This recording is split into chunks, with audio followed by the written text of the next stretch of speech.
you're all having a fantastic day today. We're back with the COD mobile action for you guys.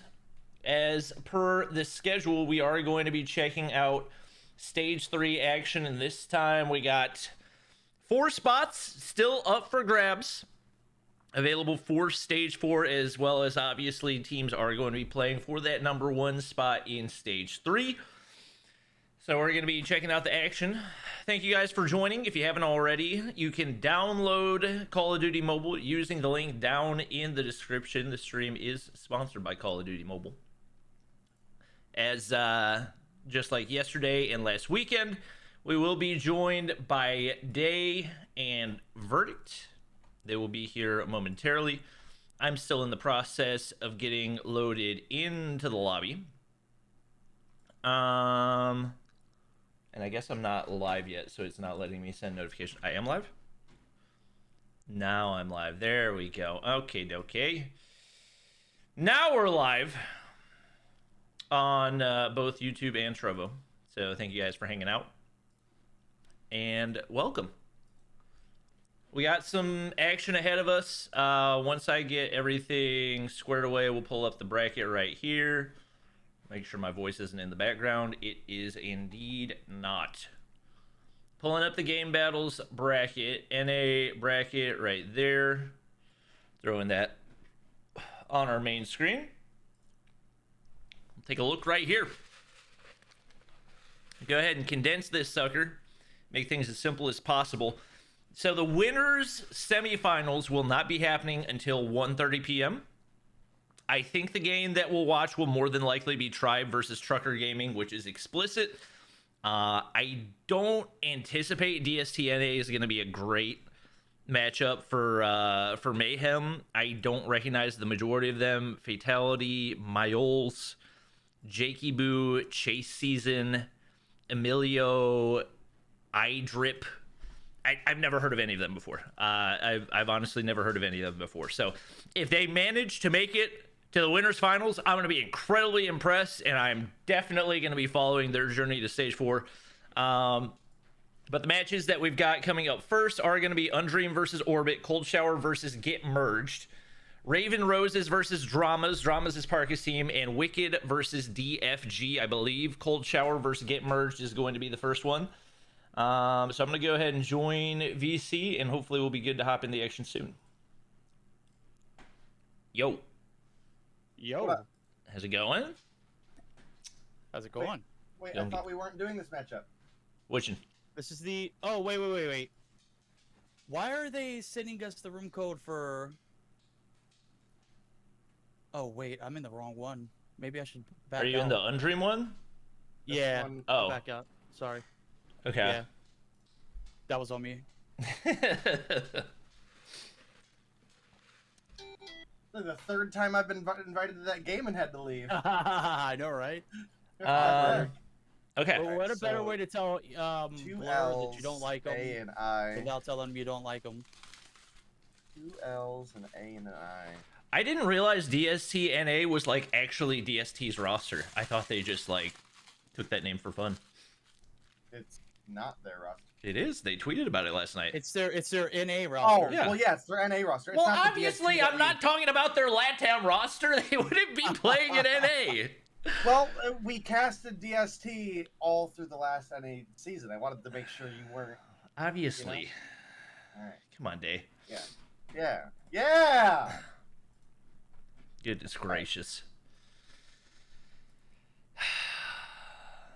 Don't sleep on DST? I mean, I would love to be pleasantly surprised by them, but I've legitimately never heard of anybody on their roster. Exactly. But we'll probably get to watch them at some point, so. Frickin' word, man. Don't forget NYSL. What about NYSL? Well, we'll watch them at some point today, no question. It's just that the first matchup is not likely to be a great one. We have speculations that there could be somebody using illegal things in the first matchup today.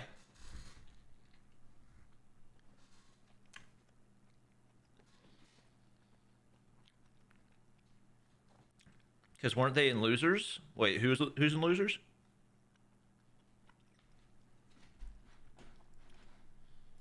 UD is about to play right now, but that's not the one that we're gonna watch. Made a lot of progress, really quick verdict, and then I think I backed myself into a corner. You got 2 L's and An A and an I. Yeah. And none of it's in the right spot. What are you guys talking about? Wordle. Oh.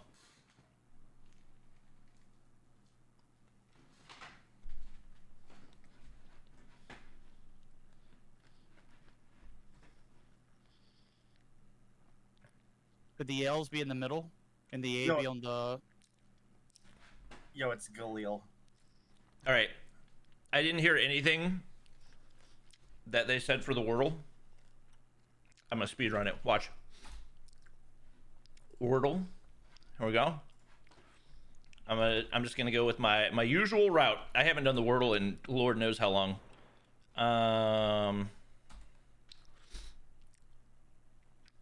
IA. Okay. Plane. Okay. There's an L. Noted.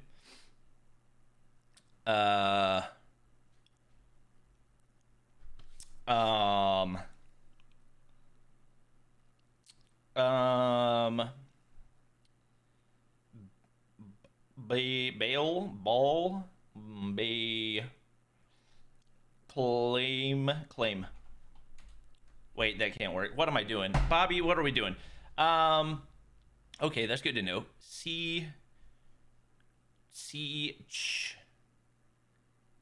Is there an H available? No, we can't have an H.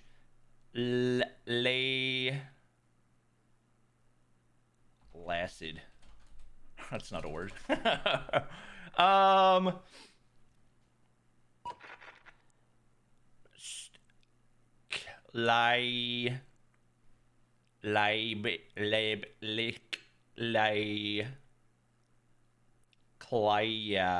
No, can't start with a C.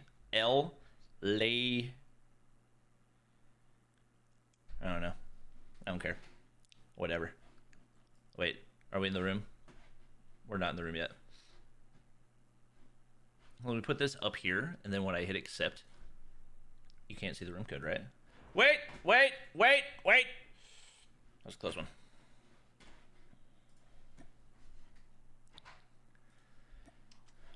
Did you figure it out yet? I started it, but... No. Okay, 1 second. I'm deafening. I don't want any help. I don't want any help. I don't want any help.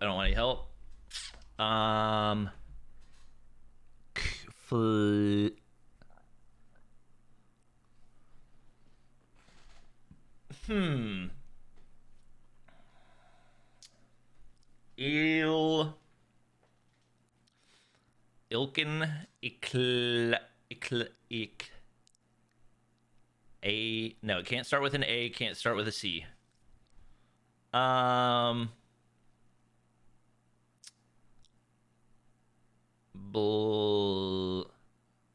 Bill Balik.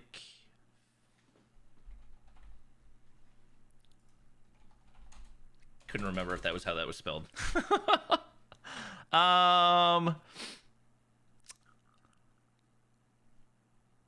Vial Lake.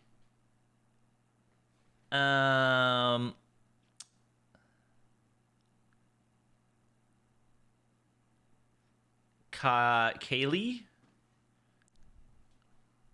Caxel Lexic. That's lactic, not lexic. Clawy.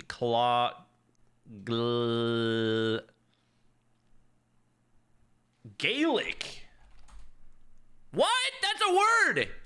Let me look. I'm looking that up. Isn't Gaelic a word? It is. Oh wait, no, it's a name. What am I thinking of? I'm not thinking of garlic. What the frick?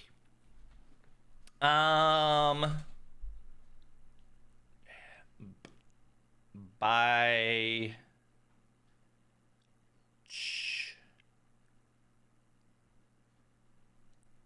Cheval. No, that's not a word. Willick Lewak Cole. That's not a word. Okay, let me try something totally different. I want the L at the beginning. L-A-I.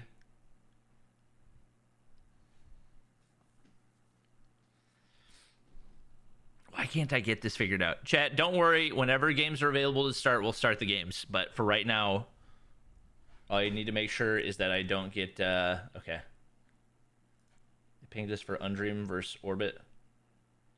Okay.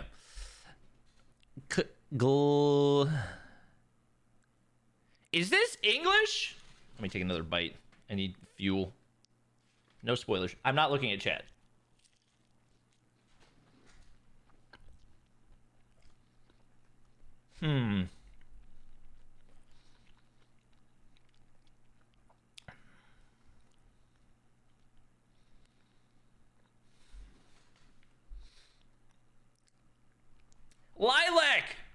Lilac, right?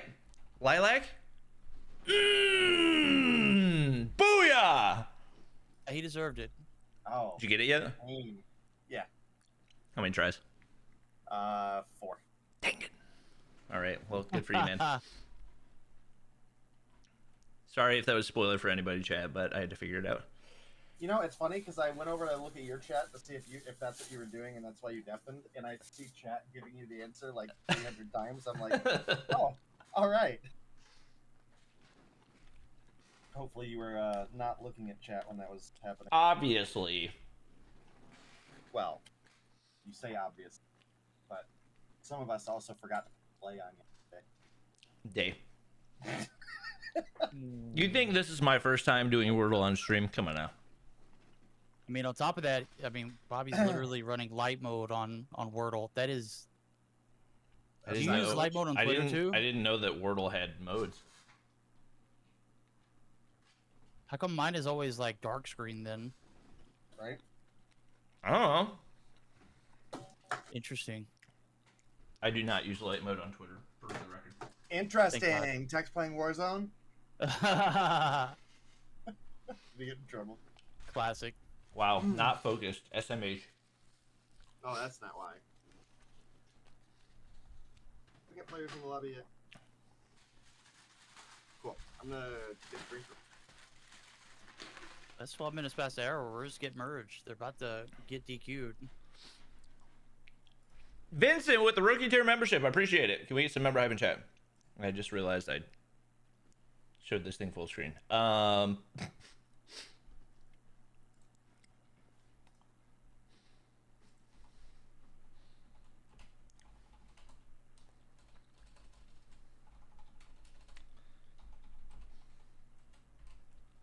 Yeah, Bobby's gonna have Bobby's gonna have randoms popping in. Uh-huh.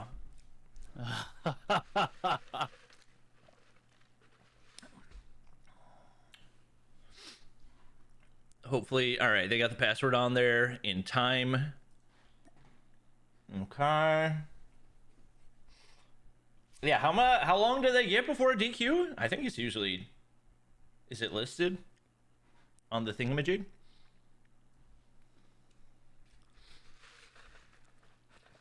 In the rules? And I mean, they gave the room code at 11:03, and they haven't responded to anything. They might just like Except they might accept defeat because if that one guy was actually cheating, then I mean, wow, look at Jesus. Took the S&D feedback. You love to see it. there we go. Somebody rewatched the VOD. Uh-huh.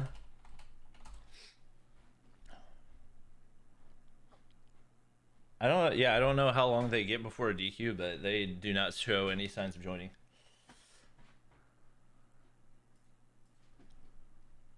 Let me look at game battles and see what the rules are.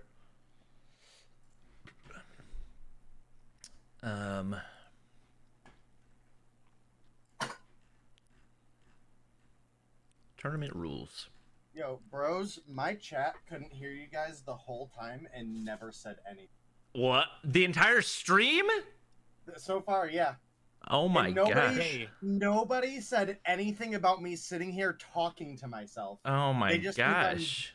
They just think I'm that crazy. Oh my goodness.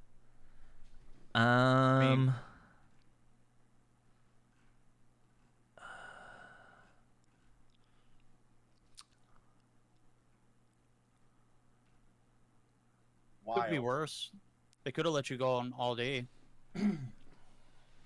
Not wrong. You're not wrong.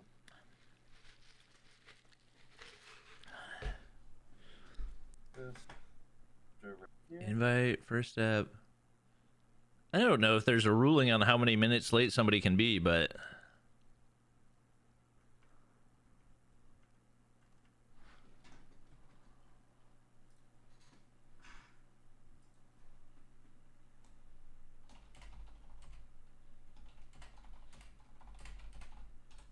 Oh, Jesus. Oh. Thanks for the S&D feedback yesterday. That was totally 5 minutes ago. We have already talked about that, dude. I was gone! You were definitely here, but it's fine. Yeah. I was definitely not here. I was definitely off in my own world, okay? Yeah, that's understandable.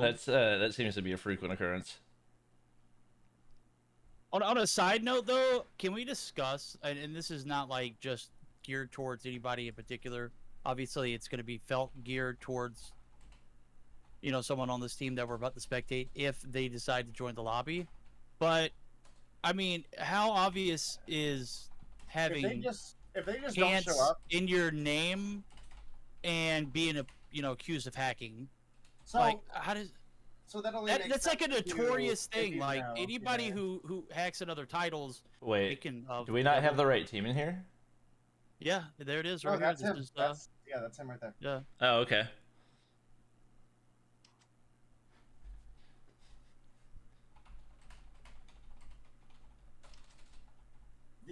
The alleged hacker. Now, there were some clips put on Twitter yesterday that Game Battles said, no, we can't do anything with this too.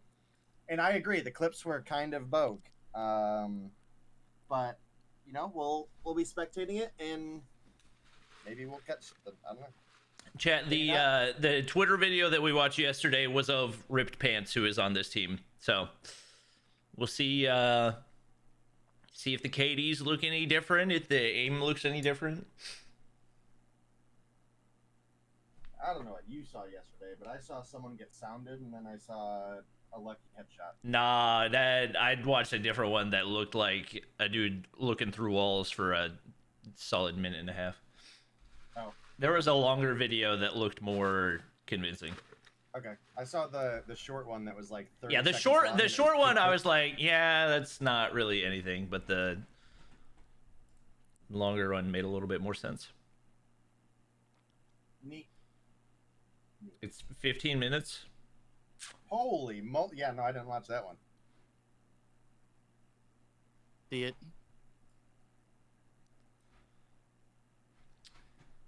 Chat. I've been live for a total of 17 minutes, and you're asking if Tribe has played yet? They have. They've already played. They won the entire thing. The event's over. Thanks for watching, guys. See you in the next one. Why are you all even here? I mean, I don't understand it. Like, come on. I guess the real question is, how hard do I clickbait my title? Spectating a hacker in COD Mobile Stage 3. Right? Ooh. All the clickbaits.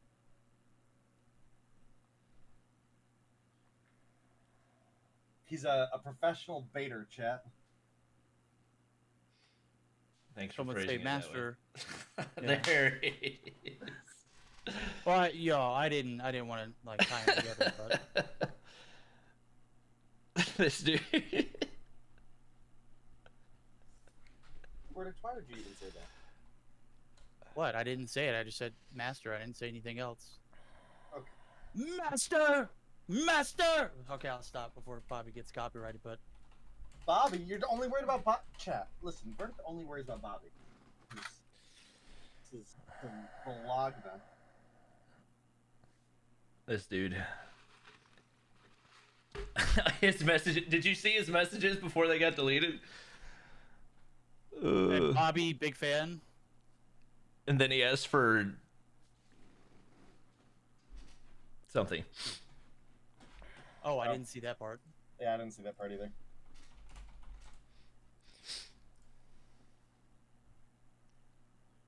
Oh, yeah, I did see that part. I think he got immediately removed from the. It did. Yeah. Oh wait, no. Yeah, he's just not in the channel at all anymore. Awkward. Surprise. Legacy Don't play spectating? games. Oh, he's got to get the footage. Are teammates allowed to spectate? No. There's no way. Yeah, that would There's be. no way. Yeah, it's a conflict of interest, right? Legacy, what are you doing?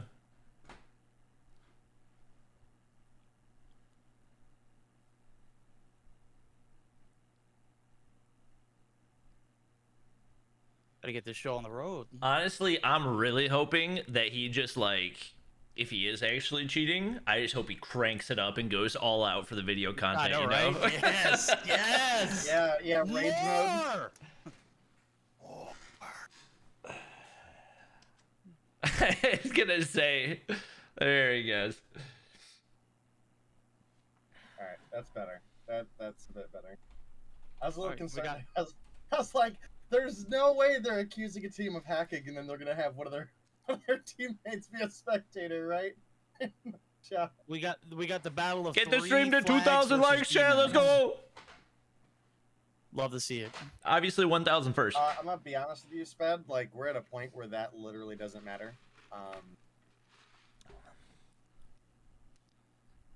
What do you mean? Can I check their What? No, I'm not like going through and checking all the players' UIDs. What the heck? No shot. Yeah. Cloudy says 100% these hackers are gonna go 4 times neg because they're being streamed. That's awesome. No, I want to see him rage hack. I do too. Like Fredward level. I want to see it where it's like so blatant. I want to see him floating through the air, hip firing with an RPG. Yes. Yes. Or a full auto DLQ. Tied for the lead. All right. I actually have a clip of that. Well, You know, it's a bug, obviously, but I'll have to shoot it to you at some point. ripped pants. Oh, I'm lagging. Hardpoint locked down. Me too. It's too close. Every time. First game, once I get past the first game, everything runs fine, but It's usually the first. yeah, like, just the minute or first hard so. point, yeah. Hardpoint continued. All right. Nothing super So suspicious far, yet. I mean, I don't see anything that's like blatant and obvious, but again, Yep. yeah, you know, if it was blatant and too obvious, obviously they You'd be would out by where now, they're at yeah. right here. So yeah, exactly, yeah. So there's nothing definitive, but what I will say, it's you know, exactly as this game mode and this map in particular works. It's P1 that's in the wide open, not a lot of chunk being produced out of either team. And 25 now racked up is rip pants. Oh baby, big shots.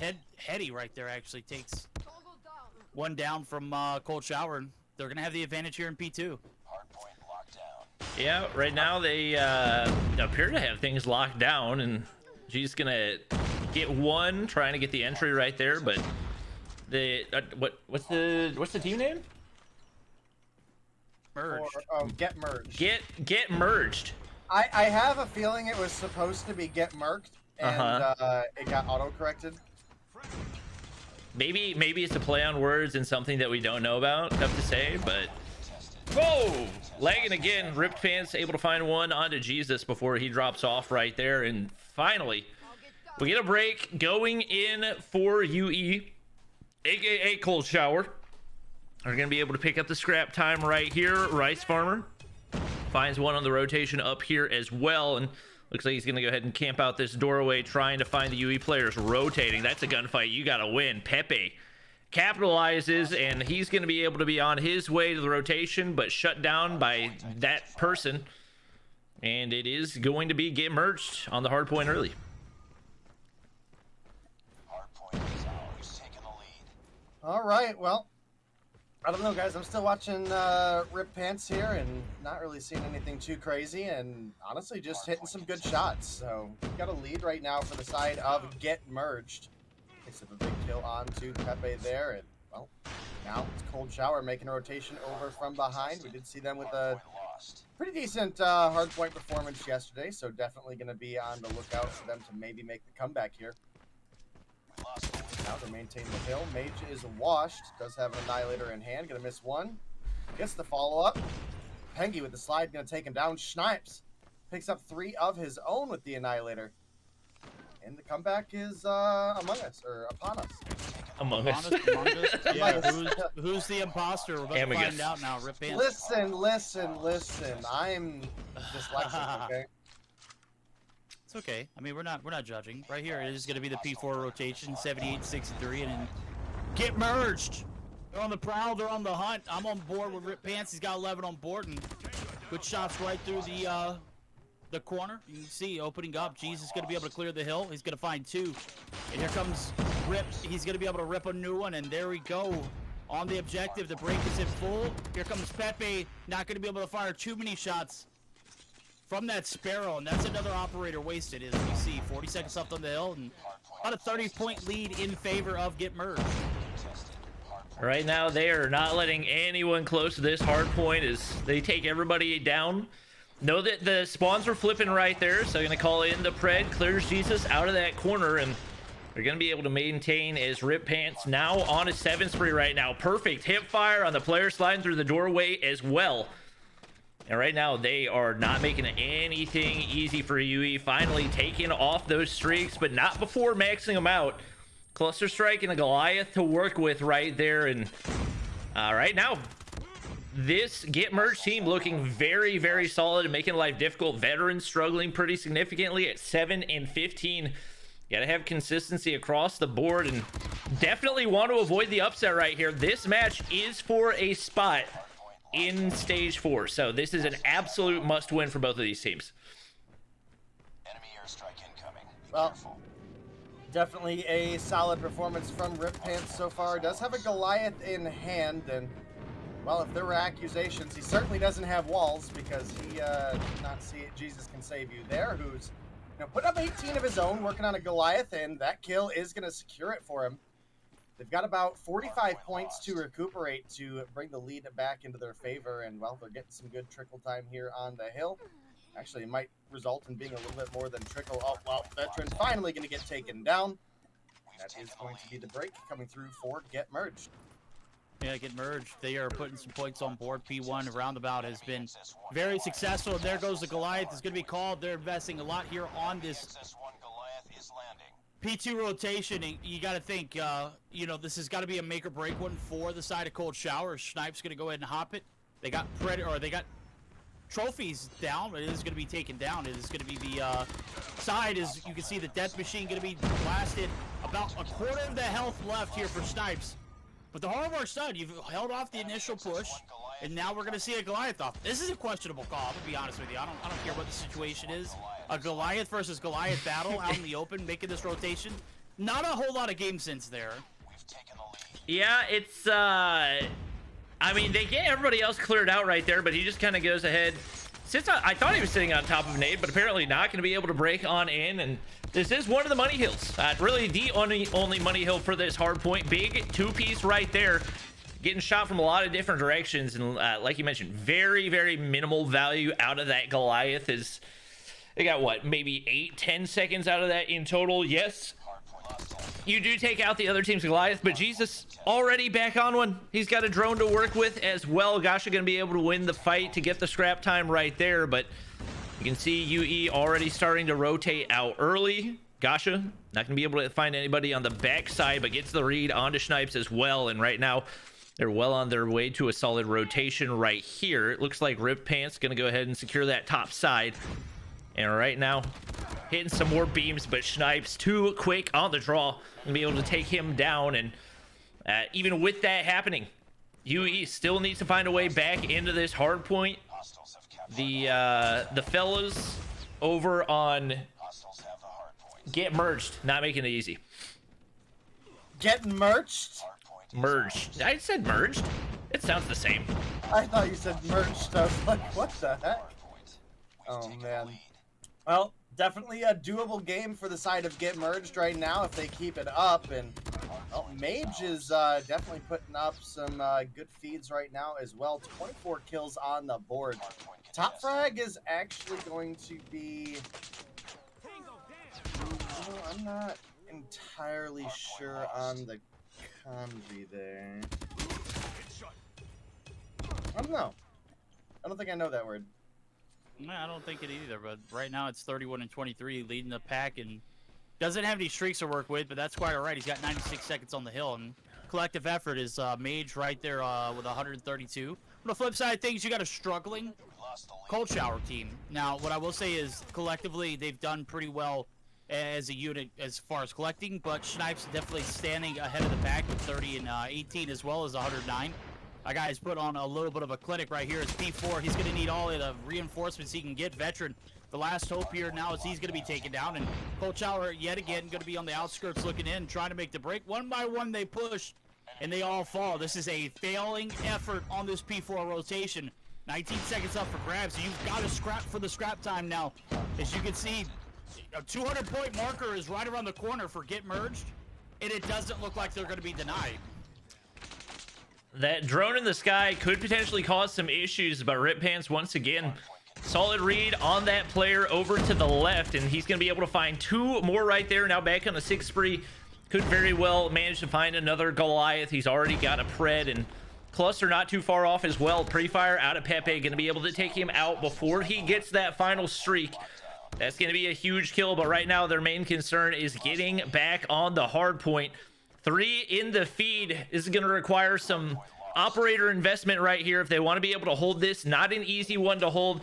More than likely, we'll see Jesus save that Goliath for the second hard point. It's a money hill. They were able to get big value out of it, and hoping to do so again as they're still finding a way to get time even on this super contestable hard point in P1. We've taken the All right, well, we do have a Goliath for Jesus, so it'll be interesting to see if they're able to get that called in and use it for Garage over here. Obviously, that was the target of the last set of Goliaths, and, well, with 10 seconds to go, definitely like to see Jesus making that positioning over. Obviously, he takes a shot there, so you have to imagine he's getting that call out to his team that they're already rotating. taken the lead. And I do believe this is either Passion or Love, the number 5 player for Get Merged. Hard point contested. Did you Google Translate it? Goliath. Yeah, I did. Nice. I know, like, some simple greetings, but, I mean, more specific words I'm not. Objective almost complete. I don't speak Yeah. Chinese, you know? Friendly Yeah. Well, here it goes. I mean, this is all or nothing, make or break. point lost. We lost the lead. Bust or must, it is a must right here. You can see it. P2 rotations, over 30 seconds left, only 16 needed for the opposition. Goliath didn't find much value earlier on, but again, it was 1-for-1 trades on both Goliaths on this P2 objective earlier. 10 health left, he's one shot. Rip, gonna be able to put the Neil, The lead. finish it off. That is going to be a, not a break, but taking down the Goliath. Goliath served his purpose now. As you can see, 200-point mark going to be hit here for the side of Cold Shower, but at any given moment on a P3 where it's so vulnerable to breaks, and you got to stop and think, you got to be flawless moving forward. 40 points needed for Cold Shower to stay alive and take this first game. 16 only needed. This is where E3, they we had closed out their defenses, comeback yeah. yesterday. Like, on this Yeah, hill. but I mean, they just haven't been very convincing on the hills. I haven't seen any rotations from Cold Shower on any of the first 2 set of hills that we've seen so far. Even in that garage, it was a little bit slacked. Well, Mage's Was absolutely turns on. Jesus can save you there, and the first game win does come through for the side of get merged. And I gotta say, I spectated Rip Pants pretty much the whole game, who was the alleged hacker, and honestly, I think he just looked good. Yeah, I mean, it did seem like every angle that he challenged, there was somebody there, but that could just be the sign of a really good player that we've never heard of before. So I would say definitely not really anything conclusive in that matchup. He comes away with 42, but not even top frag for the team. Would you say Love, Passion, top fragger for the team with 46 and 35. And as expected, it's an all hands on deck type of hard point, and we get what, one with 216, one with 237, one with 133. Typically, that's going to be able to pull it out, and that same contribution just wasn't there. Like you guys said, early rotations didn't really look great for the most part for Colt Showers the whole way through. So that's definitely something they got to sharpen up if they get back to another hard point.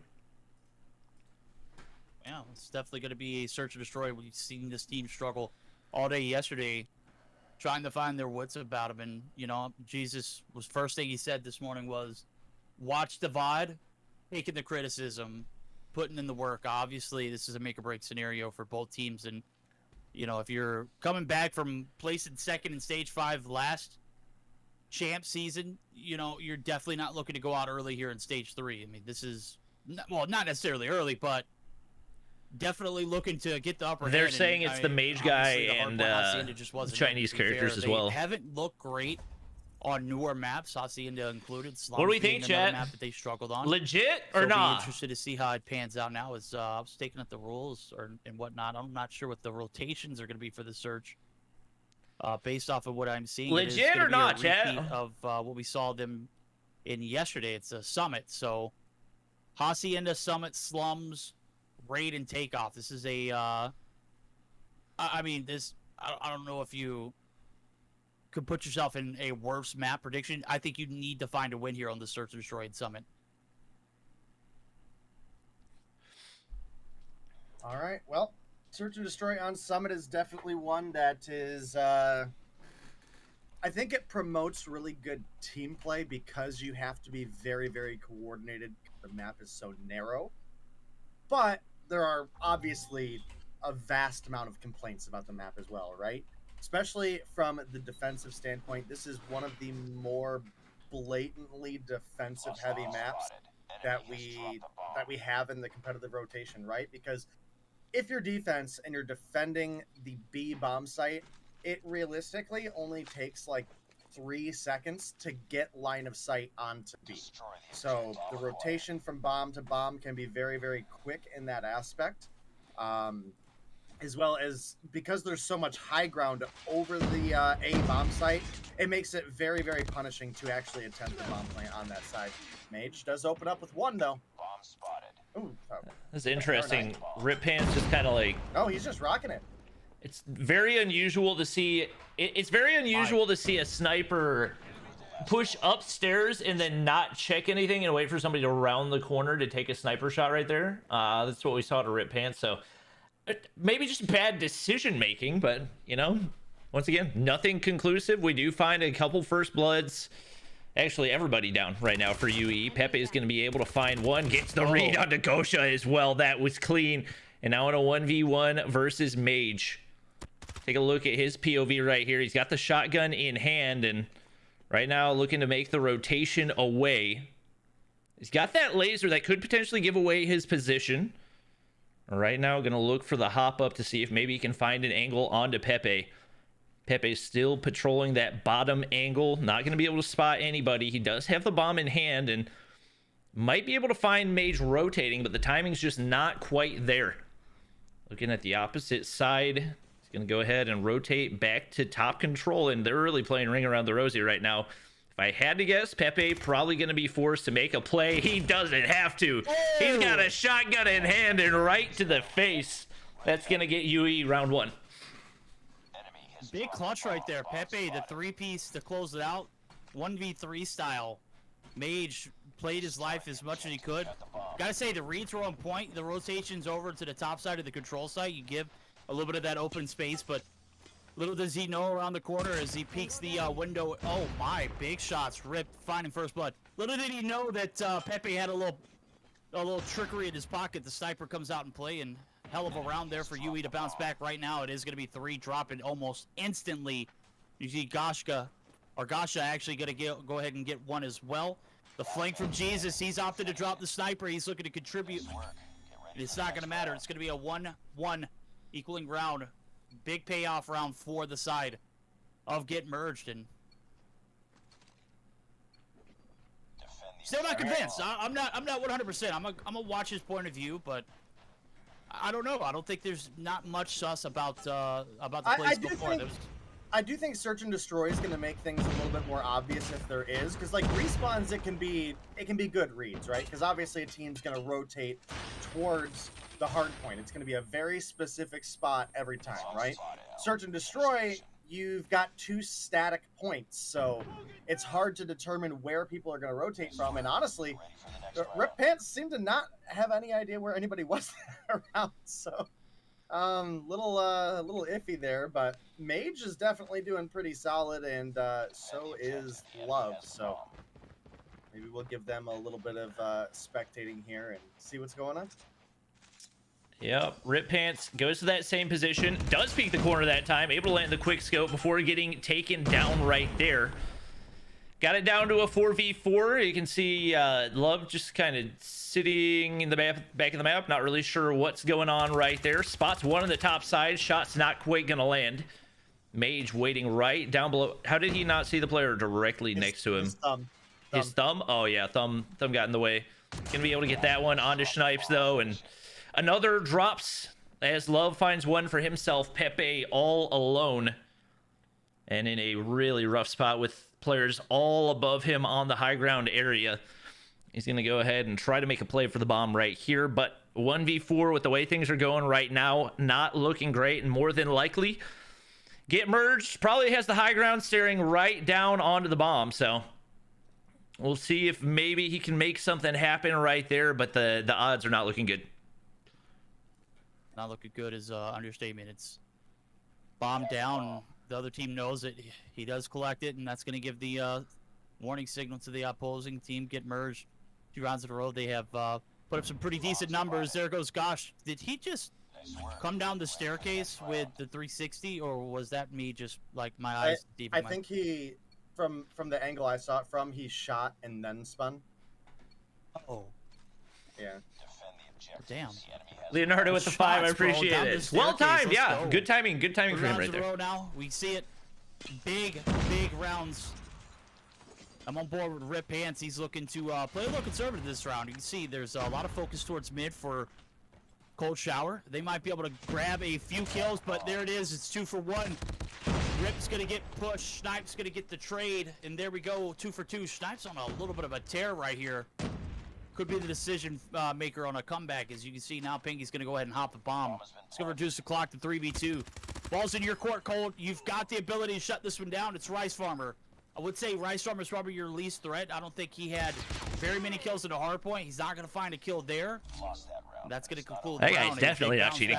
From Cold Shot. Let's see if they can even it up here. This is going to be the last round on the attack for Cold Shower. Well, chat.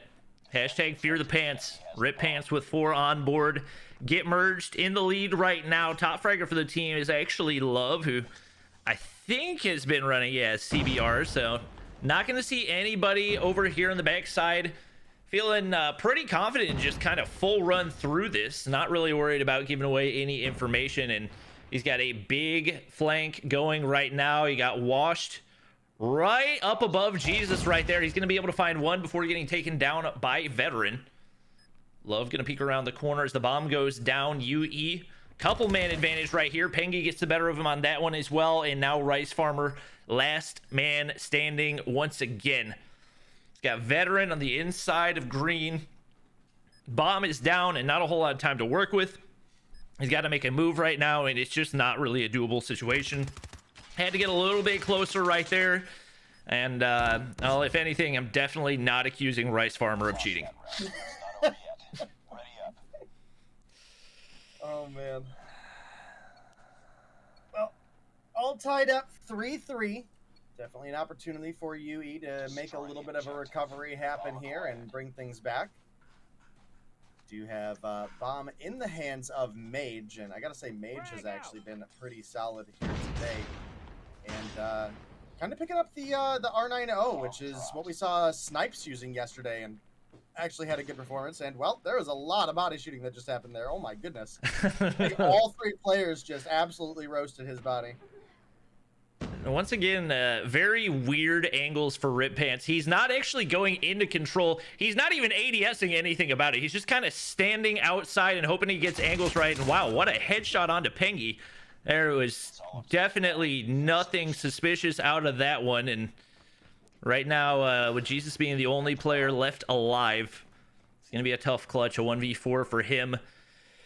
Trying to find somebody coming from top control, but it looks like they are going to take the bomb on over to the A site. Rip Pants going to go ahead and get it down, and maybe an opportunity for Jesus to make a clutch right here as he does find the opener onto Rice Farmer. Rip Pants on the flank right here, but the pressure's on for Jesus, so we'll hop onto his POV. Sees one top control, hoping he peeks at the right time. Oh, he had the perfect opportunity onto Gasha, but just couldn't connect. He does get the second one to go, slides the corner, but it's going to be love from above. Able to get the kill and retake the lead. I'll tell you what, Jesus is hitting more of his shots today, so maybe a little bit more warmed up. I'm not entirely sure. And the kills he's gotten mostly, with the exception of that one at the end there, have been first bloods. So I give him a little bit of a benefit of the doubt here that, you know, maybe today's just a better day for him. And if he can find an opening pick here, they'd actually be in a pretty good spot. Does miss a key opportunity there, and well, Rip Pants gonna find one. Oh, Snipes gets absolutely doused right there. It's a 1v3 yet again. Jesus, can he save this round? It's 4-3. Got to be able to bounce back. Nope, there goes Gosh on the gosh darn flanks. Certainly not predicted right there, and the defense just kind of failing. I mean, I don't know if it's just the overextension from Cold Shower. I don't know if they're just being way too aggressive. I can't really tell. The reads are there. The attack are literally just waiting in their spawn for them to make a move, and certainly you can see it's been paying off. So we'll see if this ensuing round, which is, I mean, I wouldn't say make or break, but each and every round after this is certainly going to, you know, kind of put you in a weird spot. You allow this next round to go in the favor. You got map point, and you can't go into control on a slums map you didn't look too hot on yesterday. Down 2-0. Well, Rip Pants now got 8 to his name. 2 players already down for UE, and right now it's bomb in the hands of Mage. He's going to be able to get the bomb down here on B. UE players playing very passive. I think Snipes suicided. I'm not sure what happened right there, but he's going to get taken down. And only one more round for Get Merged to close this one out. 11 for Love, 9 for Gasha, 8 for Rip Pants. They're absolutely going to work. All right, well, we are on map point for the side of Get Merged, and Pengy narrowly misses one kill there. Does look like Jesus is going to come through, CBR in hand, definitely taking a bit of Bobby's advice from yesterday when on the defense. He switched on over to something that plays a little bit more aggressive and a little bit more flexible, and gotta say, he started the round off absolutely huge for the side of Cold Shower here. They still need to find 2 more rounds to at least guarantee overtime, and honestly, with the way that Get Merged have been playing, that can't be a comfortable position to be in for the side of Cold Shower. So we'll have to see. Pengy, I think, almost gets dumpstered by Gosha there. Well, Gosha missed that key shot. Jesus does find one. Ooh, Veteran finds Rip Pants. Well, Veteran's going to be the last man standing right here. It's a tough situation. Only 3 kills through this match for him, and going to try to lurk around, see if maybe he can find one last player, Mage, right above, lurking around as well. And shots on from Veteran, not quite going to be able to get the kill. I think he's challenging a shotgun right there, and that's just going to be really, really tough to do. Get Merged comes away with the win. 7-4 victory right there, and that's another big dub for them. Another big dub indeed. 7-4. They close it out on the attack, and I gotta say, some well-coordinated pushes on the attack as well as some pretty stout defending rounds. Did not expect Cold Shower to take an L that quickly and expecting them to make a turnaround on the defense, and obviously it didn't pan through. And so it's 11 on board for Ripped, 12 on board for Passion, 9 apiece for Gosha and Mage. Rice Farmer holding down the bottom side, and every team needs that rock, and I think Rice Farmer for 2 games in a row has been that rock. Veteran, surprising performance. I expected him to, in Search and Destroy especially, to pop off, and Jesus stepping up when he was needed. Obviously, it wasn't enough to come back, and now we're moving over to a control slums where, again, you've put yourself on the attack for a 5th round where you are, or where you haven't had much luck. This is certainly not the position Cold Shower wanted to be in this early in the morning and this afternoon. Appreciate the 10, Leonardo. I got you. Man, I just don't know. I can't really decide what's going on. Yeah, it's tough to tell, man. Tough to tell.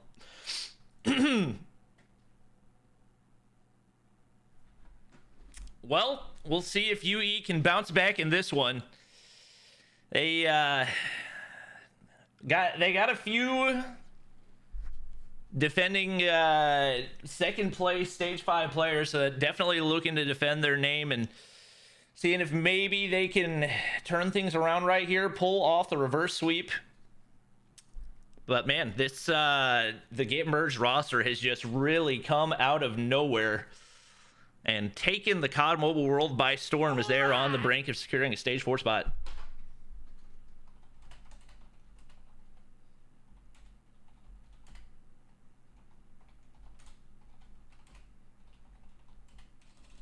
Yeah, I just, dude, I don't know. Don't know. There's just like a lot of allegations that it is super blatant, and I haven't seen that much where I'm like, man, that was sus. There were a couple nice headshots out of Rip Pants during the last game with the SKS, but there was also a lot of shots that were very doable and missed. You know what I mean? No, the thing that was for me was when they were on the defense. And this is something that, could be game sense related. It could be, Sufal with the membership on YouTube. I appreciate it. Like, who's a member of chat? There was a few rounds where we saw him push top control, right? And there was one round in particular where there was no action up top control. I think it was like the 2nd round. And he literally pushed all the way through without throwing a trophy down. And every time he's pushed that angle, he's gotten a trophy down or done something, peeked the door, didn't necessarily overextend. One round, he literally pushed all the way up. And coming from, seeing the rounds that he didn't and made those peaks and how cautious he was, it was almost like he was mirroring, what was going on the backside. I don't have any proof definitively, but the game sense for a lot of players seemed to be on point, so maybe it was just a game sense read, but I don't know how through all the rounds you've been through. Maybe it wasn't the 2nd, maybe it was like the 4th or 5th because we had been through a few. I don't know. My chat makes a very good point. Only bad players accuse people of hacking. That's true. That's fair point. Yeah. I think definitely seem to have a lot of information. I will say that's the one thing. And I think we saw that from a couple other players as well. I think especially on some of those A-side pushes, just like blindly full sending up the A-side. Not even like walking it up, but like straight up running all the way up A-side, feeling pretty confident. A lot of those situations. And then also I think for Ripped Pants, whenever I think he was stuck in a 1v3 or something like that. Just like takes out a player in front of it and then immediately flicks to 2 players behind him and nearly takes down both. Yeah. I think that was one of the situations that was like, it was a very good response.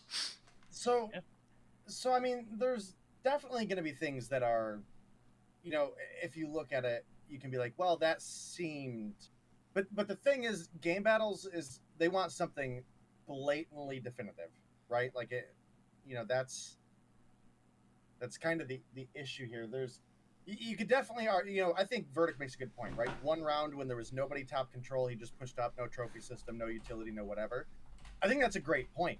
But do we think that's definitive enough to get them disqualified? I'm gonna unfortunately throw out no there.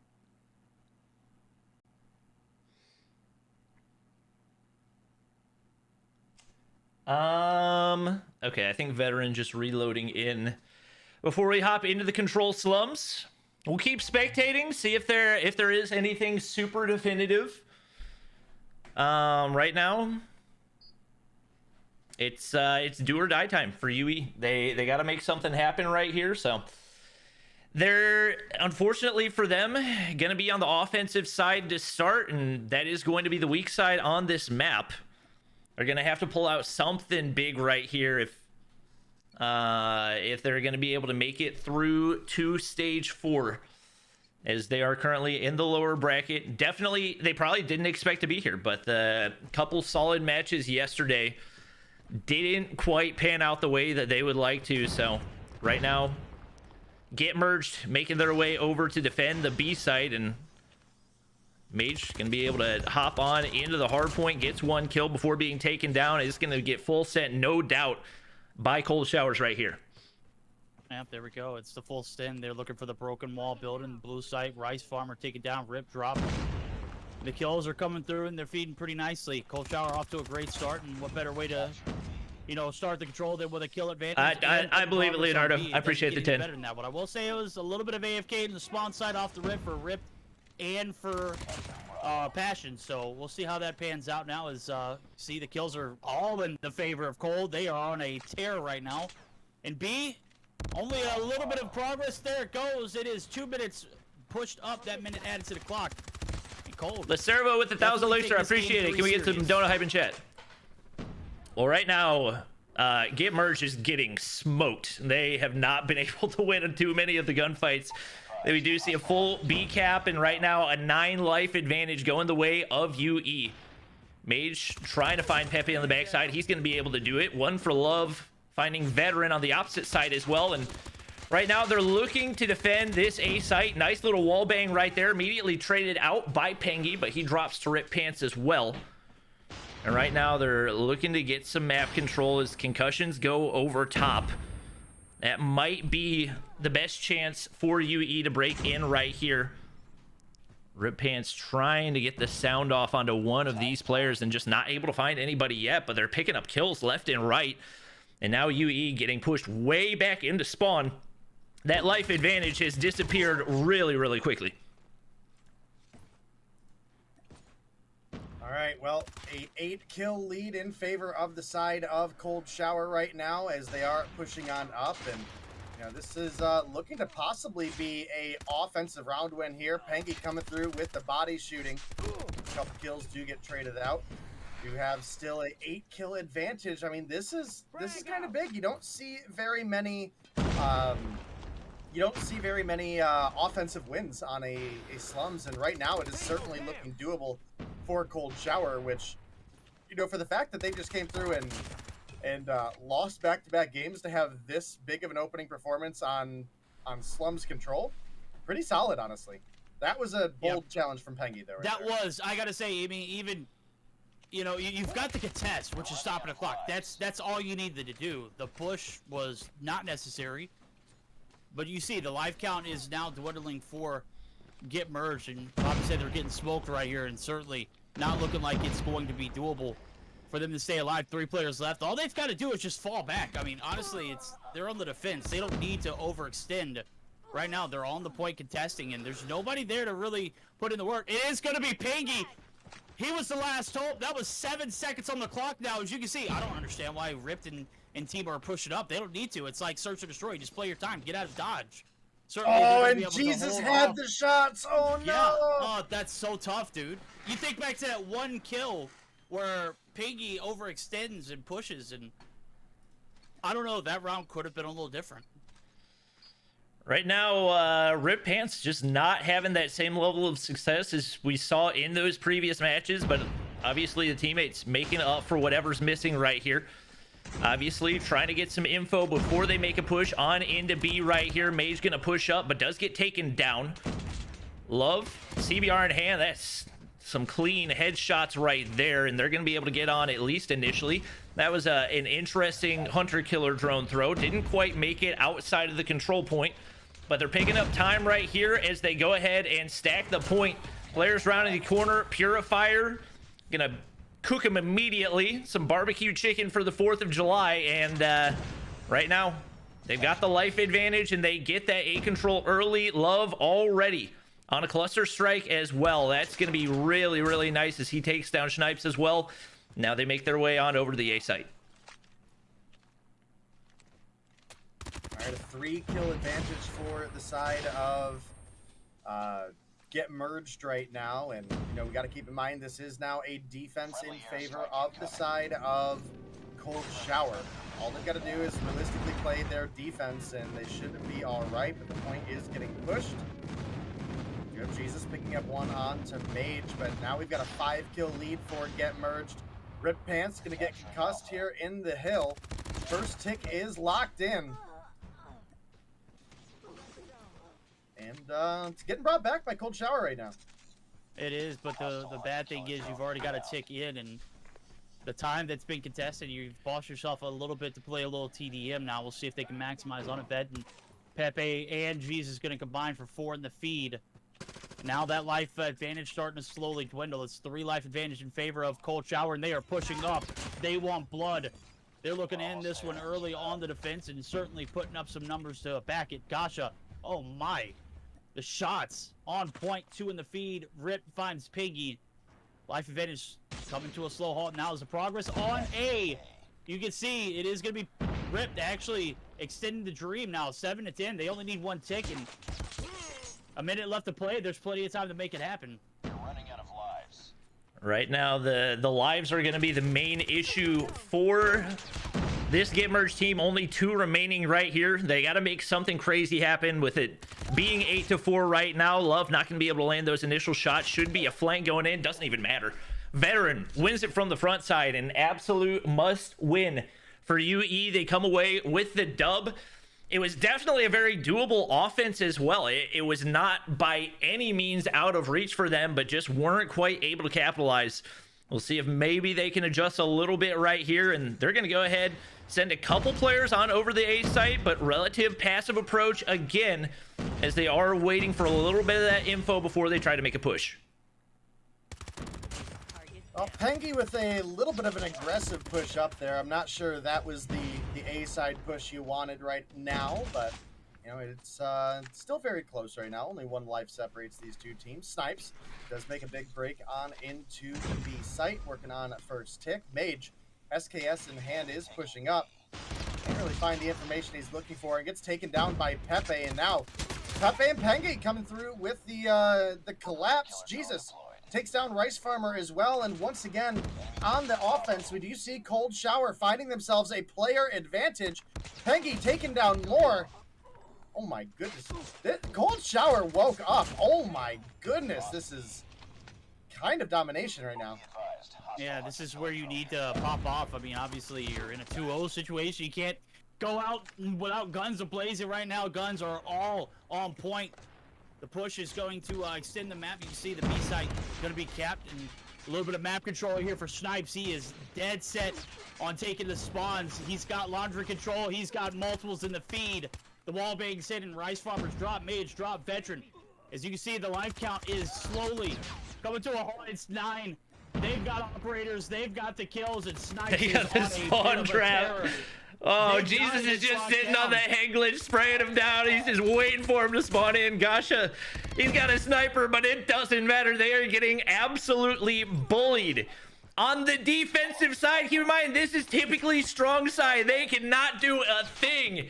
In an 18-round advantage with UE only needing 1 more round to take the win and push this to a game 4. I don't know, Verdict starting to look like Get Merged has those Fredward bullets. You know what I'm talking about? Those rubber bullets? Yeah, I'm starting to maybe a little bit of a nerf here and there, right? I mean, you get the god tier sins of some pretty decent search and destroy, and you get a little too what's the word, aggressive, and find yourself in a little bit of a blender. Right now, the blender is certainly being felt by Get Wrecked. They are just feeding the beast, and right now the Snipes Goliath in pocket certainly going to be able to save that for a rainy day. I don't even think they're going to need it right now. They are just absolutely slaying. Mage able to find one in mid, but I mean, look at it, 6 life advantage. They have not shown up since that first round.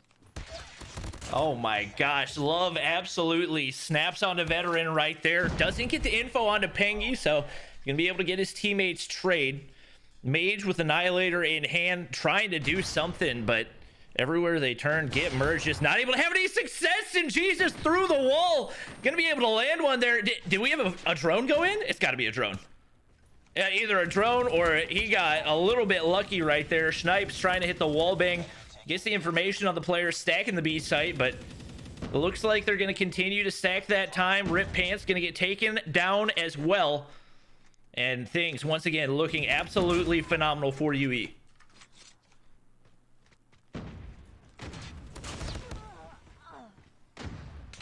All right, well, here we go. It is a drone pop. Veteran's going to get the information. Team's out holding back. Pepe, full send. Pasha going to be able to take him down, but he's done damaged work. Oh, baby! The shots through mid. Right through the hearts of Cold Shower, but you got to look at it. It's only 4 lives remaining here for Get Murked. There is not a shot. They make a comeback. They are able to stop the clock and possibly extend this game on the back of some determination on this B cap, but at what expense? You've only got 3 lives to spare, and Gasha pushing up, getting concussed, not going to help. That's 2 lives remaining now as the game is going to be extended. Now we're going to see this one unfold. Jesus not holding back either. He's going to find one, and now only one to deal with. It could be Pengy. He gets dropped. The Goliath from Snipes certainly going to come into effect, but Veteran, he takes things into his own hands. Finally a game for Cold Shower. We're going to a game 4. All right. All right. Well, this is a must-have for Cold Shower to stay in the series, right? And to keep their stage 4 hopes and dreams alive. They've got to find 2 more games, though. I mean, this needs to be a reverse sweep just to hang on to get to the next round, which I don't even think the next round is a full guarantee that they'll have a spot. So they have a lot to work for still, and obviously they're going up against a pretty tough opponent right now in Get Merged. So we'll have to see. Yeah, they need to win. I think they just need to win this one, right? Yeah, they're up 2-1 right now. Well, they need to win this one to guarantee a stage 4 spot. Oh, yeah, exactly. Okay. Yeah, so a lot on the line for these 2 teams right now, for sure. All right. Well, I mean, night and day performances from both the Hardpoint and Search. You look on the left side of your screen, says C and negativity. 14-31 for Mage. I mean, Gosha 12-19. Rice Farmer, actually probably his best performance of the day. I don't think I've seen him in double digits yet. And then Rip, who's double negative, 12-25, 7 assists. 25-20 for Passion.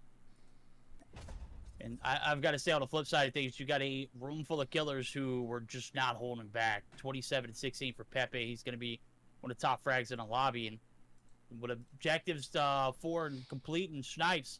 At one point, I didn't think he was going to die. In that first attacking round they won, it was just so good with Jesus in mid kind of holding off that spawn as well. So we'll see if they can bounce back now, as the hard point here is we're moving over the raid, right? I believe so. Yep, raid Hardpoint for game number 4. Looks like all of our players are ready up and good to go. Definitely, they're going to need to see more out of Rip Pants. Pretty dominant games 1 and 2 to go down to 12-25. Not going to make the cut against a team that has clearly started to heat up in upper echelon. So right now, it's it's still do or die for upper echelon. They got to make something happen right here. We know as a more experienced team, especially on one of these older maps like Raid that we've been playing competitive on for a long time, typically we'll give them the edge. They're going to spawn on laundry side as well, so having that top side control is going to be big. Let's see if they can capitalize here on P1. We tied for the lead. All right, well, P1 on raid can be a point that you can have a great hold on, right? Once you get the break into the hill, if you're able to clear out the opponents, you've got a ton of head glitch opportunity. And then the extra power that you get on the lookover from either Laundry or Red Room can be incredibly potent. I would say that Laundry has a slightly better advantage just due to the fact that it has a little bit wider of an angle through mid. So you get a little bit more of that information. You have a couple more angles of gunfights that you can take. But right now, it's get merged first on the hill. They're playing their headies well, trying to keep it locked down. But Snipes and Veteran come through and clean it out. Yeah, a little bit of Mike Tysonry right there. Pulls out the boxing gloves, fit on the beat, heated. Want to take it out on your opponent, sure enough. We see the break, but it's not going to stick. 9 seconds picked up there. Piggy's got to do a job right here playing his life. He's going to be pushed from multiple angles. Rystorm are going to get the credit for the kill there. As you can see, focus for P2 now as it opens up in about 7 seconds. Cold Shower, they're all over it. Spawn's locked down, but the push from the front side is going to be Rip Pants leading the pack. He is turning it up. 4 on board. He's looking for the heady. Jesus is going to abuse it. Is going to be able to get the kill, and now it's all about getting the pest out. A little bit of control now here on the backside, but again, you got to wait for the cavalry. They are not spawning behind you, and this is not a good sign for Cold Shower.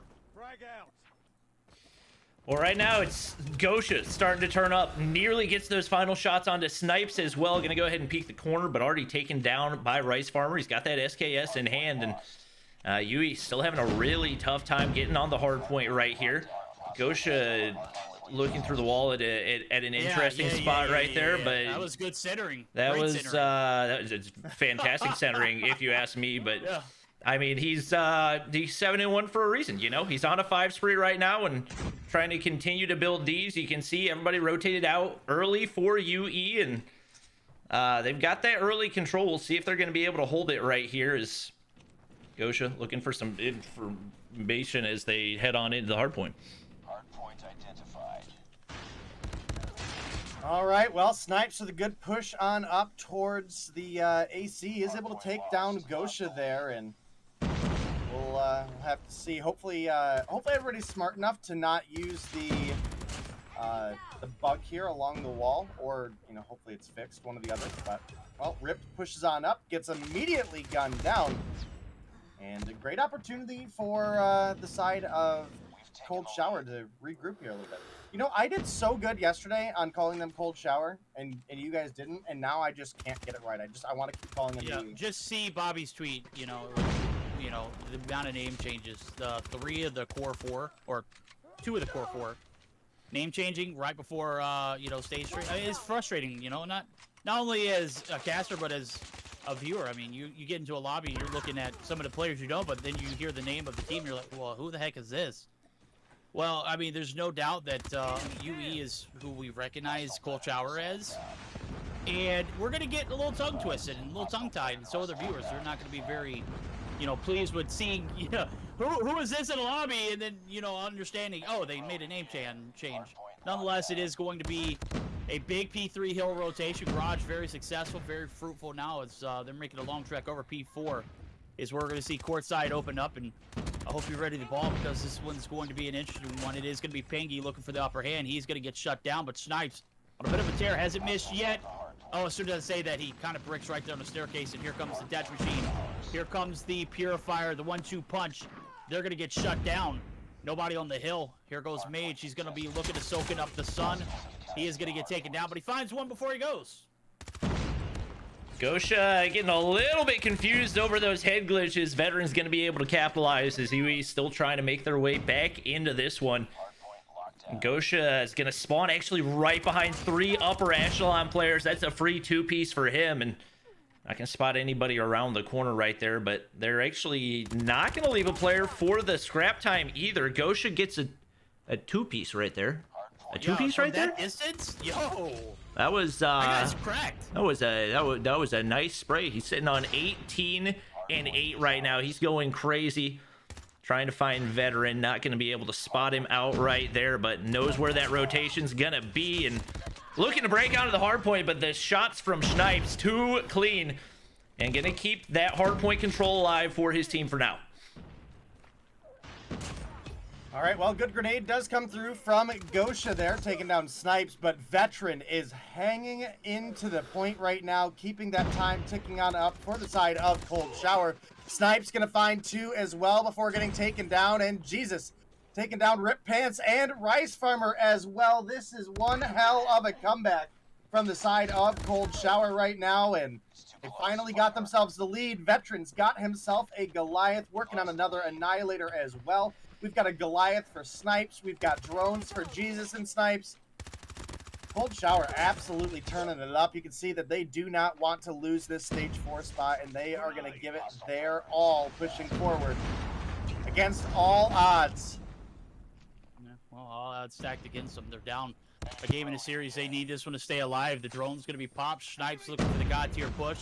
Maybe looking for that information now, as they got 2 Goliaths to use. I'm interested to see how they make that work. Drone is going to provide a little bit of valuable information as Snipes going to push up. Not going to get the break. Mage holding the God tier heady right here. He's going to get dropped. Pepe on the flank.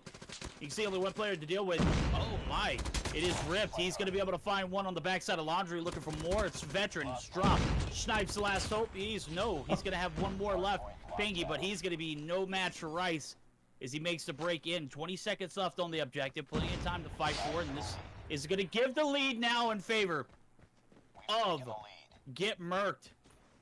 I'm sorry, a little bit of a name swap. All this UE Cold Shower kind of got me mixed up.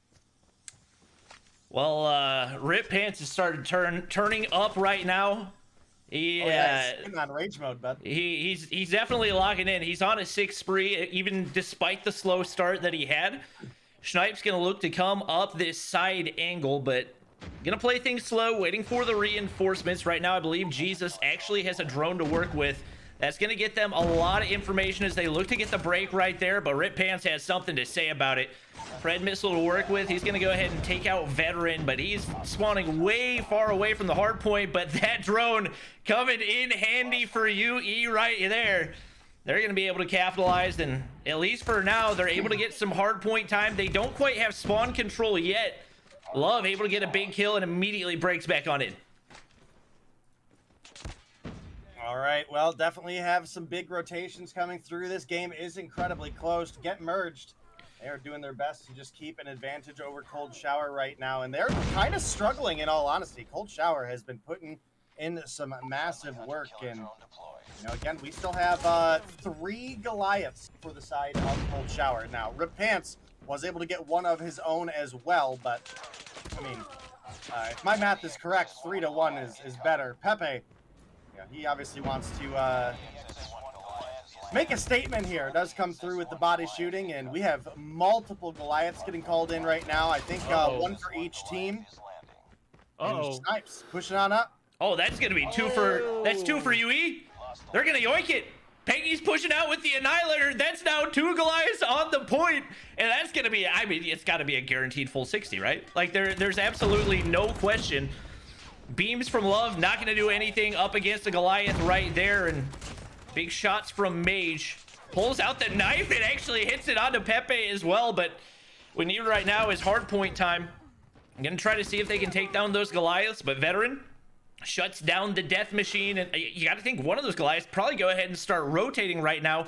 You don't really need 2 on the inside of the hard point. Rip Pants just gonna go ahead and kind of run out in front of them, not really worried about the damage the Goliath's gonna do. It's Love rotated out early, and that was a god nade onto Pepe right there. I didn't see the first throw, but he's able to take down Jesus. Trades immediately out of Pengy. They got the early rotations right here. Jesus gonna get spotted from behind. It's all onto Pengy to try to defend, and at least I think it's actually gonna be both of the Goliaths taken down, but Veteran's now got another one to work with. Yeah, we'll see how that one pans out now. This is a big hill. P4 has not been very successful for Cold Shower, and you can see the stack kill is 100% paying out for Get Merged as they are looking to go ahead and continue on with this lead. It doesn't look like we're going to see the break come through. God, where was that spawn at? Veteran, as soon as he does, rounds the corner. Rip Pants right there to answer. And now he's a little leery. You can see the push coming from multiple angles. It is going to get shut down. Jesus is able to find one, but he's down. Now his hope starting to dwindle. It's going to be 225 and counting. Only 25 points needed. Not enough time to close it out, but a very solid P4 answer back. Gosha tries to hit the pre-fire right there, but Snipes is there. It's, oh my gosh, love hitting the shots over top of the head glitch. They're going to be able to push back in. They can't quite win it right there. Not going to be able to get the kill onto Jesus either. But only 10 points needed. Currently 60 needed if you are... Oh, and it looks like we had a player disconnect for upper echelon right there. That's going to be unfortunate and probably going to make the win next to impossible right now. Gosha rounds the corner and looking to get this final break on in. The 4 remaining players, they call in the Goliath right here to see if maybe they can hold it down with just that. It's going to be really difficult, but we'll see if they can make it happen right here. Shots from Rip Pants onto the Goliath, not going to be able to take it down either. Nades continue to go over top, and Gosha looking for players actually in a spot one coming from mid steps right there. Still picking up time. Is there a way they actually win this in a 4v5? I don't know. This is questionable. I mean, you've got Veteran who's still got a little bit of life left. The pushes is one by one. The egos have been bigger and bigger here for this Get Merc team. They might be overstepping the boundaries. One player there is Mage. He's going to be able to clear the Goliath, but the time is in. Not enough for it to be closed out here in P5, but the break looking like Gosha might be able to make something happen. It is going to be Jesus. Gets dropped on. He doesn't get a single bit of time, and we are tied. Veteran looking for the equalizer. He's got the Annihilator, hits one, misses one. Oh! The charge! Gosha gets dropped! The 4v5 dream gonna be a reality, ripped on the inside. They're stacking the hill. They're gonna be able to take him down. And we've got a matter of push. It is not gonna happen. Everybody from Cold Shower spawning halfway across the map. And ladies and gentlemen, that is it. The 4v5 dream looked like it could have been doable. Well, Jesus, that P1 rotation was a lockdown for Get Merged. No question about it. They merged them, you know? Yeah, no questions? No, get merged, dude. Yeah, get merged. Perhaps the greatest team in all of COD Mobile, huh? Stand down. I mean, Gosha dropped 41, bro. I don't know what more you want from him. Yeah, I think it might be a minute before we get back into one. I might go back and watch the replay of that one just because that was such a good match. And thankfully COD Mobile has actually added the function of being able to go back and watch VODs from private rooms. So we're going to take a look at some of the highlights from Gosha in that one. Because he really popped off, definitely had some up and down games, but I think he had, no question, the biggest performance for them right there in Game 4 to close things out. So what are we thinking, like a couple minute intermission here? Yeah, I'm good with that. Perfect, me too. I've got some things I want to watch too, you know? Do you want to watch? How good this team was. Oh yeah, they were pretty fantastic. Gosha, really weird. He just kind of stood still at the beginning of the match. Huh.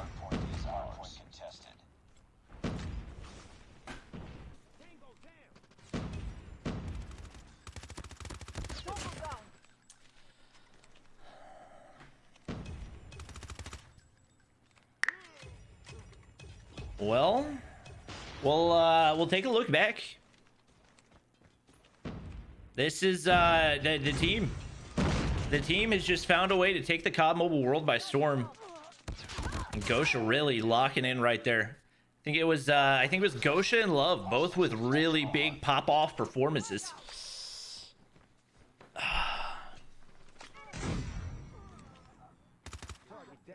What the freak are you shooting at? What are you shooting at? Hardpoint contested. Hardpoint contested. Get merged. Hardpoint Okay. identified. Watch your recent clip, guys. I watched everything that happens. You know, I was watching the whole match. Man, that's a good read right there. Get merged has officially been DQ'd for account sharing. Bobby just took my moment. Woohoo! No! They got it. I think that's like a blanket reason. Gotcha. Yeah. All right, here we go. Go ahead and tweet that from the esports account.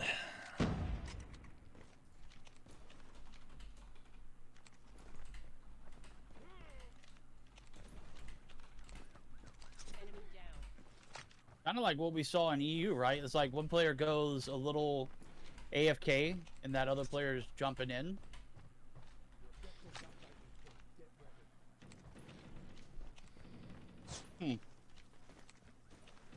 Hardpoint identified.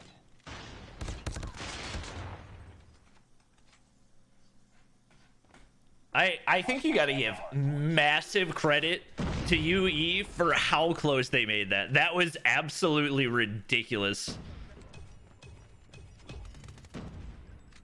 That was pretty nutty. Evidence being clear beyond a reasonable doubt. Let's go. I guess you could say they got merged. Truly unfortunate for them. Oh, that was a Touche. nice pre-fire.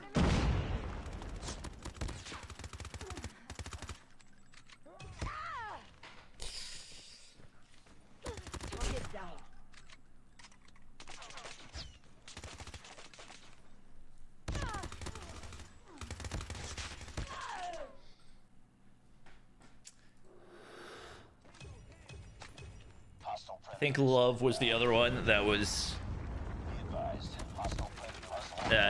Love was kind of going crazy the whole way through. They said Love was doing it on Hacienda.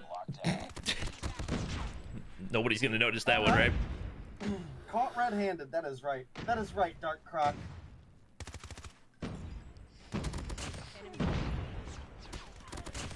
I'll tell you what. I super appreciate Activision and Game Battles being more clear on a lot of stuff going on in the background. Yep. Because there's obviously a lot of questions last year, right? A lot of things that got left unanswered, and I would say we've had less issues this weekend from last weekend, and I don't know, maybe that's in part that there's less teams for NA, right? Like there's what, like 20 some less teams that played.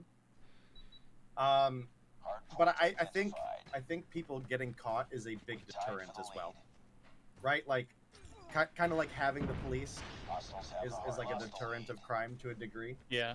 Because the risk of getting caught. Well, here's the deal. This team found itself in the losers bracket for one reason. Raven Roses actually beat them. We didn't get to see Raven Roses in the losers bracket or the Gulag series because they didn't have enough players.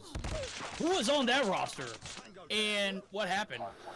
They could have potentially been a stage 4 team. That was. Aren't they still in it? Weren't they in losers? No, they didn't have enough players today. Oh no. Yeah, they only had 3 players available, but they beat this team. How? That is a good My question. And that's Sped. I know he's one of those. Oh yeah. On a regular basis, yeah. Super crack. Sped, Loki, Reckless. Hardpoint identified. Not the Reckless from Wicked, but. I would have loved to see footage from that video or from that game. Hardpoint locked down. Enemy down. Hardpoint contested. So that's official. I mean, we've got our 8 teams that are qualified for stage 4. We saw 4 of them yesterday. Undream, Cold Shower, moving on. Dramas, and Wicked Esports. Okay. Is that? Do we have all of our stage 4 teams? Yeah, we do. Nice. Yeah. And then the other 4 are Mayhem, DSTNA, Trucker, and Tribe. As they're no longer going under the GG explicit handle. View brackets. We're actually getting ready to start the winner's side. Target down. Tribe versus Truckers. Yeah. Yeah, let's go. Yes. Hardpoint identified. Imagine we haven't seen Mayhem yet. Stage 5 taught us well. Yeah, it did. Hey, we learned. Listen. I was a little sad we didn't be Mayhem, but you know what? I think this is going to be a big year for a lot of teams. There's going to be plenty of opportunity to get to see these guys move forward. And you know, to be honest, the reality is of our like good teams that we wanted to follow during stage 3 here, Mayhem, I think without any possibility of argument, had the easiest route in the winner's side of things, based on the bracket. So I think Wicked and Mystics was their only like real competition moving into that now. Question: we want to see the winners quarterfinals, right? We don't want to see the round 7 losers round 7, which is Undream and Cold Shower, right? Oh, pain. Oh, that's tough. I feel like we gotta watch winners though, right? Well, I mean, everybody wants to watch Tribe, so you can't deny it. Chat, hey, we're not gonna watch Tribe. We're gonna watch Undream and Cold after we just watched Cold. But I mean, come on, as the point behind it is, how is that not a better matchup? Hardpoint is ours. I mean, yeah, I think matchup-wise, it's definitely better. All right, we'll give the people what they want, though. We'll go with yeah, Tribe. we want to ask chat. No, chat doesn't know what it's talking about. I mean, chat is who pays Bob's bills. You know what I mean? That is factual. I mean, is chat always right, though, Bobby? Not necessarily. We're gonna give them Tribe, obviously. I don't think we need to ask them that. They literally came in with what we started. You started the stream and like 10 minutes in, they're like, "Hey, is Tribe already played?" What if I OBS Ninja my stream with no sound, and I can send it to you, and I'll sit my account in the Undream Cold Shower matchup, and then I'll spectate off of yours, and we can try to get both. Like if there's a break between matches, we can hop in and see how the other match is going. Like, well, we can focus on the winners bracket and then. Thoughts? I'm down for whatever. Yeah. It feels like sacrilege to not watch Undream versus Cold Shower after what we just saw happen.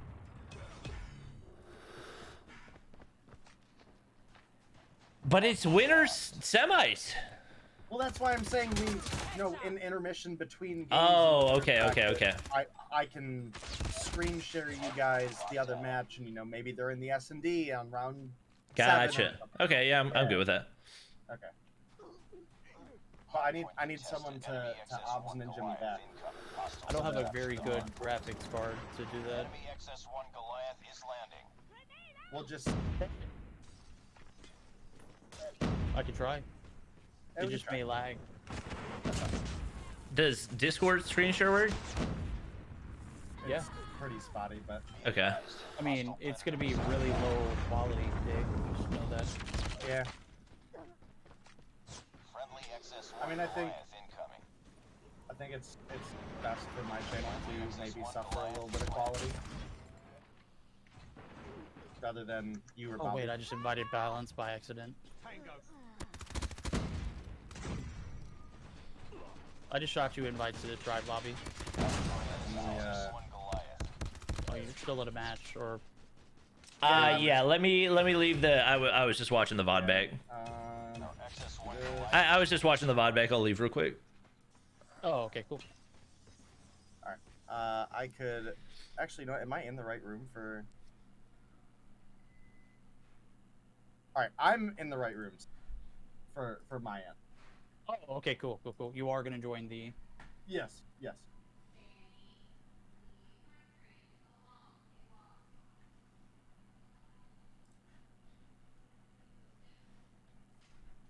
Okay, I'm out.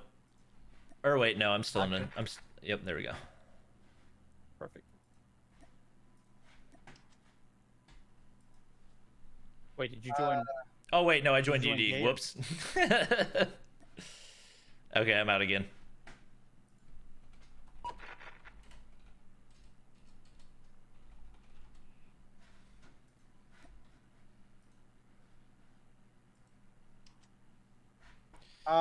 I got kicked out. Yeah, Sun, Cold did qualify for stage 4. Their opponents that just beat them got qualified. Maybe they didn't know I was Sniper God.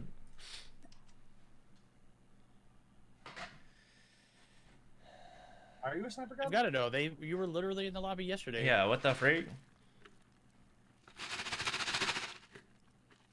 You said you're gonna OBS Ninja me. Yes. Yeah, I'm working on getting that set up right. Okay.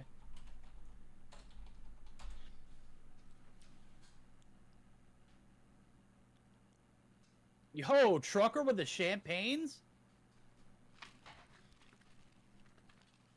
Abdiel with the tier 2 membership. I appreciate it. Can we get some member hype in chat? Or sub hype. Golly. Keep getting YouTube and Trovo mixed up.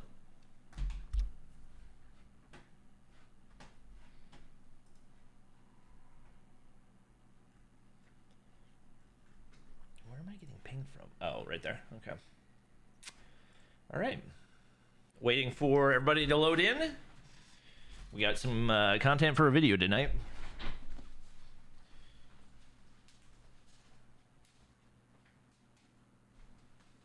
All right.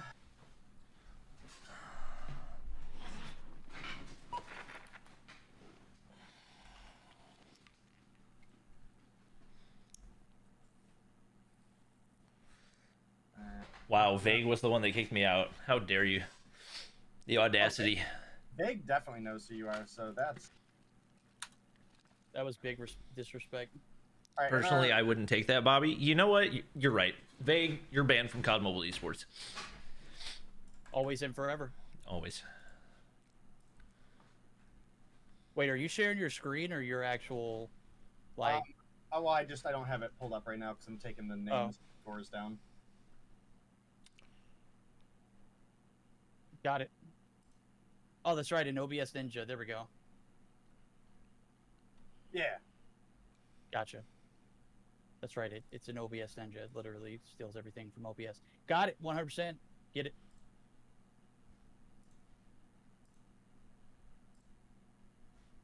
Make sure. It looks like they're maybe making another room. Let's see. Cold Shower versus Undream, right? Yes, sir. Yeah.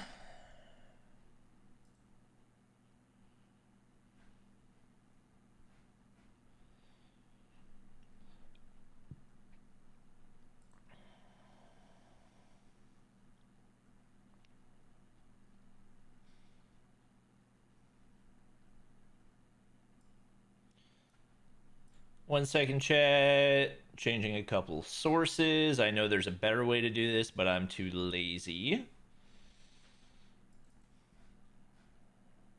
I don't understand what Miss Merck is trying to tell me, Verdict. How Mr. Merck doesn't have access to my Trovo moderator chat as a super mod?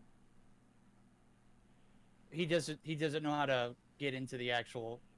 What he has to do is from the homepage. He's got to click the little expand button at the top left. And if it's on mobile, it's probably different. It'll say live room, video room, panel room, and then there's default rooms, public one, subscriber one, and then moderator, unless you've customized that.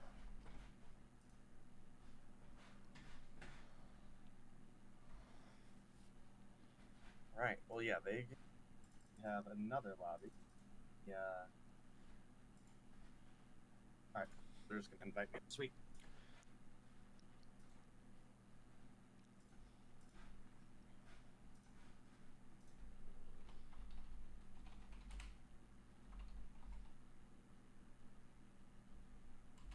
All right. Let me. Going.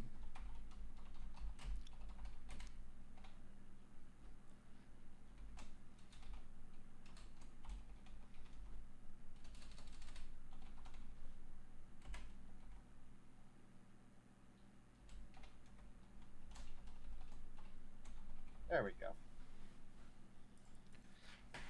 All right. Chat, How's that everybody, looking on your end? everybody go like my tweet, Take okay? a look at it. Yeah, pretty clear, pretty crisp. Perfect. And what I'll do is I'm just gonna keep it like a picture-in-picture. We'll keep it at the bottom left, actually. Now, are you gonna? You don't have access to the mod room either. How do you not have access to the mod room? Wait.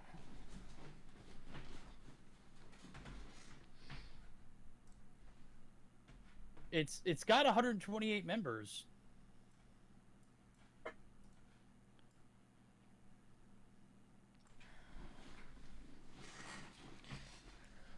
Thank you for the Tetris love. I simped for Everyone mining. go like the tweet, wait, you're hashtag not. get Also merged. simped for mining. Thank you. How do you get access to the?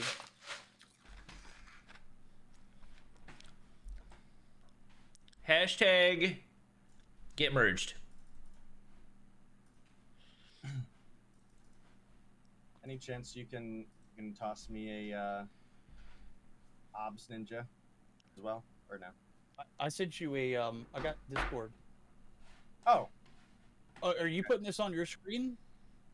I mean, yeah, I was gonna primarily pull the same game that you guys were, but then like between games, if there's another game going on, be able to.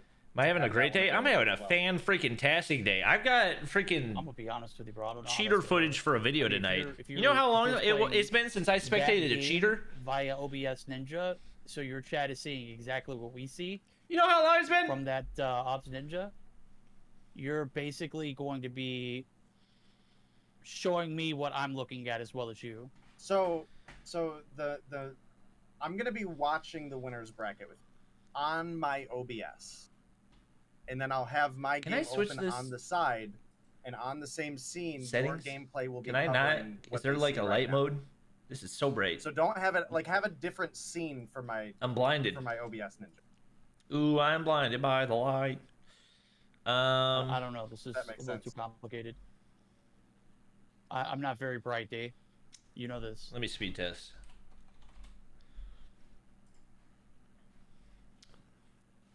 We're on the good Wi-Fi. 700 down. Too much production. Is that what's going on?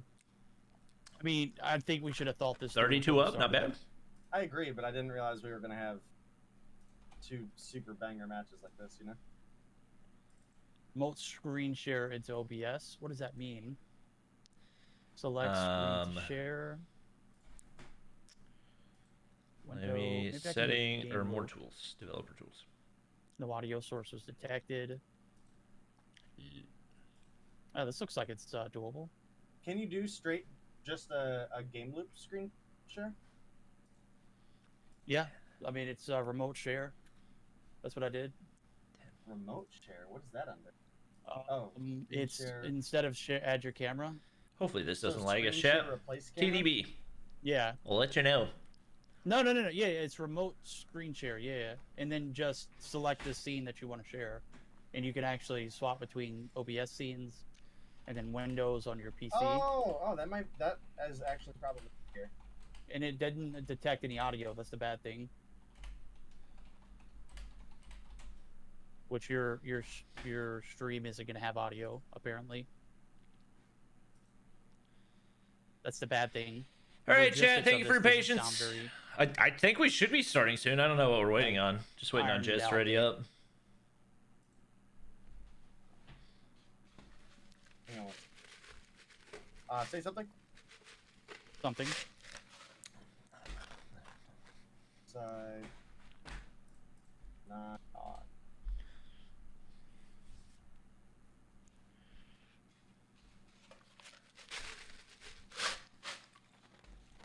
You might have volume. I've got your audio. Yeah. Why is it feeding back? Do you hear me clicking on that though? Yeah, I do. And I hear myself talking too.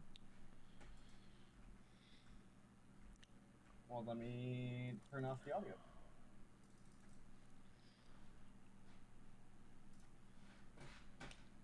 I'm really curious if oh, Do you hear it now? y'all didn't want a face cam anyway, did you? No. Where's face cam? This is gonna be very like weird. I feel like we're spreading ourselves too thin here, Day. All right. Well then, why don't you guys just cast the Tribe versus Hardpoint identified. who's Tribe? Close. Fight harder. Tribe Well, we actually versus just started, yeah. Truckers. Well, then you guys do that, Hardpoint. and I'll just do the Undream versus Pogano. All right. Sounds good. Hopping into the action. Trucker. Whoa, solid start for Truckers. Big feed. A little bit of hard point time there as well. Vake's going to be able to take down one. And right off the start, I think coming into this, like, no question, Tribe would be the favorite. Nice flick by Vague, but not quite going to be able to get the kill. This Truckers team is one that you definitely can't sleep on. We saw them take down some big dogs in Mobile Mayhem this season. They are absolutely nasty with it, but Tribe showing that they got a reason to be respected themselves. They break on in, and they're about to tie things up here on P1. Yeah, there we go. It's a little bit of scramble. And first few, you got to commend Trucker. They get their fair share of the pie. They move on. They get set up. They're looking for perimeter control. Right now, it's gonna be Claps. He's coming in, the CBR in hand. Rehan, he's on the prowl. He's got 3 in his hand. Looking for a 4. Jazz never showed a shot, but Tectonic able to get the trade. As we're looking for the P2 rotation, it's going to be on the catwalk. Claps just continuing to make a little bit of devastation here for Tribe. A little bit difficult for them to make this rotation over. He's got the bottom side covered. With him popping off the way he is, he's 4 deep. Looking for streaks as well. He's going to round the wrong corner. There's Bolu and Tectonic. They get the gunnies, and surely enough, it should be the break to come along with it. Concussion's not going to land for Bolu, but pre-fire in that corner, doesn't want to take the engagement knowing he's that low, so he's going to go ahead and peek it again. Teammates going to be able to pick up the kill. And it looks like they're going to go ahead and get those spawns for P3. So they're going to be doing their best to try to lock those down. We're likely going to see some of these explicit players trying to make a push out, seeing if they can flip the spawns, but you're going to see Jez right now. He's the player looking to lock things down. Picked up 4 kills already. And especially if you can prevent them from rotating up this side angle, it's going to be huge. Jez is able to shut down 1 and should be able to regen right here as the trophy goes down. If I had to guess, he's going to wrap all the way back through, but now still going to challenge Awaken. Shut down there as well. Explicit in the lead, but this is going to be a very tough break and a big potential for maybe a full 60 right here for Tribe. And we'll have to see now. Bolo anchoring down. He's getting the info. Marshy, 1 shot. Chows the side of the container. He's going to get taken down with Claps. Literally putting on for the team right now is Vague holding down the point. Got multiples. The spawns have been compromised. Talking about a full 60. It ain't happening here. Sometimes it can be good, sometimes it can be bad. What the good thing is for Claps, he's going to be able to get the spawn trap broken and get the hill. So that compromise comes through. And I mean, Bobby, we're looking at a neck-and-neck game. And I mean, it's just started. Obviously, Tribe, they take a little bit to warm up. I think that Tribe factor is 100% in effect here, but Trucker, they are literally putting their money where their mouth is, and they're going to take the money out of the value in this hill on this P3 rotation, and that break was absolutely clutch. And right now, these spawns are not good for Tribe either. Bolu spawning all the way across the map. If possible, you want to try to not die here, or at least delay the respawn. As you can see, 2 Tribe players, and Bolu gonna spawn across the map again. That is absolutely terrible, as he now has to make a run. I don't even know how many meters that is, but it's gonna take a hot minute for him to get back. Tribe's got the spawns for next, and if that respawn had come in maybe a 1/10 of a second later, might have been a good spawn for him, but it doesn't really matter right now, as Tribe has got this area locked down. Players entering the hard point right there, but it's going to be Marshy shut down. Awaken on the inside of the hard point, trying to see if maybe they can hold off Tectonic, and they do. They haven't locked down the spawns quite yet, though. No, they haven't. Spawns or not. I mean, the hill's been hopped, and Trucker, they are looking damn good in it. You can see the break going to come right back through. The retake absolutely on point. I've got to say, Tribe are kind of like dead in the waters right here. You make an early rotation, you give them a lot of that P3, and now we're looking for a big P4 investment. It did not pay off, and you can think Awaken. Gareth with the 69 Raiders, appreciate it. Can we get some raid hype in chat? He's getting ready for that 4th of July flame to come through. Maybe a little bit of barbecue and early, and I know you mentioned chicken, man. I'm a rib guy myself. And certainly putting in some short ribs right there and takes him down the break right back in P1 as we are opening it up. 121-72.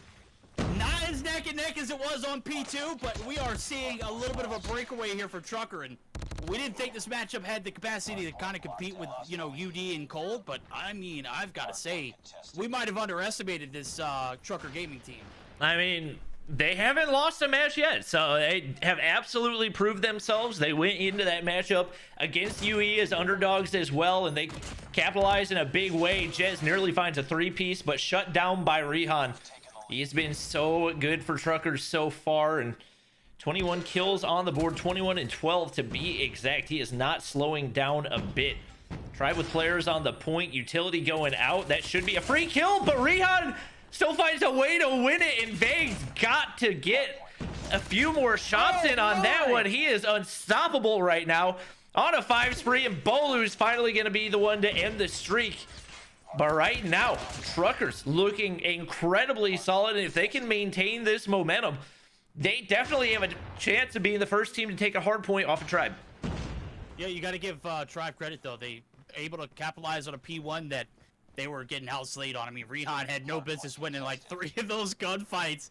And to get the flicks and the rotations, just absolutely, oh boy, how, Jez, how do you lose that? The body shots, Rihan keeping the toxicity a factor. And we're looking at a game where Tech is literally 9 and 12, 41-16 for Bolu. Oh man, is popping up, but they're going to be able to tie it up, and this is exactly where we sat earlier on in this P2 rotation. It was a dead set tie, but the spawns were make or break for Tribe, and surely enough, it didn't matter.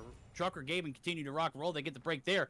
Now you can see the focus. It's P3 bound we are, and Tribe, they're starting to get a little bit of confidence under their belts. This might be where Trucker Gaming need to step their game up. They're going to be opting to rotate early, and this is a lot of time just to give up a free hill on P2. Ain't no way. Yeah, that's definitely a big play right here, but if they can win the gunfights, they might be able to get spawns. But Jez, or rather make it Vague, able to find a big one right there. Teammates clean up the rest, and I think they are going to have spawns here. They do, as you see, Marshy spawning in the back of the map. Now Vague locking things down right here and trying to make his way back to that forklift head glitch. It's the explicit players pushing up the left side, pushing up the middle, Awaken the last player remaining. He does win a big one, but not a whole lot of HP to work with, and Marshy's going to be able to shut him down as well. Bolu's got streaks and sitting on his 6 spree, making a 7. Very, very close to that Goliath, and if he does get full streaks, that could very well mark the end of the game, especially with how quickly Tribe is starting to build this momentum.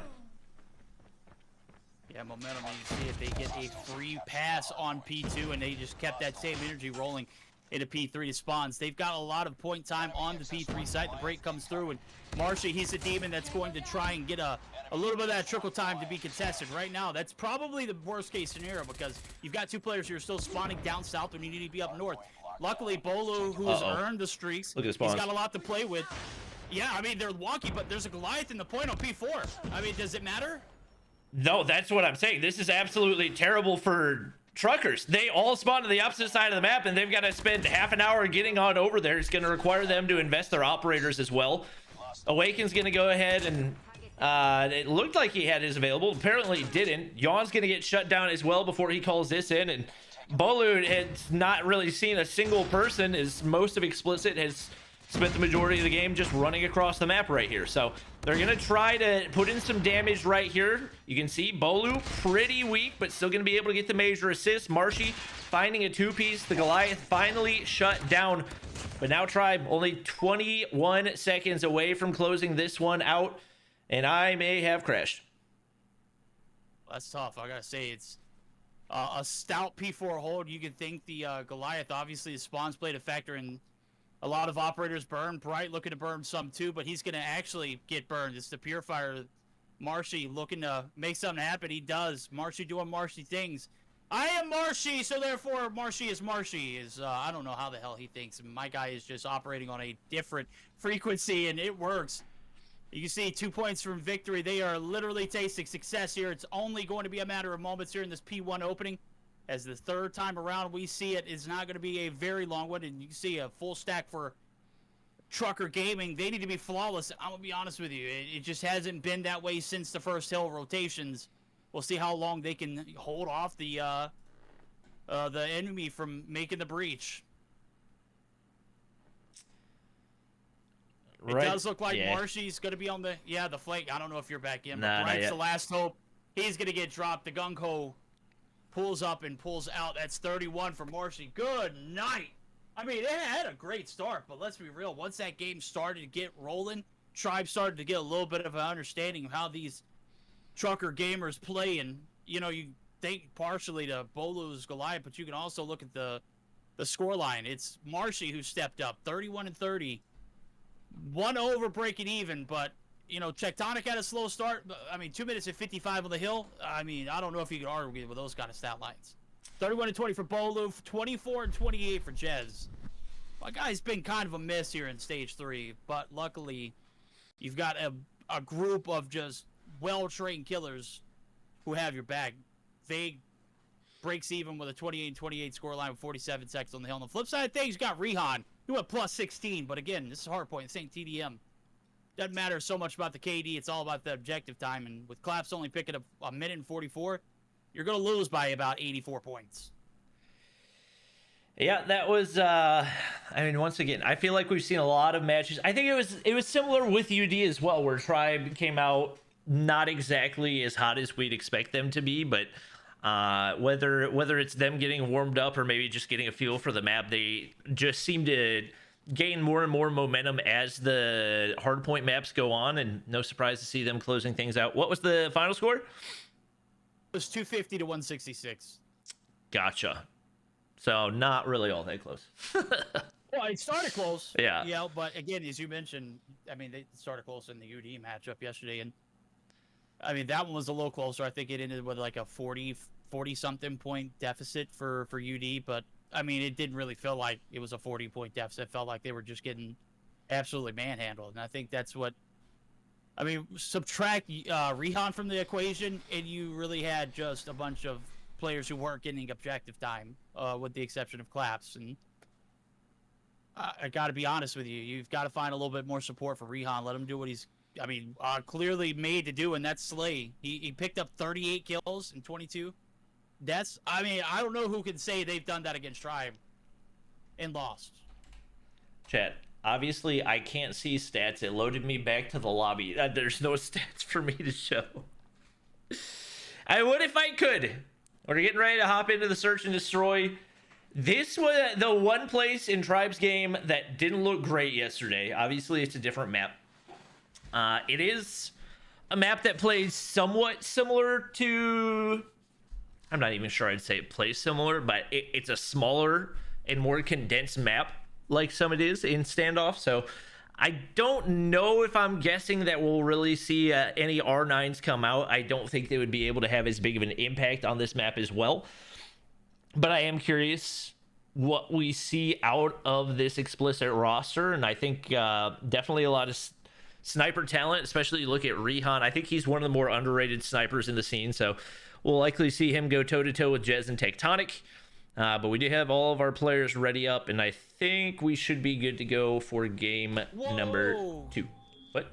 Freak! I was trying to get Vague in the Vague to open a spot for Gil and Extreme. I just looked at Discord, and they were literally. I mean, we started 10 minutes before he sent the message, but in the middle of that game, that's tough. All right, well, big Sag, big unfortunate. We're moving over to Standoff, and again, I mean, this is probably one of the weaker portions of the game for Tribe, and this is exactly where we've seen Trucker Gaming thrive at in games past. They have taken down the Titans in several instances in games past. Right now, they're going to have to take on Tribe, and this is a lot to say considering Tribe have stepped up their game in Surge. I mean, I've seen them improve tenfold, but again, this is a team who is known for their Search and Destroy performances. They put up a hell of a hard point. We'll see if they can make something happen here in the first few rounds on the attack. All right. Well, the first blood's going to go to Marshy, and right now, Explicit just seems to be a little bit stuck, trying to figure out where they want to go. Obviously, the Snipers not been able to have that impact so far. Rehan hoping he finds a wall bang, but there's nobody there, and clock continues to tick. Tribe fully centered in on that A site. Tectonic's going to be able to take down Awaken. Bomb carrier is pushed up to the site. I think he sees Vague right there, but maybe not quite able to spot the shoulder. Vague's got no reason to pick, reason to peek.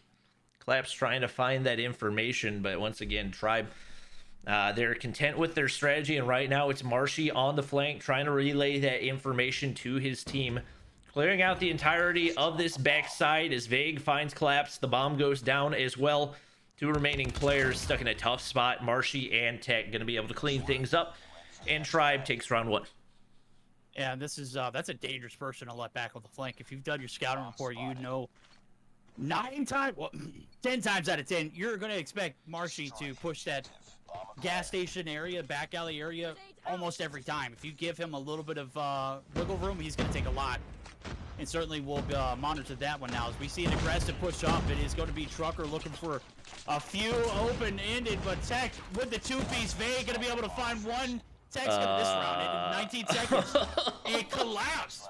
Aggression met with aggression, and Tribe wins those every time. Oh wow, they speed ran it. That was basically what was happening to them yesterday up against UD in the search and destroy. It was just on the flip side, and I think that's something that we see teams do on the offensive side here on standoff. Like, oh, we'll see if we can catch them off guard, invest a bunch of utility, and when you go up against a team that's as fundamentally sound as Tribe, it's just not going to work. Collapse finally finds a way to win a gunfight right there. That's going to be a big one, their first blood of the game. And right now, still looking for some information, is now Awaken makes his way through the back alley. Jez is waiting with a sniper in hand, and if Awaken peeks, Jez looking to make him pay. It looks like he's going to spot him out right there. Jez has absolutely no idea. That's easy kills. One snipe from Bolu as well. And now it's man advantage back to Tribe. That was an RPD, Bobby. Jez holding down that spawn site with an RPD. I think we've seen this a few times, but Bolu pulling out some snipes for himself. That's going to be 2 for 1 now. They did a great job of pushing the back alley, but I think Awaken should never have overextended right there. I think you should have let the round develop a little bit before you push that area. There was a heavy focus after Marshy drops, and that's a miscue from Trucker Gaming right now. So they're trying to recollect themselves. It's been 2 rounds in a row. They found no success, and it doesn't look like they're going to be able to turn it around this one. See if they can pull something out of their pocket. It's going to be Collapse. He's got a pocket full of sunshine. He's going to be able to take Jez down. Bright's going to be able to collapse one. Yawn's going to be able to take another, and now it's Vague. What was seemingly looking like it was going to be impossible is starting to look doable now as the bomb is going to be planted. It's going to push that clock up from 20 seconds to 45. Now the pressure on. The 1v3 getting clutch. Pushes mid. It's going to be persistent on taking down Yawn. He takes that one. The headshots are going to be a necessity, but it is going to be Bright. He's going to get the flank. A little too focused right there. Tunnel vision right on the point. Nonetheless, it was 1v3. It bombs down. There's not really a lot of info to go off of other than that. So good round for Trucker Gaming. They bounce back and starting to close that gap. Yeah, we've seen Bowler's no stranger to the sniper. Obviously not really considered to be his main role, but he's done it really well for Tribe, and he does it again right there as he opens things up with a shot onto Rihan. Clears out boxes, and once again, it's going to be Tribe with the man advantage. Collapse immediately trades out for Jez. He's I watched him earlier, and to be honest, it looks like he might be having connection issues as well. I'm not 100% positive on that one, but definitely look like maybe some lag spots. So that's something you got to keep in mind. Hopefully something they can get figured out relatively soon. Tectonic trying to get some information. He and Marshy going to make the back alley push right here, and Marshy taking the shots, not quite able to get the kill. Tech not going to go for the repeak either, is Yawn, Awaken. Both relatively weak off of that one, and Awaken trying to get the pinch onto them. Marshy now going to be forced to split from Tech. The pre-fire is going to enable the plant to go down, and now the pressure's on. Bright finds Vague. Awaken still yet to find that first kill, but the bomb's down, and they're in position to maybe get a tie right here, but not if Tech's got anything to say about it. He's on a heady that is not easy to deal with, and right now, Bowler's going to be able to find a snipe onto Awaken. Still yet to find that first kill. And with that little amount of time remaining, it's not going to be an easy retake to hold off. Collapse taken down. Bowler's on the flank, and Yawn's not going to be able to make the play in time. He gets the kill, but they've already hopped the defuse. There's no time to work with. Tectonic. Deagle in hand, ready for the corner peek. And Tribe now extending the lead out to 3-1. Yeah, you gotta commend Tribe for that one. It was a great retake. They lose one early. It was a 4v4, makes it 3v4, which is very difficult to say the least, but they didn't play their ones. They played in pairs, and I think that's what ultimately paid off for Trucker Gaming. You got to take something from that round. It's You know, when you've got a bomb plant and it's an even 4-4, you've got to play your Qs. You got to play your 2s. Right now, it is going to be Tech feeding. He's going to be able to find 2 before he's dropped. Damage in. It's 3 for 3. Is Yawn able to get the retreat? It's going to be 2 down. Bolo drops. Marshy and Jez. We all know Marshy's going to be pushing from that back alley area. He's actually found himself already on that B bomb site. Bombs down. It is going to be collected. That's Yawn looking to clutch around up 3-1. Yawn not going to have an inch to breathe. It is going to be Jez griefing. Rihan looking for the reach out. He's not going to get it. Jez maybe lag him. He is certainly smarter than that now. Rihan looking to do the undoable. It's 1-2. It's a little bit of the Tiny Terror action on the flip side of things. Marshy and Jez, these guys are demons. Freaks. How did he hit that concussion? That read for the concussion was absolutely ridiculous. And now Rihan's in a terrible spot. They know exactly where he is, or at least what portion of the map. He's trying to figure out a way out of this one. He's got a sniper in hand, and with players split, it's possible, but it's out of the air, able to take him down, and now Tribe up 4-1 is... regardless of the situation, you know these players are going to clutch up as often as they possibly can. Tectonic, he's a demon. One of the top players in COD Mobile right now, sitting on 10-2 through the first 5 rounds here in the Search and Destroy, and he has been an absolute terror for this explicit squad. They're getting maybe a little bit more aggressive right here as they do send Yawn up back alley right here. Not going to be able to find anything, though, and with a GKS in hand, you better hope you don't get peeked by that really anything. A CBR is probably going to win that. A sniper is going to win it. Not a whole lot of situations where you want to be taking those long-range gunfights with the GKS, and he's not going to be able to find the information. I don't think he even saw Marshy. He does. Takes a little bit of damage, though, and he's going to be forced to back up. And right now, they have absolutely zero map control. And the bomb's down. Map control, indeed. Nope. And the bomb's down. Yeah, that's... I picked it up. Picked up and collected. And Claps, I mean, he never saw it coming. He haven't had the intel about anybody in Delhi all game long. Jez, he's going to go ahead and occupy it. You see the concussion's going to hit dead on. It's Awaken who has the bomb in hand. He's going to be able to find a way to stay alive. Nobody gets to push, and here comes Jez. He's looking for whatever he got information on earlier. Might bit off a little bit more than he can chew, but here's Marshy, the 1-2 punch. They're going to fall back. Fake's going to be able to take out one. It's Rihan and finds one before he goes. Now his focus completely on this courtyard area as 2 players are there. You can see it. Awaken still hasn't really made any progress in the kill department. It still hasn't made any progress outside of the courtyard.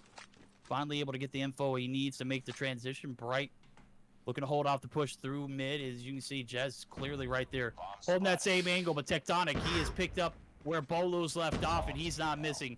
It is a 1v4. It is not doable. Yawn does find one. Marshy right there, all angles covered. Tribe, defense, just ridiculous, impenetrable. I mean, there was never a round where Trucker looked like they were in control. It was all Tribe at all times. Yep, it's they're just so fundamentally sound. It's tough to find those mistakes that you need to find in order to win an offensive round on this map. And what do you know? Once again, it's Jez finding the first blood right there. Starting to get back into a rhythm. He's had some slow starts overall this weekend, but he's known for his skill in North America for a reason. His timing's not going to be there. Tectonic finds one as another player drops for explicit, and oh my gosh, what a... Wait, they're on offense, not a flank. They got to pick up the bomb right here. Forgot we had a little side switch right there.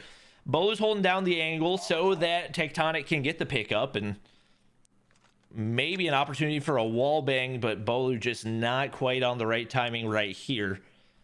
It's a 3v3. Clap staying prone behind that little angle, and I don't think there's any way that Bolo gets any information out of a jump right there. He definitely sees Yawn. Gonna relay that information to the teammates, and still waiting for a peek over on that bomb site. Nothing quite yet, but that slide might give a little bit of information to Claps, but he's not moving an inch.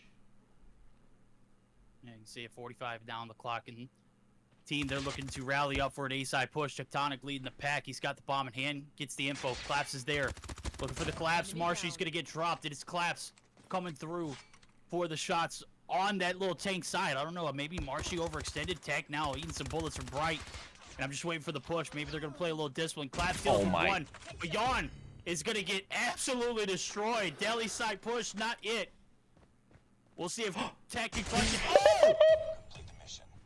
Gets that little info, man. We're playing on pixels right here. Dude gets the god tier eyesight. And now Bright, you can't challenge this. This is the god heading, bro. Does he have time? He's going to go ahead and hop the bomb. I don't think he does. This might be around Bright. I think he played it. Oh, he does! How? Oh, the timing could not have been any more perfect. And now Tech on the break of a 1v3 right here. He gets the information on Bright as well. A little bit surprised we haven't picked out the sniper yet, but Bright, he's got a sniper of his own. He's going to go ahead and shell it. Tech doesn't read the final kill correctly, had him down to 5 HP. You gotta think, maybe if Tech slides to the corner when he's prone behind the hay bales, instead of going for the plant, might be able to win the round. Either way, a great play, but man, oh man, did that come down to really, really tiny adjustments out of both players. Well played both ways. And that's gonna give at least a little bit of hope for Explicit as they do win their first round here on the defense. First a mini, maybe? No, it's going to be a full send. A bold ego chow at the highest, and this is how you do it. Take a note out of this page right here. It's Tribe. They get the full send on the A site. They get the bomb down. This was a failed attempt earlier, and it is griefing at the highest. Rehan sitting on 2. He has not been much of a factor here in the search or destroy, and Tribe has just called his number every which way. Bolu going to get the better of that trade, and that is going to be a very dominant, flawless victory on the 6-2 now as we are on map point.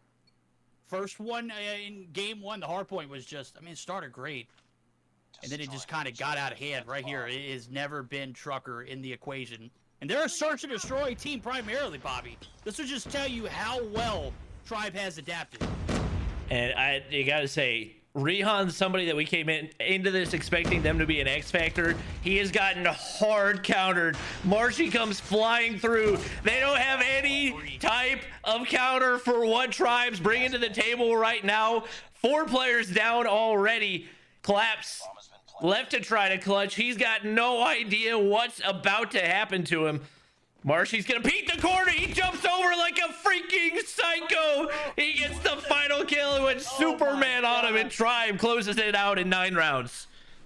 I mean, 4-piece in the last round. Marshy, just an absolute nightmare for Trucker. I'm sure you're gonna have that image in your head stuck for the remainder of the day and definitely going into the night, man. A big performance from Tribe. Marshy opens up with the first 3 almost instantly. I mean, Waken never stood a chance. Donut on board for him at that. So, did you see Clap's POV of Marshy? I did. It was disgusting. It was, without a shadow of doubt, the most scariest thing I've seen. Oh my gosh, that was hilarious. Somebody make like a meme out of that and throw it on Twitter. That'll get a whole lot of views, I guarantee you. Oh my gosh. He just went straight Superman on him right there. I mean, I don't think Marshy stopped running forward a single time for that entire round. He finishes with 10. Tech 17. I think he finished, what, 17-3 or 17-4 right there. So at minimum a 4 KD in search and destroy. I just watched it back. I mean, just a freak of nature, bro. That was hilarious. From Marcy's perspective or from Claps's perspective? From Clap's perspective. Oh my gosh. So it was. I mean, how do you combat that? You don't. I mean, you just let Marshy do what he does, and in the words of him, it's I am Marshy, and Marshy is Marshy, and Marshy did Marshy things there in that last round. Could not be stopped. I think you credit a lot of the success of how well the defense was, and you know they kept that same momentum going into the attack. That real bold ego chow to push the A site the second round after they kind of failed in that 1v1 in Tectonic and Bright.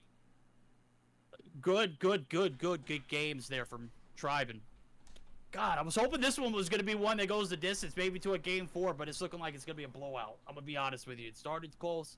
They had them in the first half. It is looking undoable for the Trucker gang.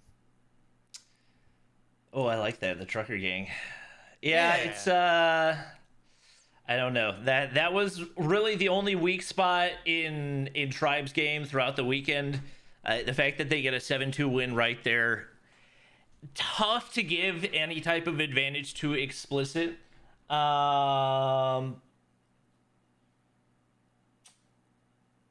I think we're gonna go ahead and start. Yeah, I think Extreme's actually watching another game. Okay. Well, hold on. He said, "Guys, ready? Give me a minute." He's about to pull out. Wait, he said you can Possibly. start. Wait. Oh, he did? Yeah. I think so. Oh, okay, never mind. Oh, yeah, he did. Okay. Oh, unfortunate. I wonder how Dave's matchups are going. You know what, chat? We'll pull up Dave's stream real quick. Obviously, this is going to be on a massive delay because you have our 1 minute delay and then his 1 minute delay. Oh, and he's got the score up for us. I mean, just message me on Twitter or DM me on Discord, Lurker. Either or. Washi could be looking for one here, but does get taken down. Pengi Are we loading in? picking up the R90 Yep, we are. Hopper Okay. from Solo. That or using it himself. Well, I'm not there's entirely your sure. score update, Yeah, it looks like he chat. must have picked it It up. is 1-0. All tied Undream. up 5-5 now. Tied up at 5-5, so you guys might want to catch the end of that one. Definitely a big opportunity. Obviously, the tribe fans are here for tribe, so we're gonna see what they can do right here, trying to close this out in 3 to advance to the winners finals. Very aggressive defense over here on the B site. Rihan in a peek. Tectonic's not the guy that you want to peek though. That's gonna leave this side of the map wide open. Vague's already getting pushed up in the top side, and right now it's a nasty flank that I'm not sure these explicit players are ready for. More than likely, Vague gets the audio cues on the bright above. It actually doesn't look like he gets that, but once again, he's on the nasty flank. Tectonic, Marshy, Bolu, all picking up kills, and no reason to expect Vague right here. Does get the audio. Information onto Awaken right there. Yawn, not ready for it either. Gets away with his life, and it looks like they're getting ready to set up for a mean spawn trap, as they've early on already got an 8 life advantage, and explicit looks like they're kind of panicking, trying to break this immediately, because that is not the way that you want to start this one.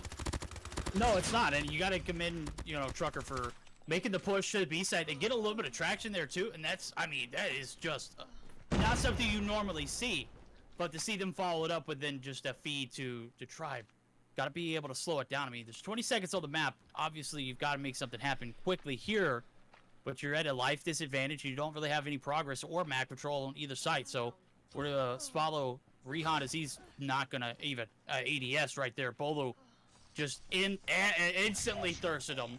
Right here, the contest on the A side. 3 players there in the vicinity. It is gonna be Bright taken down. Hopes for Awaken to make something happen here. Is he could be an impact player. Didn't really have much of an impact in the search. He's gonna be destroyed. With only 10 seconds left, this is probably gonna be a first round to the defense.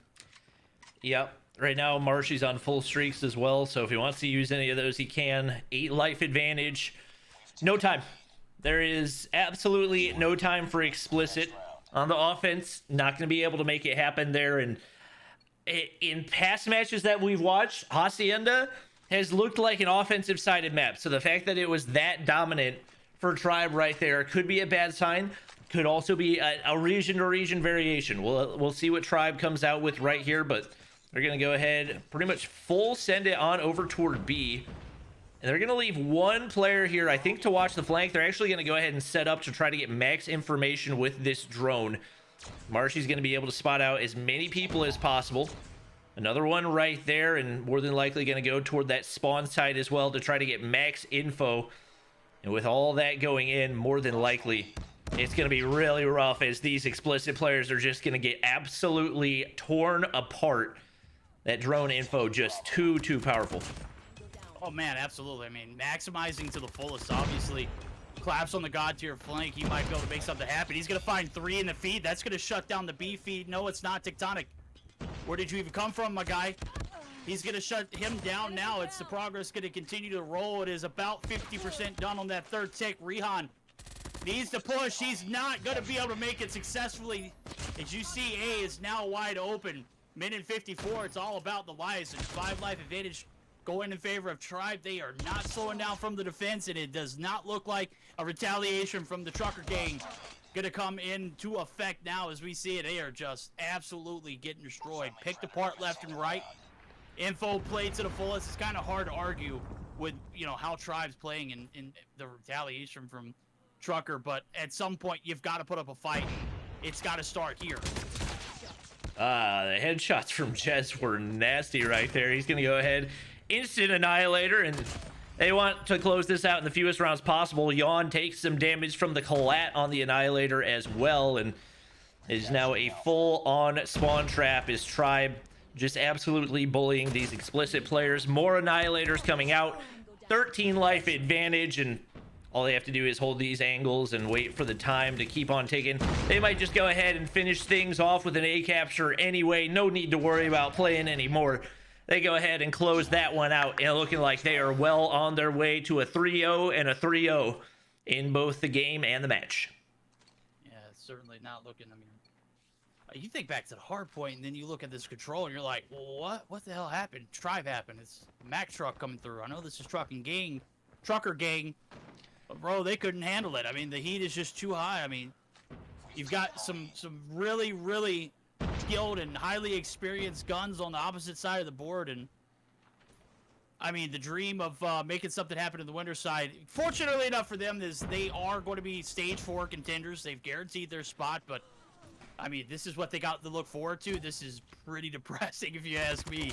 300 rounds a quarter, Tribe just not letting the foot pedal off the gas, and I mean, 6 life advantage, no progress on either side. It's not looking doable at all. You look at the streaks as well. You got Marshy with a Goliath, Marshy with a cluster, Tectonic with a Pred missile, Vague with a drone. You got another drone in the sky already for Tectonic. There's just too much utility to look over at the side of Explicit. They've got one Annihilator out, and now it's gone. Yawn gonna get predded off of his Annihilator as well. Now there are 0 operators. You got a 13 life disadvantage. They're getting slayed across the board. I would say by every definition, the hope is gone for this control at least. And I think Tribe is good, but I think there's also a lot of work to be done for this Explicit roster. They did not look confident in the control at all. Looks like Tribe going to go ahead and use up as many of their streaks as they possibly can. Bolu gets the kill with that drone shot. And all the players down below just doing what they can as time runs out. The 3-0 victory for Tribe Gaming. And they will advance to the winners finals in a very convincing way. There we go. Winners finals coming up. And I was talking about, how competitive this one was going to be. And I expected it to go exactly the way it did. Just didn't expect it to start so spicy in the Hardpoint. Obviously, things start to settle down and Tribe show up in full form. And it was not a good side for Trucker. It was a little bit of saving face at the end. They were just literally trying to stay alive and couldn't even do that. It's a matter of the 3-0 and the control. There was not a question about Tribe's ability to win this one. Is about how long are Trucker going to be able to extend this series. They did not do a good job of doing that. Get bullied in the search, and that bullying continues on. They just get absolutely griefed in the control. Now 16 on board for Marshy. There wasn't a lot of rounds, so you're not expecting 20 kills. Nobody in double digits, with the exception of Collapse. And I've got to say, back to the drawing board you go. You've got a lot of work. Good thing is you got plenty of time to do it. What is it, a month and a half now for stage 4? In between? Yeah, I believe You've got plenty August. of time to make something happen. That was rough. I mean, and even talking about the kills, I don't think any of the rounds actually went down to full kills either. I think it was either Explicit couldn't capture a single one, or Tribe ended the round so quickly that they didn't have enough time to get the rest of their kills. So, like, when you look at the kill count, there wasn't much of an opportunity for them to actually do anything there anyway, because they were ending it so quickly. So that was definitely a quick one. Like we said, Tribe is going to move on to the grand finals. I don't know if Day is still running his OBS Ninja. We'll check and see. Okay. I checked it a second ago, yeah. Okay. Well, then we'll try to hop in. If there is a game 4, we'll see if we can hop into that one whenever it gets started. Alrighty. Well, I mean, are you not entertained, chat? You got to see Tribe. It was against a very defenseless Trucker. They just looked like deer in headlights after that first game. I'm not used to seeing that. I'm used to seeing like full confidence from Rihan and his ability to frag out 30 and 22 in the hard point. I don't know if he like just lost focus after that or just the team just gave up, but it kind of looked like they got folded and they folded. So Trucker going to be moving on to face off against the winner of Dramas and Wicked Esports. So obviously we still haven't gotten to that point. On Dream and Cold Shower, that matchup is still going, and I think I still have Dave's stream pulled up, not his. Yeah. Because he stopped that, but it's looking. Looks like Undream might get a 3-0 on that one as well. Yeah. I'm sure the matches. You said the Search and Destroy was 5-5 at one point, but. Yep, they have a 2-0 lead right now. It looks like they're probably going to win their second round. And it seems like UD is looking stronger on the defensive side.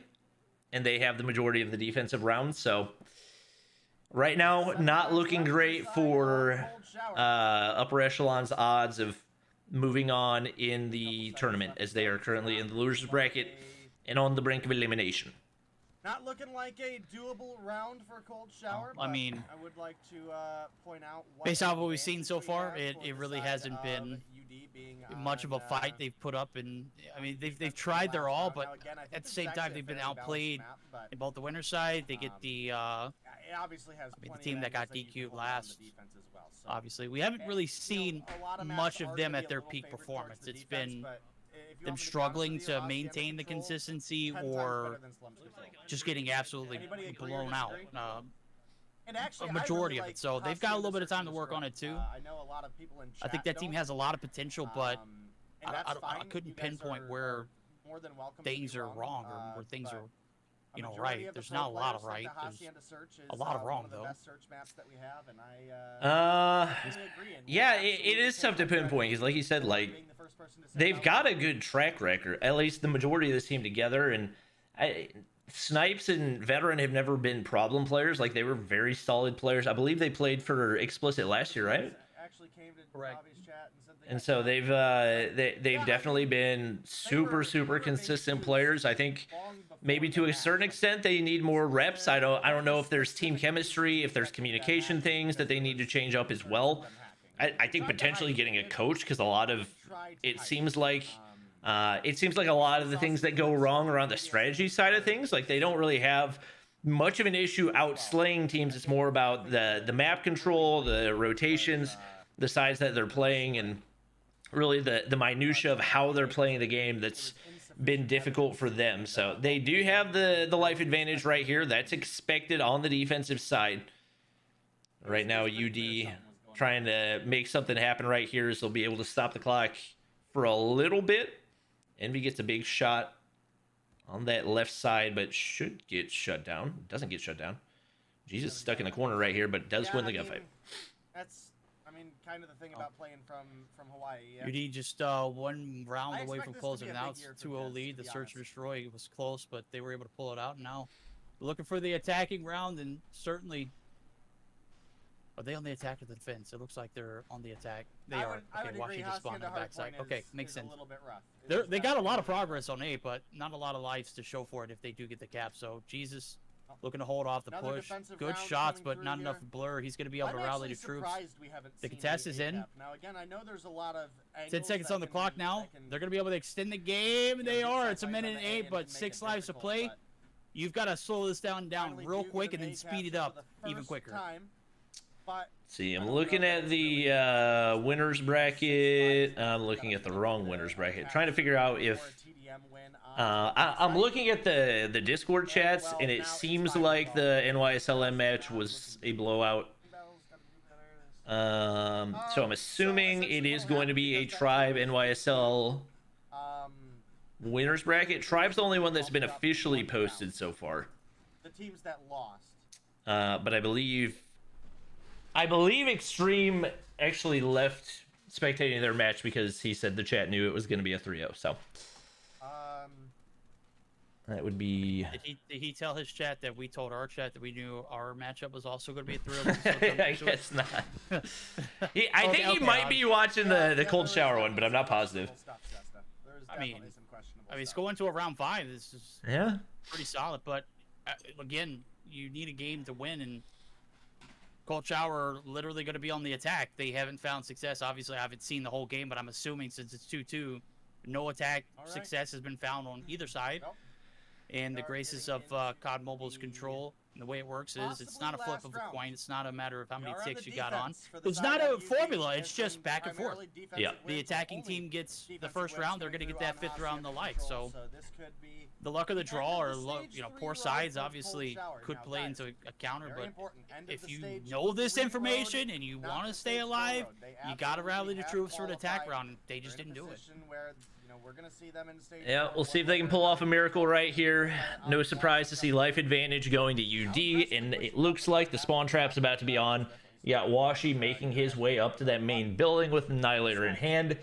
Snipes is going to peek the corner and does actually get a kill onto Envy right there, so that's going to allow them to get a little bit of progress right here. Ban doesn't get the initial information. Shots onto Jesus, but Pengi jump shot with the Annihilator. It looks like the spawn trap might flip to the other side, and never mind. So it's going to be able to take out the Annihilator, takes out Snipes in the process as well. And now it's back to square one for UE. They're trying to get some map control once again. Well, I gotta say they've done a great job of playing their life. It's not like UD are up 25 to 18 right now. It's 4 lives in a matter of a little bit of progress on A, which is getting reversed, and not a lot of time to make anything happen. It's going to be Jesus on the flank. He's going to go ahead and hop the hill, which stops the clock. Doing a great job playing his life. He's going to push out now as he's trying to do a little bit of traffic control. He's going to get a little bit of reinforcements from that number 2 player who is veteran. He is doing all the work right there. Jesus is dropped now. Veteran in the cubby. He's dead to rights. No way Solo gives that kill away. And that might be it. You can see 15 seconds on the clock. There's nobody around the hill, and with the amount of ground they got to cover, Pepe somehow able to flank through. He's not going to be spotted, but the lives are dwindling. It's 6 lives now. What was a 4-life disadvantage is 6, and that is going to matter, especially when you're trying to extend the game, and you haven't done a great job of getting the caps in so far. Yeah, he's ready for the flank right there, so he's able to get 1. I don't think he actually got immediately traded right there as well. Maybe he did. Now an 8-life disadvantage. You see those UD players hopping back on the point. Only 3 lives remain for UE, and just not looking like a winnable situation. The clock runs out. And that's going to be Undream taking the 3-0 victory, and definitely, I think at the very minimum, solidifying themselves as a top 3 team in this tournament. You got to look at the upper bracket and see NYSL and Tribe up there, but given that Tribe is the only team that's taken down Undream so far, with that level of dominance up against Cold Shower, pretty impressive to see, and they are going to be playing... Hey, ladies. They're going to be playing the winner of... Dramas and Wicked. Oh, no, or the loser of Dramas and Wicked. Yeah. Wait. Wait, what am I looking at? Who are they playing? I can't believe you guys miss Cold Shower. Give the business to UD. We watched it on your stream. Yeah. Oh, darn. Watch me good. I tried to troll you guys, but, apparently I didn't make it. Was your guys' game over that quick? Seriously? Yeah, it's 3-0. Yeah. I mean, mine was 3-0 but you had time to watch mine. Well, it was like a 7-2 search and destroy and a 3-0 control, so... Okay. Yep. Yeah, I think we had 12 rounds of search and 5 rounds of control, so makes sense. Wait, so Undream... I am Undream in won. confusion. Undream Okay, won. so DST, NA, and Mayhem hasn't been decided yet. What? Oh, Undream plays whoever just lost in... The Wait. Tribe and... No. Wait, there was only... What am I missing here? Oh, no, it's the loser of the Trucker? Mayhem and... Oh, they play Mayhem DST. and- I forgot. Yeah. I'm not gonna lie. I kind of forgot DST. Well, we don't know for certain, but yeah. It'll be Trucker versus the winner of Drama Wicked. Yeah. And then Yeah, Undream it'll versus be- DSTNA. Okay. Yes. Now we're clear. So now I think Extreme got to spectate NYSL or DST earlier, one or the other. Yeah, I think he hopped out early because he knew it was going to be a 3-0. Okay, so it was like that convincing. Like Yeah. like there's nothing special about DST. So I don't really want to watch DST versus Undream. So I guess No. Trucker versus Wicked / Dramas. Yeah, 100%. All right. 100%. Now, I mean, that poses a big question, though. Like, Cold Shower literally looked, I wouldn't say awful, but they just have not looked convincing. Mm-hmm. Are they still a part of that, like, contention for top 4? Like, core 4 teams? I feel like number 4 is kind of a toss-up. I think we've got a solid top 3, and then I feel It drops like off. number 4 could go to Explicit. It could go to Cold Shower. I think I've got a feeling Wicked probably wins that matchup, so it could potentially go to Wicked as well. I'm gonna pull up Extreme's channel because I think he's covering. Oh nope, looks like he's over. He was watching the same series I was. Oh, was he? Yeah. Okay. He tried to get into your guys, but they started, so I instead got him invited to Undream versus Cold Shower, so that he didn't have to sit there and not watch anything. So me and Gil Gotcha. casted the Hardpoint, and then Extreme joined after that. Okay. Yeah. Gil's trying to get into the Wicked and Dramas game, if it's still going on. Who did Bobby's team lose to? Guys, my team did not play. There's no chance of us making it to stage 4. There's no reason for us to play. I mean, technically, you're in the winners bracket finals, right? He's talking in about NYSL. my team, the one I qualified with. I'm talking about the org you're partnered with. Oh well, yeah, technically, yeah. I think you ride their success, not your downfalls. I think. Yeah, that's... but my chat doesn't care about that. They just want to see me get destroyed. Like, Well, what are you on rostered with Get Wrecked? Or Get, what was it? Get Get ripped. merged. Get Merged. merged. Yeah, Yeah. Get Merged, yeah. I mean, those are too crisp for it not to be you. Get pantsed. God, yeah, Get Pants. Yeah, yeah. I heard Ripped Pants came into your chat and said that they did it through 3 games and finally got caught. No, I think they said that was the 3rd time they've been caught cheating. Oh. Freak? Oh. Yeah. So, no, my I goodness. just feel awful for the teams who got eliminated because of them. Well, to be fair, I Fuck. kind of explained to chat that, like, you know, because we're like casting this officially, unofficially for COD M, like there's only so much we can say while the game's going on. Because like I noticed in all of our chats, everybody's like the whole time all of that was going on, they were like, "These guys can't be serious right now. These guys are obviously cheating." Like, yeah, we can't just say that, dude. Yeah. I was just like zooming in and making faces the entire time. Yeah, this was oh wait. Let me zoom out. That's zoomed in too far. Yeah. Rip Pants saying I guess we got caught for the 3rd time, so maybe that's former Infinix. I'm trying to think of like pro players that have got caught cheating before. Trying to think who else could have been, but there you go, chat. RIP the pants.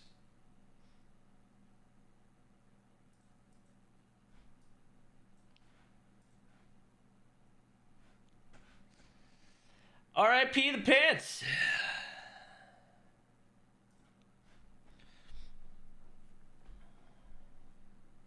We want to see you win? Well, this is not the place for you to see that. LOL. Bobby versus Rip Pants 1v1 right now.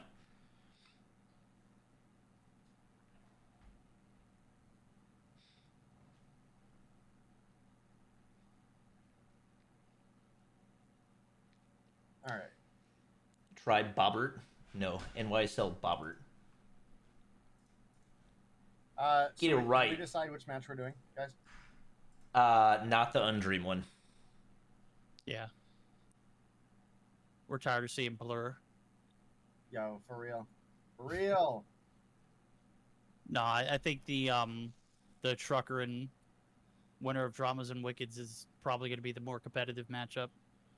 That's at 3, so 20 minutes out. All right. Maybe a little break to go get some hydration and we're of course doing NYSL versus Tribe when that match happens. Well, right? yeah, Oh! yeah, yeah. Yeah, I don't think we could miss that one, bro. Even if we wanted to. That would be an atrocity. Yeah. Yeah. I mean, Yeah. imagine not having NYSL on screen at all. Yeah, that'd be crazy, dude. I can imagine it like it was yesterday. Ooh, dramas and wickeds on map 5. Yes, please. Let's go. Are we jumping in? Uh-huh. Yes. That's it. Let's go. All right. Sir Sniper God, can you possibly send me an invite? I'm not in the room. When Oh. you get in the room, can you possibly send me an invite? Hey, how you doing? Oh, How's it going, man? hey, hey. Let me get Sniper God in here real quick. Nice. I got an invite from Gil. Oh, Oh, wait, they wait. don't have enough room. Oh, hold on. Pause. Do we have a?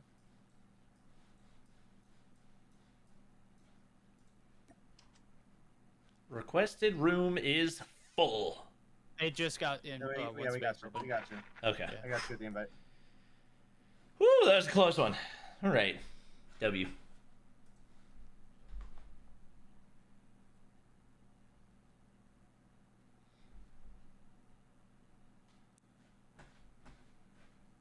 Yes, chat. Get merged was exposed for cheating. All right, this is game 5. Yep, it's tied up 2-2 right now.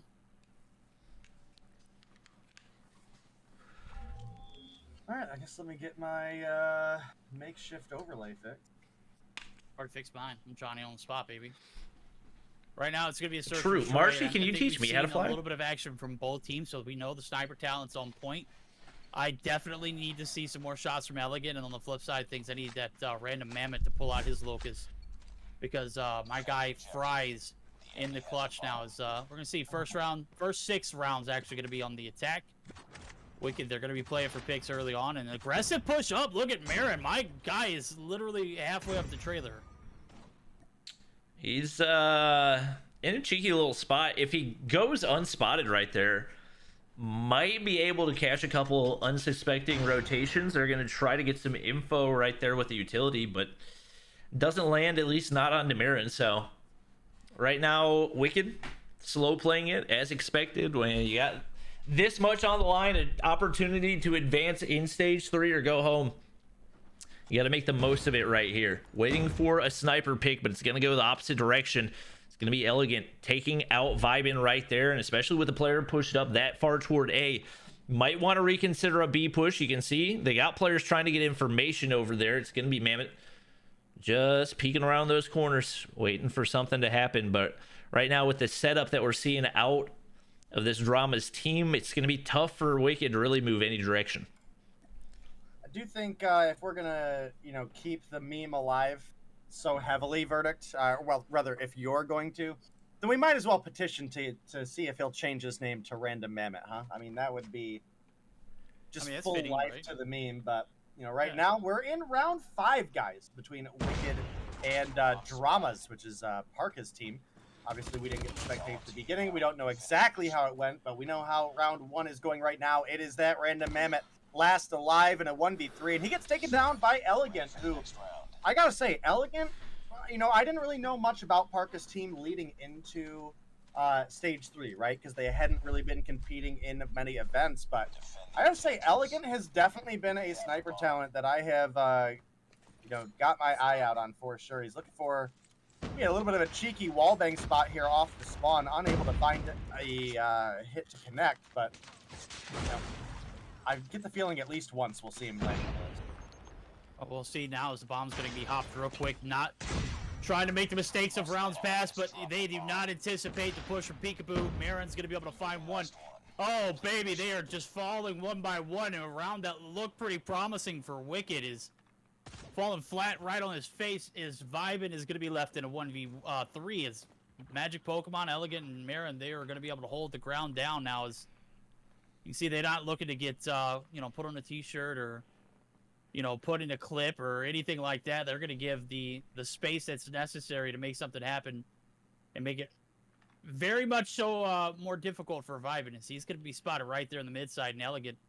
I don't know. Maybe they didn't see him. Kind of. I don't know that they saw him, but I do know that he's still rocking the OWC tac laser, so more than likely they at least got the information that he is over on that wood side. Elegant staying in this corner. I think heard the audio cue, but the quick scope from Vibin's gonna land right there. Now into a 1v2, still got 39 seconds to work with. Bomb is down over on the A site. And right now, if you're Dramas, all you got to do is stay alive. It looks like Pokemon's got the angle right here.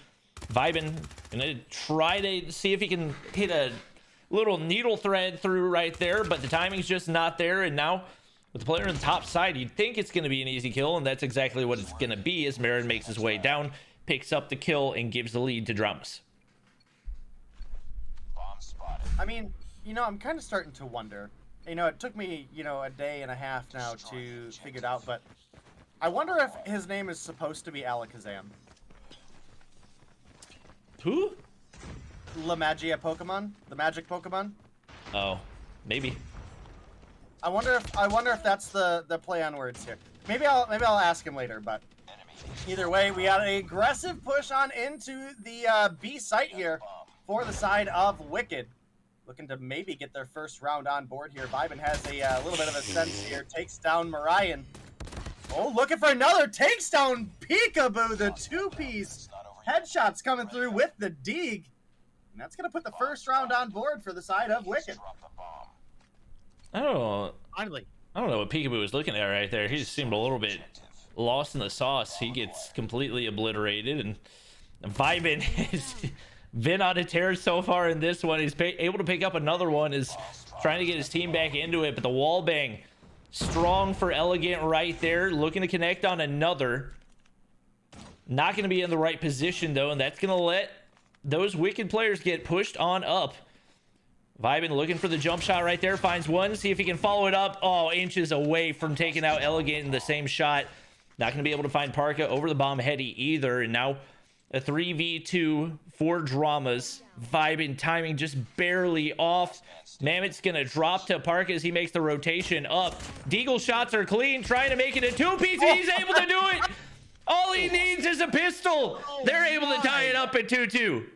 A pistol in a dream, but you got to commend your teammate who made the god tier flank on the backside, gets Parka weak, and gets the info that's needed. Elegant never sort of shot, flat-footed, taking deagle shots left and right, and surely enough, the 1v2 clutch in the pockets, Vibin never even broke a sweat. I gotta say, the shots are just absolutely on point. They've managed to tie it up, and they got two teammates who are looking sitting on goose eggs. Mammoth picks up his fourth. Alakazam in question, or La Magia Pokemon, the magic Pokemon, whatever the name translates to, and they've got one for ones now as Mammoth's found himself on a little bit of an island, and like I say, he's playing his life pretty well now as we got the bomb pushed over. They don't hesitate at all on the A site, and a little bit of back and forth it's 2 rounds in a row they go B, and it's successful. Now we get the little bit of a transition to A. Might be a round that they'd be able to take a lead on, but Peekaboo and Vibin, they get the trades in. It's 2 for 2. Only 30 seconds left on the clock. Elegant and team have to make a move, and they got to do it a little quickly. As you can see, they're starting to gather up the momentum to make the push. Vibin taking that momentum and crushing it. He is on 11, looking for 12. It is going to be La Magic. No, the shots are magic. My guy is just, I mean, he's vibing, dude. He's vibing, literally. Literally vibing. Oh, 5 rounds in, 13 kills on board, and we saw him finish 2 rounds 1v2 with the Deagle able to clean him up both in the feed. Comes through with the last kill this round again, and now Wicked, they're up 3-2 right now. And I don't know if either of your chats have confirmed this, but I think I'm seeing in my chat that Elegant is high. And Peekaboo is Tiprath from Truly last year. I've heard rumors of that. Yeah. I'm not sure if either of them are allowed in COD esports, so I'm not sure if there's confirmation of that either. Maybe they are. I could be misunderstood on whatever the ruling was for that whole situation, but right now it's 1v4 for Elegant. He's going to get shut down quickly. It is going to be Wicked taking the lead right here, and even extending on it as we had the first 2 rounds go in for Dramas. The next 4 as we go ahead and flip sides. And Vibin's now going to have his shot at things over on the defensive side right here. Full sending on over the A side, and we'll see if the snipes still continue to land on the opposite side. And we're going to have to see now is it's a B push. It's full send. Parka finds first blood. Shotzi was only line of defense. Luckily, Losty gets the read and gets the info. He's going to make his way over. Finds one in return. Now as a team, they're looking to collapse on the B site. Firing range is completely compromised, but it's not safe. You can see Reckless. He makes the full-on send through the back alley. He's found himself in jungle in a bit of a haste. Does push out aggressively and pays the price. Now it is all on Mammoth. Random or not, he's got to be the random that clutches this one now as the bomb's down. It's minute 15. Completely doable. Marin and Parka, they're going to be able to collect the bomb and make a push. I don't know if they're going to stick around to find out if there's still trouble here at B or if they're going to make the rotation over. They got to collect the bomb first, and that's Parka. He takes the bait and he bites the bullet. 1 for 1 now as it's a doable clutch. Mammoth reels it back in, 55. Not a lot of time to work with, but with that bomb being guarded like that, I don't think it's going to be possible. That looked kind of unique. I don't know if you were watching from Marian's perspective there, but that was a interesting wallbang attempt all the way from the back. So we'll have to see. Maybe just prediction or trying to get some information, but he's going for the bomb plant now. Does have a player pushing him. Ends up getting taken down by that random Mammoth. And now Wicked lead 5-2.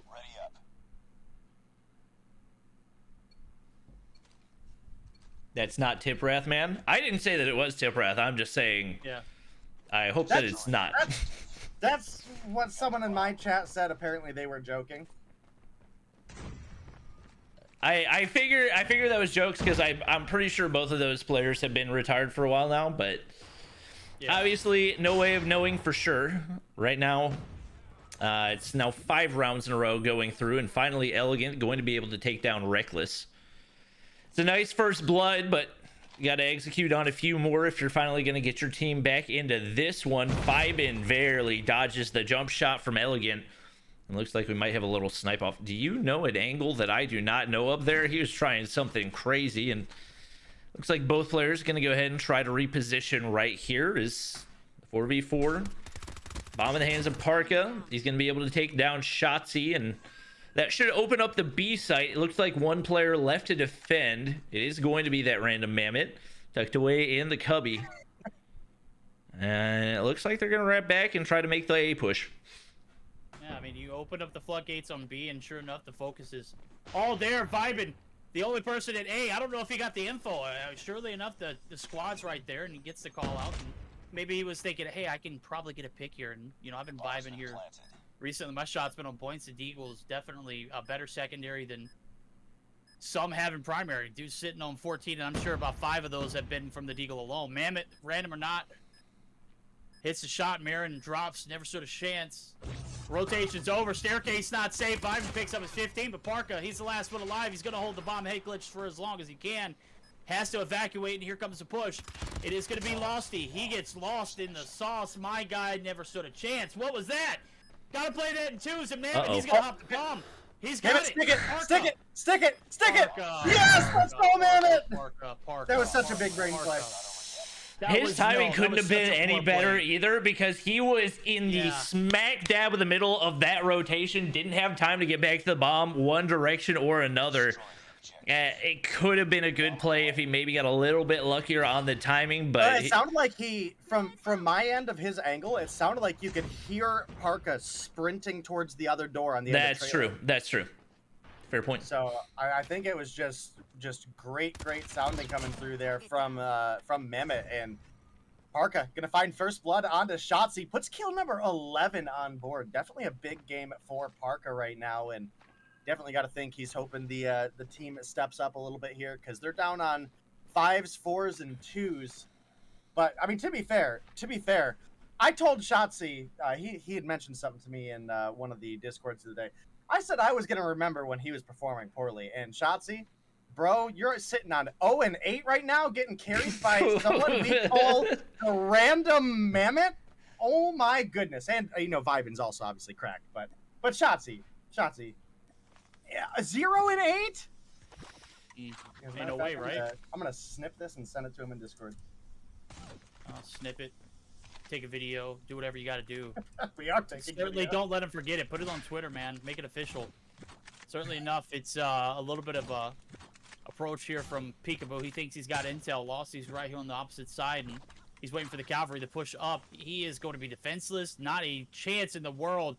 But Lostie overextends. You can see he gets a little antsy. He sees one, doesn't anticipate three. And there it is. They clear off the B site. Now it's a 3v3 even matchup. Well, I mean, nothing even with Vibin still alive, and that random Emmett certainly putting up some big numbers as well. 11 on board. Smoke comes through. Now they look for the push. The Magic Pokemon gets executed. And that is it. Parka, the last hope for the dream. He's going to get dropped. And ladies and gentlemen, we've got one team moving forward. It is Wicked. Dramas started strong. 2 rounds in a row, but good. I guess Vibin just took a minute to warm up. And after that, it was just pure chaos. They couldn't retaliate. Big 7-2 win. Game 5. They're going to be moving on to face off against none other than the Trucker Gang. Trucker Esports, Trucker Gaming, whatever they're going by. Certainly not explicit. That is true. That is true. They were formerly competing under the name Explicit. You can see that a couple of the players still have Explicit in their name because I think that's like initially what they registered under. And I think the day before the broadcast, the team name was changed. So I'm not entirely sure what happened there. But either way, do have plenty of action left ahead of you guys, right? So. Unfortunately for team Dramas, even after a incredible performance out of Parka in that last game, I mean, again, putting up 12 kills is definitely solid against a Wicked roster that has looked theoretically stronger than ever. Besides, having this 0-8 bot on the team. The disrespect. I don't. You know what's funny is I don't even remember what he said to me the other day. But I told him as soon as he has a bad game, I was not gonna forget. So I mean, it is a goose egg, so it kind of deserves it. But it is a goose egg. Hey, look, if you're gonna take the name of one of the better like CDL players, you've got to put up better numbers than 0-8, right? Pretty sure Shotzi from the CDL has like the highest average KD of any CDL player. My guy is a movement freak too, bro. Have you seen like some of the angles this guy takes? I mean, he's just absolutely undeniable. And then with Illy back too, that's gonna make that optic team pretty OP. Can't wait to watch them get destroyed by NYSL today. Hey, Yo, Krim is in peak form, bro. He I is? saw him. He had a smoke and a honey bun. I think he's ready to rock and roll. I was wondering what was going to get paired with smoke, and then I understood. I was like, "What? Where's this going?" That don't make sense now. They're undefeated so far in the stage. Let's. What time do they play? I actually don't know. Not Bobby, till 6. Might get to watch it. No, probably you not. play a bit more than I do, Bobby. Is there any Mhm. chance I can get you to look at what I sent you in our group chat and you give me your opinions on something? Let's see. So I know, like, under the trailer, you get like the name tag reveal, right? Mm-hmm. So, I don't know if this is like a new spot that I've never seen. Yeah, this is. I mean, all of that is wall bangable. And I mean, he's got the info. He's Yeah, look, I feel wall like bang if he is actually going knew, for he would have gotten the sandbags. kill. Yeah. Look, that was a wall bang for sandbags. It just so happened that that player was lined up on the opposite side of 10. Yeah. I think if Opposite side of 10. What do you? Like he's in the sandbags of 10, not the sandbags of the B bomb site. Oh, okay, yeah. I see. Yeah. He's not right there on that sandbag where it's right outside of firing range, where the B bomb site is. He is actually on, like, the middle where P1 is in Hardpoint. Well, I just that's what I was trying to figure out if there was like a name Yeah. tag reveal there or not. Because like you can't actually see under the trailer, but the enemy's nameplate will pop up and you'll get a little aim assist. I didn't know if this was a similar spot. You know what I mean? Yeah. Well, I mean, if it's a similar spot, it's pretty unique. I haven't seen it yet, and I mean, while we're getting this collected, I've got to use the restroom, bro, and I got to get some more hydration in me. I'll be right back. yeah, I'm gonna go grab some water as well. Same. All right, chat. I will play back one of the matches from earlier. What was the best match that we've had so far today? What was our best match so far? Private. Record. S&D Summit. These were the hacker maps, right? Y'all wanna watch the hacker gameplay from, let's see, probably the best hacker gameplay was for, I think it was for Pants. For Pants on Hacienda, right?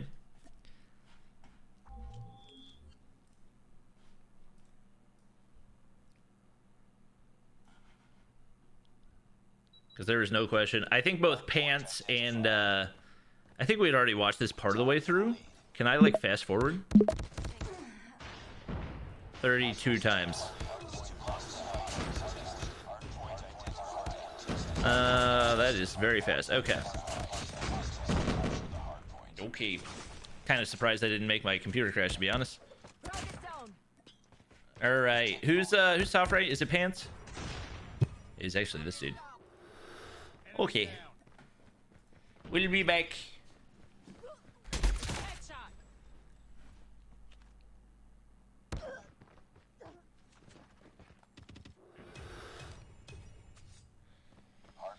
The objective is updating soon. Get ready. Hardpoint is ours. Contested. Hostile predator missile inbound. Hardpoint identified. Tango down. Hardpoint locked down. Hostiles have captured the hardpoint. Hardpoint is ours. Hardpoint contested.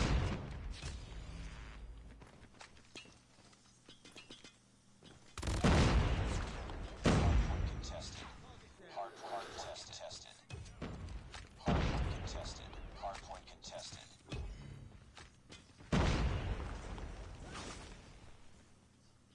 Friendly predator missile down.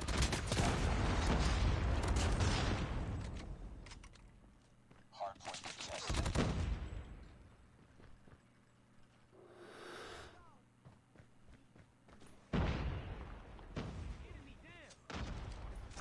Hardpoint contested. Tango down. Hardpoint lost.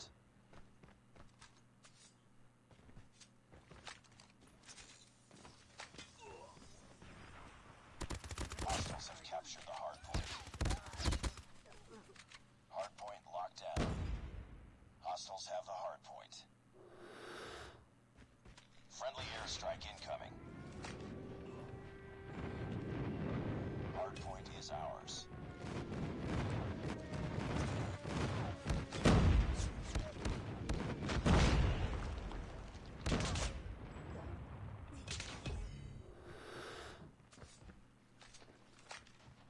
Hardpoint lost.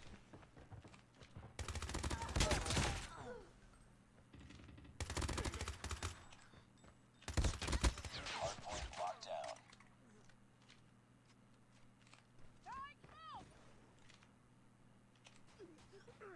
Hardpoint contested. Enemy XS-1 Goliath incoming. Hostiles have captured the hardpoint.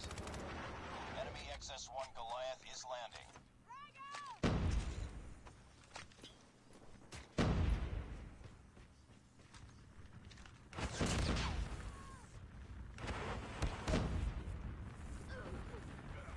Be advised, hostile predator missile inbound. Friendly XS-1 Goliath incoming. Friendly XS-1 Goliath is landing.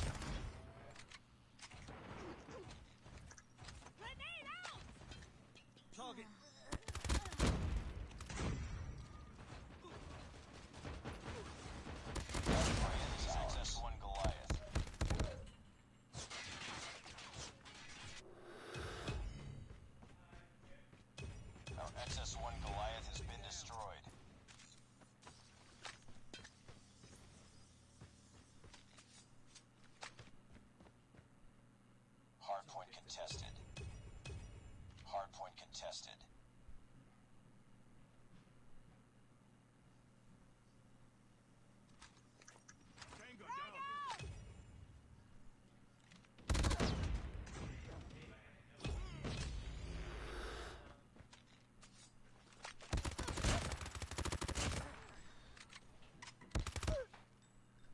From in front of the bathroom.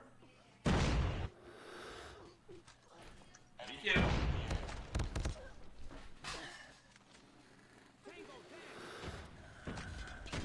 Hostiles have the hardpoint locked down.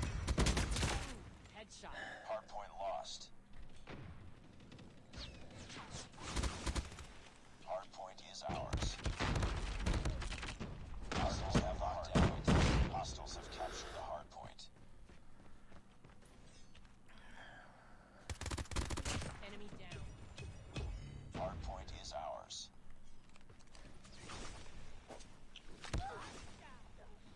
Hardpoint. Okay, Trucker versus Wicked. Tribe and Mayhem want to play early, so that'll start at 4. Hardpoint lost.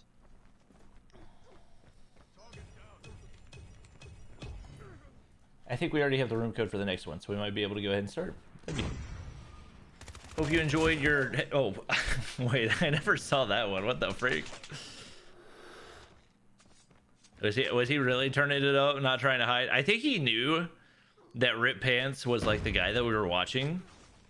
He just did not care.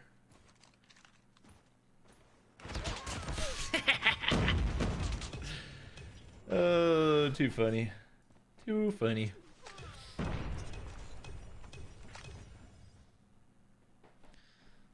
Unban Sped? Who banned Sped? Katie, it feels like you're causing issues in chat. Is this correct? Hey, Day, you back? Yeah, I'm here. Is this correct? Yeah, I see you trying to recruit Beetle to play some Warzone. No. He asked me to play Vanguard, and I was like, how about you play Warzone? I knew he was going to say no. Oh, now I can't check the messages that he got banned for.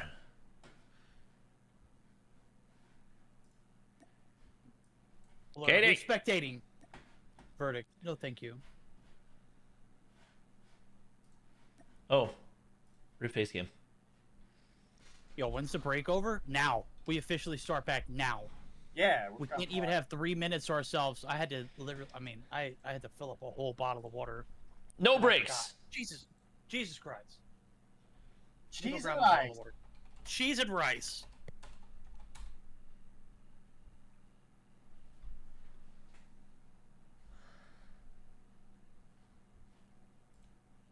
Cheese.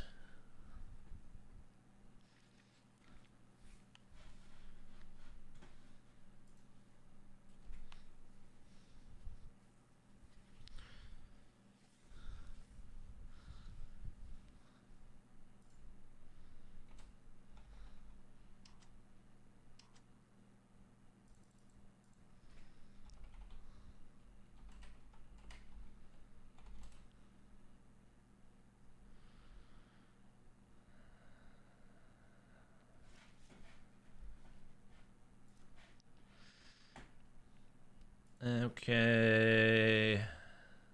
Unban.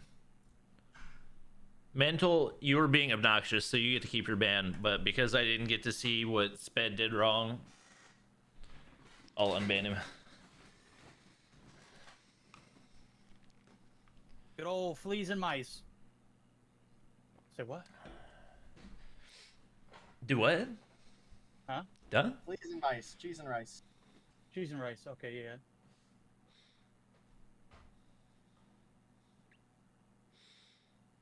Alrighty.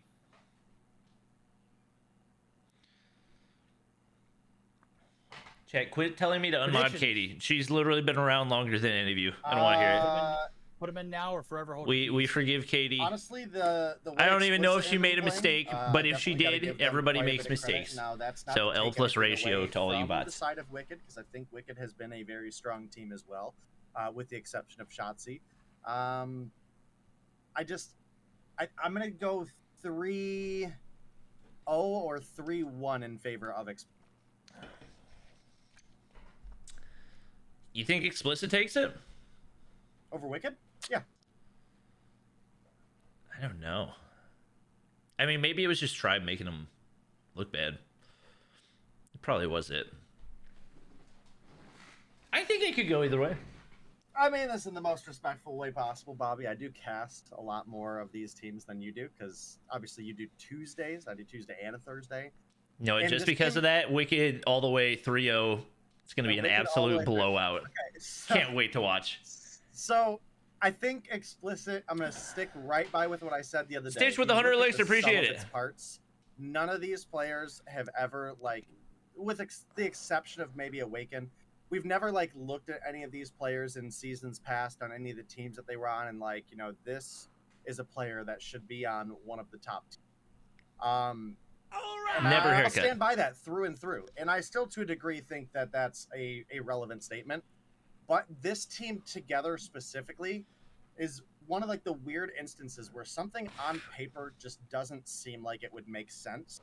It seems like a lot of players that have been on the lower end of the spectrum on Wicked for the all of win. their history in the past. But for whatever reason, this team together works very, very well. I mean, if we look at the seasons past where Bright, he was always playing on the Moralto teams, those teams never found success, right? We wanted them to so bad because I think Is it the was such Moralto a- factor, or is it just poor? Day hates Moralto. You management. hate to see it. I- He does. I mean, do not hate Moralto, but I'm starting to think that Moralto might just be a cursed player for teams. Okay, that is the Wow. reality. Tragic. I think Moralto's a great player. He's a great sniper. I always loved getting to spectate and cast him, but the reality is lately he just, I don't know, man. Every team he gets together is just not been bueno. Chat, be nice to Katie or I will ban you. Shut up and move The on. Looker's got my back on this one. He says explicit is the 5th best in NA by far. Touche. But to be fair, I think that's because the top 4 in NA are just leagues ahead of the rest. Top of 4 or top 3? yeah, top three's- three. Top Top three. 3 specifically, top 4 on a good day. So whenever UE's playing well, they're that 4th team, Yes. I'm assuming? Okay. But consistency has obviously been an issue for them. Mhm. So I mean, well, how do you change that consistency issue? Hey, close the spectator slots. Bobby, move over too. Oh, yeah. you get gooder. Yeah. I don't know. I think they had a perfectly good legacy on the bench that I agree. I still think that legacy is not as consistent as he should be though. And I can see where the train of thought of having him benched for this weekend. But after you lost, and you Ujwal with the 100 guaranteed your rupees. spot I in appreciate the- it. Can we get some donut hype in chat? Well, after you guaranteed your spot in stage 4, I think they should have made a change. I think they should have switched it up and see, what would have worked. I think that was a miss on their behalf. Check group chat real quick. No, thank you. All right, cool. We're ready, right, guys? I'm ready. Are you ready? I've been ready. I was born Bobby. ready. Ooh. Bobby's been ready. Verdict was born ready, and I'm Mhm. just ready. All right, so Hey! so we've got Trucker on the left, and we've got Team Bobby on the right.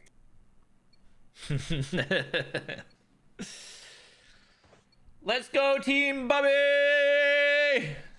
I think Vibin gonna carry that flow state here into the hard point, Tied for the lead. and I think he is going to absolutely obliterate off the start. He's been very strong with the Mag 10 over the weekend. Collapse on the point, gets shut down. Same for Rihan. One player above. Assist for Vibin. Yawn finally pushes in right there, and it's going to be the initial time going in for explicit right here, but obviously going to be a pretty contested hard point. Rihan on the flank, able to pick up one, finds one on Reckless as well. And right now, very much a toss-up hard point.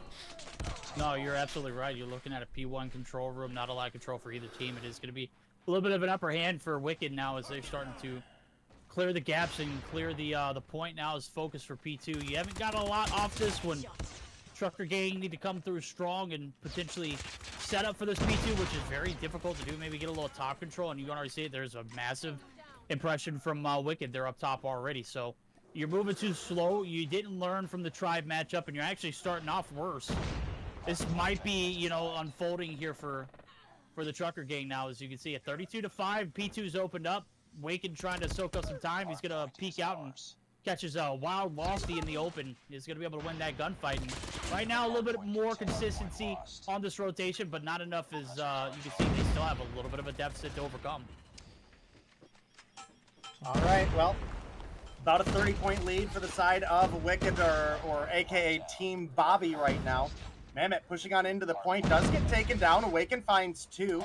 He's in a really good spot on top of the barrels there. Pushes up, gets kill number 3.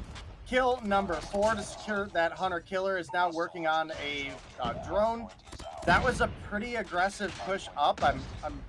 I kind of get the drone throw directly towards the point, hoping to snag a kill or 2 there, but if you're streaking up there, you know, that drone you can toss up, right? You don't have to throw it directly at somebody. And honestly, the higher angles, in my opinion, have been more likely to result in a kill.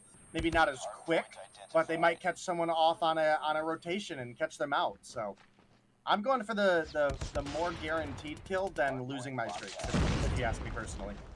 I'm a little bit surprised to see Lossy still running the GKS. It's very high risk, high reward, and right now it has not been very rewarding. That 1 HP that you leave on Rehan is a really risky thing for the situations where you don't manage to get that 3 tab. So I'm curious if we see maybe a change coming up.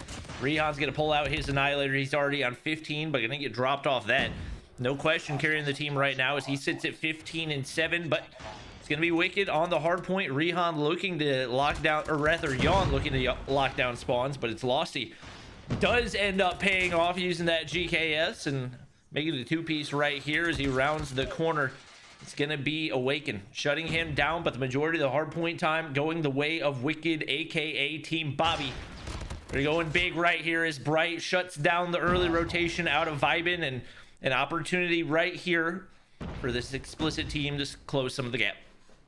Yeah, they're going to need to because Trucker Gang to give up a ton of points on the break on that P3. That was a big setup early.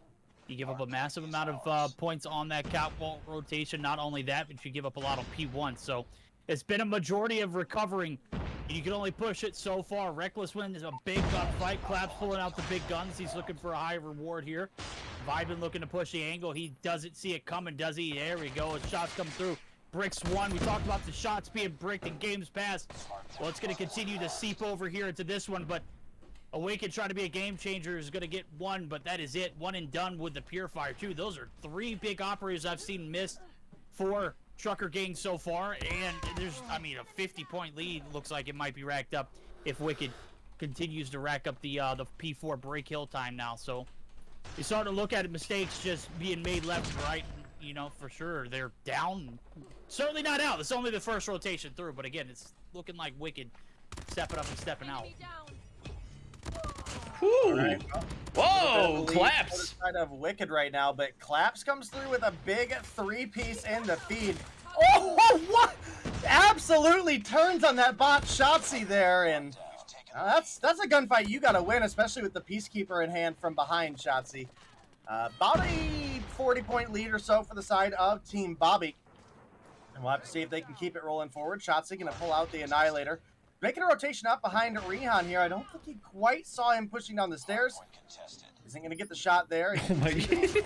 Bright ends up finding it before getting taken down. A 1-for-1 trade with the Annihilator. Not the best value, but this is at least still a decent position for Wicked to be in. They've got the lead. We're going into our P2 reset here shortly, and it's going to be a big fight for that P3 to really determine which team is going to take the advantage, in my opinion.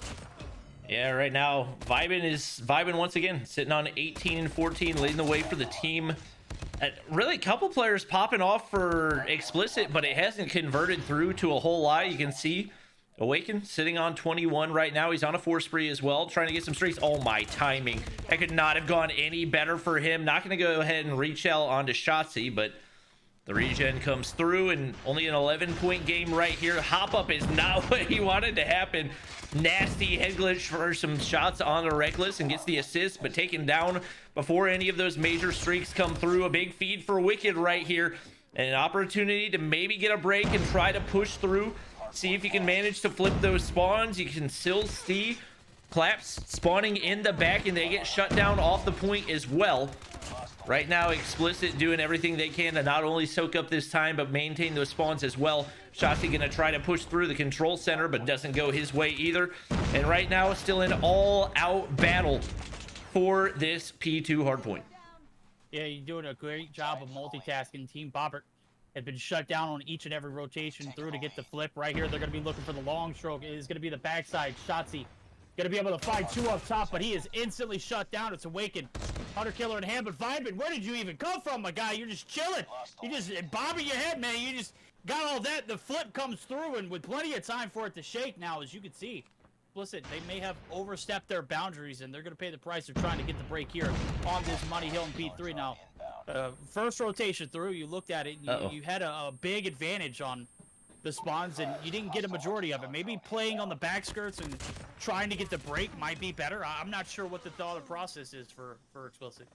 It's super split spawns right now. You get the player in the back trying to hold down spawns. That's your MAC-10. That is not the weapon that you want trying to hold those long angle shots. He knows he's getting collapsed from multiple directions. Not going to be able to win that one. This lead, more than likely going to disappear pretty quickly, as we do have those Wicked players spawning across the map right now. And you can see Mammoth going to go ahead and start setting up for next, but it's going to split here again. It's Rehan now battling Mammoth. Not going to be able to win that one. It's still Wicked spawning across the map, though. It doesn't matter that they got players with this early setup. It's really all on to Mammoth to try to maybe see if they can get some spawns secured. Very awkward situation. A lot of pressure on him. He gives them the head glitch to work with, and he's not going to be able to win the gunfight. That's going to be a huge win for Explicit. Allows them to get the setup right here. And if this Annihilator stays alive for a little bit, it is going to be tough not being able to make it up this long rotation bank. All right, well, a 20-point lead right now in favor of the side of Trucker, a.k.a. Explicit. And you can see they are looking to lock down this P4. Vibin pushing up. You mentioned that he has been a little bit of a demon with the MAC-10, and that was a bold angle to challenge with the MAC-10 in hand, and he absolutely beamed his opponent off. Rehan is able to come through with the refrag, and we do maintain map control so far for the side of Trucker. Rehan does take down the Purifier, but does die out to the burn. And now we've crossed 200 points for the side of Trucker, and they're within a single good hardpoint hold of closing this game out. Yeah, you see a P1 rotations now as we're going for a third loop. It is going to be having 70, almost nearly 70 points. It's not quite 65 now, as you can see it. Trucker, they put in the work. They've got the majority of the Money Hills locked down, P3 and P4 alike. Now they set themselves up for a good closeout now. The bad thing is Bobbert's team, they are all over the objective, but they're getting picked apart. Is Reckless again. Got to play his life. He's got the Purifier in hand and looking to go big. Appreciate the gifted subs, chat. He's got a little bit of support on the right side. It's Claps from up top, though. He has not missed. My guy is going to die post-mortem, though, as the Purifier still burns after effect being felt there as Losty trying to make transition through. Mammoth looking to one and gun this Annihilator, looking for some shots through. This is an interesting play on the hill. Maybe trying to push out. There it goes. He's looking for the spawn sites. The drone's going to be able to mark the shots, and oh boy, a wasted Annihilator right there is huge. But your team's putting on in the objective. I guess that's all that matters right now, because you're closing that gap. It's only getting bridged. We're guaranteed a P2 at least. Be interested to see if we see that P3. Based off what we've seen so far, it's been a toss-up. Haven't seen real consistency on those catwalk rotations. Well, it's Wicked on the top side, trying to get some map control for that rotation of P2. Spawn's going to be the most important thing in the scenario, but what they got to pay attention to is the scoreboard right now. You can't afford to give up too much time right here, so while you do want to play for those spawns, you got to be aware of the situation at hand. Couple in the feed, but it's very back and forth both ways. Nobody getting any major objective time so far. Awaken hops up, but he's shut down immediately by Losty. They got to get on the point. They don't have a whole lot of time to play this cautiously. They got to go full steam ahead with Losty getting dropped off right there. Vibin gonna be there to save the day. They're able to get back on, but they don't have the spawns. That's the next thing that they got to worry about, is this hardpoint remains contested. More than likely going to stay that way all the way through. Tough thing is going to be trying to get that break. But so far, Explicit doing a phenomenal job of maintaining.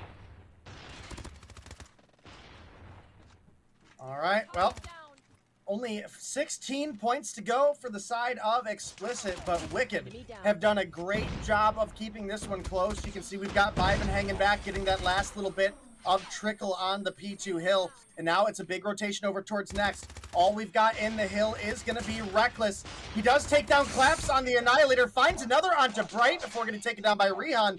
Now it's Awaken in on the hill. He's looking for the kill on Shotzi, but runs out of ammo. Now Shotzi gets concussed like 3 times in a row. The break comes through for the side of Explicit, and Vibin unable to win the gunfight. Mammoth is the last hope, gets taken down. Losty as well, and that's going to be a round 1 or game 1 victory for the side of Explicit. Trucker.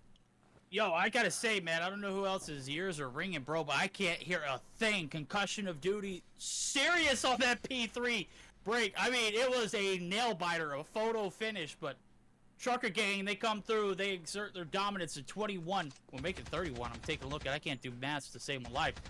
37 on board for Claps. My guy popped off, clapping them cheeks, man. That's what I'm talking about. He did drop 38 times, though, too, so minute 49 on the hill, minute 18 for Awaken. He was the man with a plan, 39 and 29, and it's no joke. You know, we saw Rehan go, what, 38 and 22 over Tribe? He goes 41 and 31 here, and picture perfect results here for the Trucker Gang. Started a little slow, and sure enough, once they get the engines rolling, it was kind of hard to stop them. Wicked, a.k.a. Team Bobbert, they bite the dust here, but I think when we jump into this next Search or Destroy, start to see why this team is here and this far and guaranteed that slot for stage 4 spot. Obviously, we've seen it in dramas. They are no jokes on the snipes. I'm looking to see if it's going to play a factor against a team like Trucker Gang.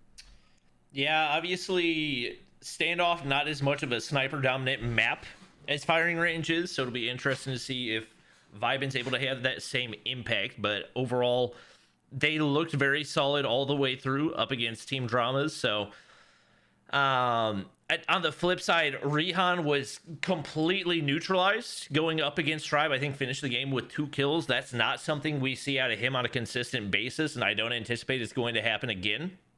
I think there's definitely a chance Explicit takes this one right here. But Rehan's definitely got to have a better performance, and hopefully that loss to Tribe didn't shake his confidence too much. So we'll see if he can bounce back right here as we get ready to hop into game 2.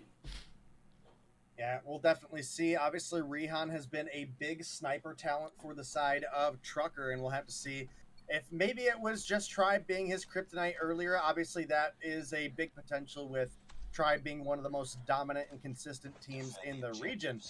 So up against, I don't even think it's arguable, but a easier opponent than they faced off against last time, right? Ooh, R9. That, he might have some opportunity here. Interesting, your good call here on the R9, because again, we were just mentioning that there is a bit more sniper presence available on this map, and opting to just play the close angle with the R9 is not something we expect to see out of Rehan. I don't think I've ever seen him use the R9. I don't think I have either. As a matter of fact, he's oh, annihilated right there through the wall. The white picket fence, picture perfect shot right there. And Shotsies, they're going to get the compromise on the Cubby site. They're going to clear off A effectively. Bright.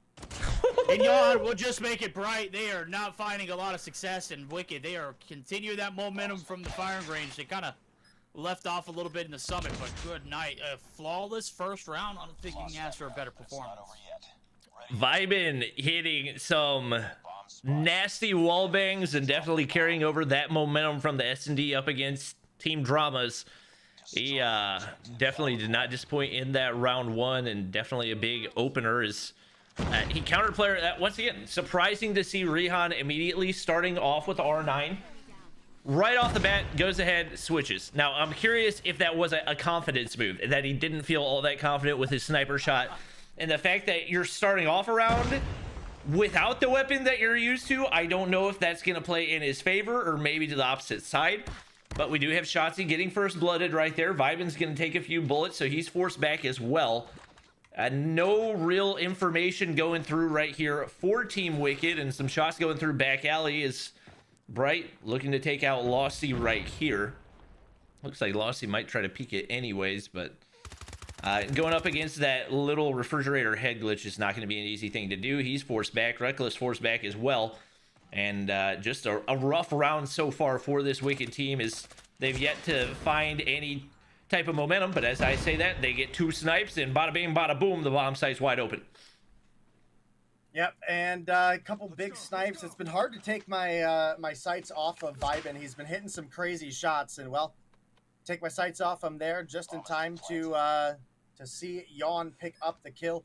Brings things back to look a little bit more doable here. We're now looking at a 2 versus 3 instead of a 2 versus 4. You can see we've got Losty pushing in, finds Bright. I believe that's what guns are for. Yeah, Yep, I mean, what are guns, bro? I mean, when you got diamond boxing gloves, those prize fighters are certainly unique, right? I mean, come get on hit now. by If you're one of not those going to diamond use... hey, What's diamonds the- are a girl's best friend, homie. Come on. Yeah, but what's the bull skin called again for the prize fighters? You know what I'm talking about? I know what you're The talking gold about. I don't know gauntlets? what it's called. But it's not over yet. That's Ready up. those look great in Diamond. Okay, the regular prize fighters in Diamond, I mean, not worth. It's not a big enough flex. You're You know what I mean? you're just a grinder, Dave. We know you like to grind the camos, and you're just a hater because you don't have diamond on your prize fighters. You know what? You're right. I'm a grinder, and I think that qualifies me the most to say that the Diamond prize fighters ain't worth it. Okay. Well, fair enough. Well, what's not fair enough is, I mean, Nice I don't know shot if of I've ever Yawn seen there. a big whiff. Reckless gonna be able to take some shots, and Vibin's gonna drop. That's a huge opening frag for Team Trucker Gang. They're looking to get on board. They have not found Trucker success Gang. here on the defense. Trucker Gang, yeah. Bright peeking the refrigerator, and surely enough, if you're looking to push gas, I think the only player there is gonna be Lossy. But with the info that he's got, he's gonna remain killless right here on the back alley. Not gonna push and overextend. Certainly don't want to give up that kill advantage for free now. It's a 4v3. Collapse is only casualties so far. Team Bob trying to collect this bomb and make a rotation over. They've got a full A plant open We got the bomb. if they decide to make that push. But with the info that Mammoth's getting right here, he's got to seen that one player in top blue. Not getting much else after that. So they're going to assume that they're on A. That's probably the best assumption. Mammoth gonna miss a couple right there. Lossy evens things up. Rehan drops once again. Thought he was gonna be one of the X factors and has not really had any impact so far. Sitting at 0-3, and with that, it's still gonna be a man advantage for Explicit, but not nearly as manageable as it was coming into this push. There's only 33 seconds, and I don't think there's any utility with the exception of a nade for Mammoth, so it's gonna be tough to get a plant down. Right now, Awaken's looking to hit the flank right here, and beautiful shots onto Reckless, gonna leave Mammoth all alone. Renetti not going to be able to get the kill shot, and that will likely be the end of the round as the hit marker not quite going to be able to take down Awaken. Ready for the next round. And it is Explicit getting their first round of the game. Bomb spotted. All right, well, unfortunate hit marker for Mammoth. Now, even if that's not a hit marker, there's no guarantee he clutches up that whole round. I mean, he had multiple players pushing him at that point. Goes for the re-challenge. Gets taken down by the player that he hit markered. So, kind of hard to say, but either way, this finally a round coming through for the side of Explicit. And I will say, you know, I mentioned at the beginning of this series, my prediction is possibly 3-0, but maybe 3-1. Search and Destroy is where I feel like Wicked have a slight advantage. They are actually very, very consistent when it comes down to Search and Destroy. Mammoth and Vibin have, I would say Mammoth specifically has been a great sniper for them in Search, and Vibin this weekend has been better than usual for them as well. And, you know, we saw even, not with the sniper, we saw him with the Deagle earlier, absolutely giving players the business. Nice little jump shot there. Ooh, was looking for the follow-up onto Bright as well. Gets the information for his team. That's going to be Losty finishing off that kill. Yawn pushing over does take down one, but with 12 seconds to go, a 1v3, not looking very doable. And he gets taken down by Vibin, who has just been kind of in the flow state, as you would say, Bobby. Yeah, I mean, he hasn't missed very much. I mean, obviously, you're talking about a Wicked team who has shown their dominance in Search and Destroy, but this is also, you know, a Trucker Gang team that we have known to put up upsets against some of the top tier opponents, the top 3 to be exact. Even in LATAM, they've taken down Cygnus in Search of Detroit. They're known for how well they played, and right now they're not looking like they are even an admirable opponent for this Wicked squad. They are just falling apart left and right with Vibin hitting some of the nastiest shots we've seen to date. That much more difficult. Bright now left in an undoable position. Again, it's a 1v3, and he's only got 3 kills on board. Can he find 3 more in a clutch? He's got 35 seconds to do it. Yeah, those shots probably, even though they are suppressed, I think they give away the location anyway. And now the Wicked players rotating to get into position to take him down as quickly as possible. Should have Reckless spotting him out right there. It's actually going to be, it's Reckless getting the kill. I thought it was maybe the player on the flank, but taking him down. Now a 3-round lead for Wicked, and that momentum has 100% carried through for Vibin, who has not missed a beat. Now on 7 kills through those first 5 rounds, and trying to pick up a couple more. The spot's been pretty reliable for him so far. Not going to spot anybody on the initial jump, but plenty of players on site. It's going to be Shotzi with the openers. He gets pushed way up. He's already on the inside of the site. It seems like nobody even realizes that he's there. They're able to take down 3, but immediately 2 traded out. Bomb's going to go down right here, but players at Broken Wall and the backside on barrels ready for the push. Yawn not able to connect right there. I guess you can't wallbang a hay bale, even though you can wallbang a metal wall. Welcome to Call of Duty Mobile.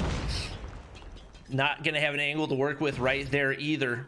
It is going to be Awaken finding one onto Vibin. That's a big player to take out, but you got to get the push in pretty quickly. Bad timing, but still able to get the kill.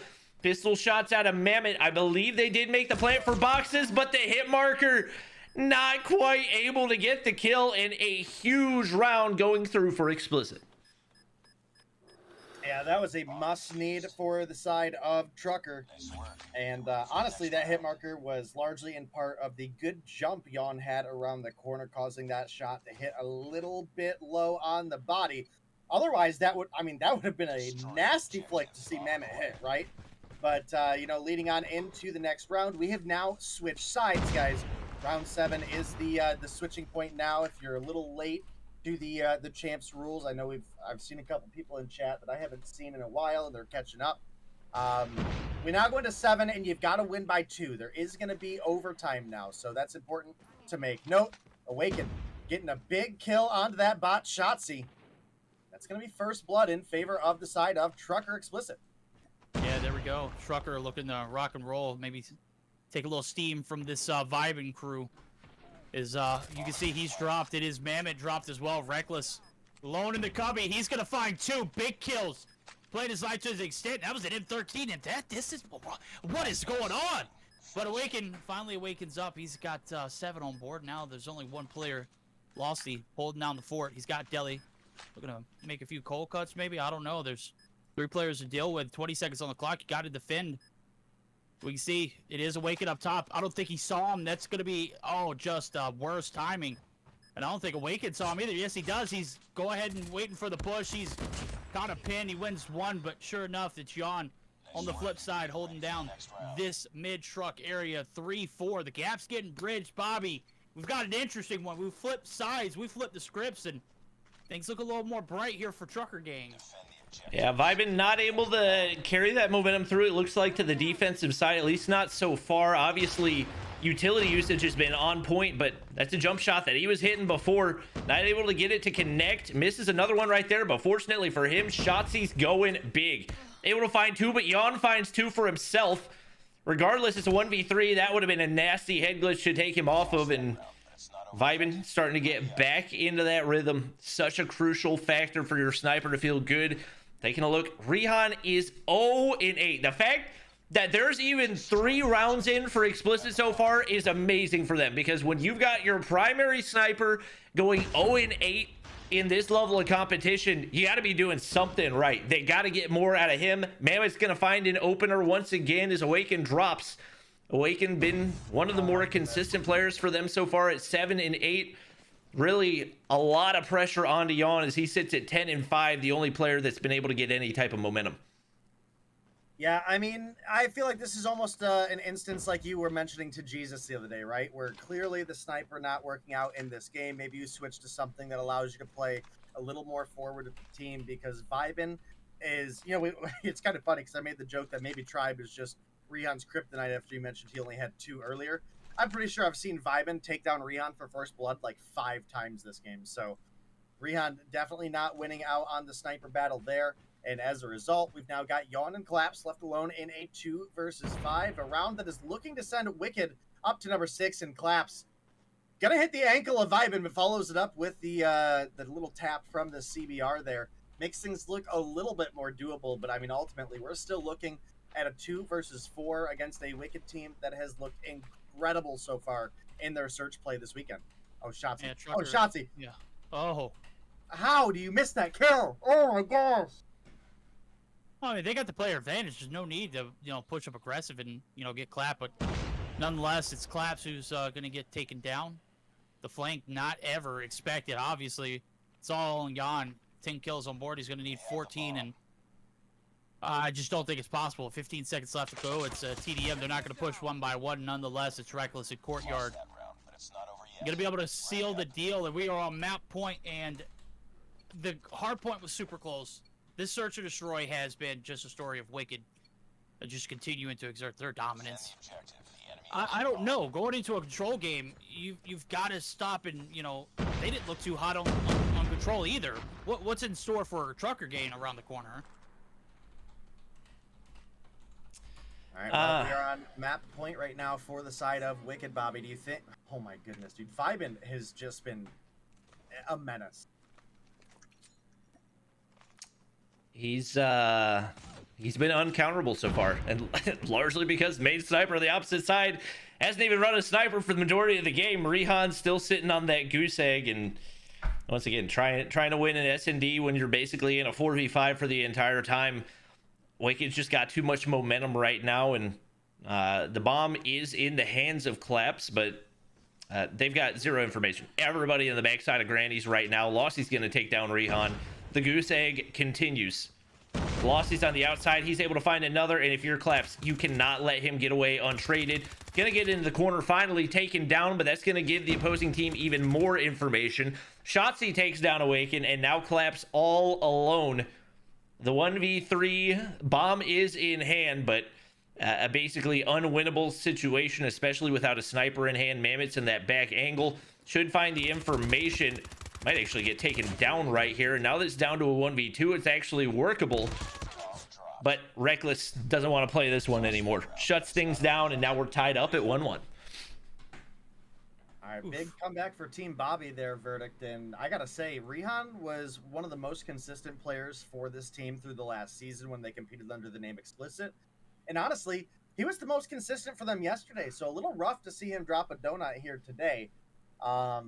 I still think, and I kind of want your opinion on this as well, because obviously Wicked came through with a strong search performance, and you and I in the past have obviously talked about if you win that search, you could often carry that momentum forward into a domination, but now we're going to be looking at control instead.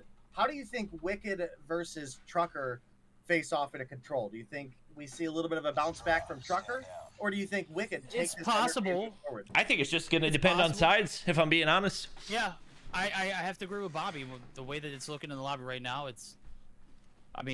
you've got Trucker who's going to be on the defense in that round 5, and certainly can come to that round 5. But it's also going to depend on, who's going to step up in the gunny department. Who's going to pick up the slack from this, I wouldn't say embarrassing search and destroy, but they kind of got just destroyed. 3 players with double digits and Reckless, Lossie, and Vibin, they didn't skip a beat. Ended it pretty early, and there was a lot of Drama's put up a lot more of a fight. And granted, Elegant's a hell of a sniper. We're not even gonna wait. Good night. They're just jumping right into it. It's 1-1. I don't know. I just, again, I think Bobby makes a fair point. If you're on the defense here in the first round, you've got that game 5 life around live 5 round Left 5 life. Yeah. Huh. You guys get what I'm saying. Yeah. Yeah.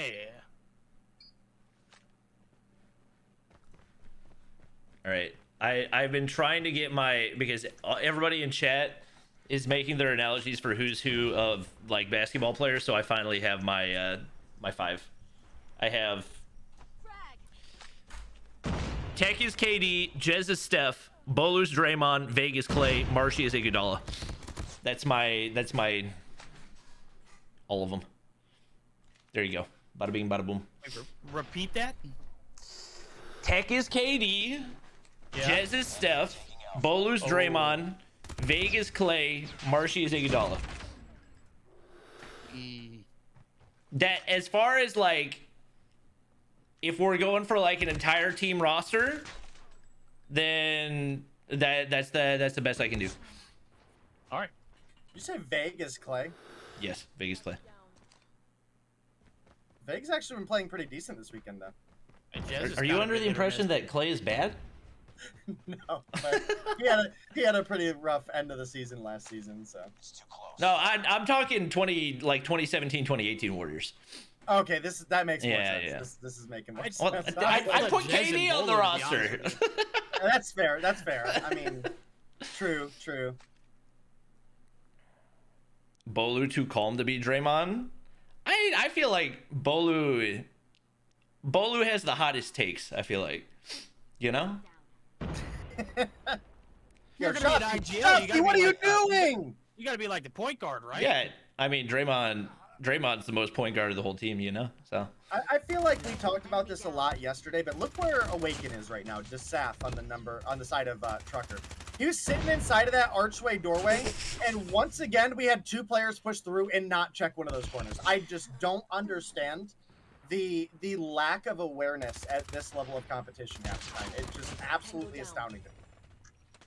Well, it's also astounding to me is we've got 17 seconds left. The contest is there. The A objective is going to be capped, and we're literally tied in lives too. I mean, this is a very, from what we've seen, again, a defensive-oriented map.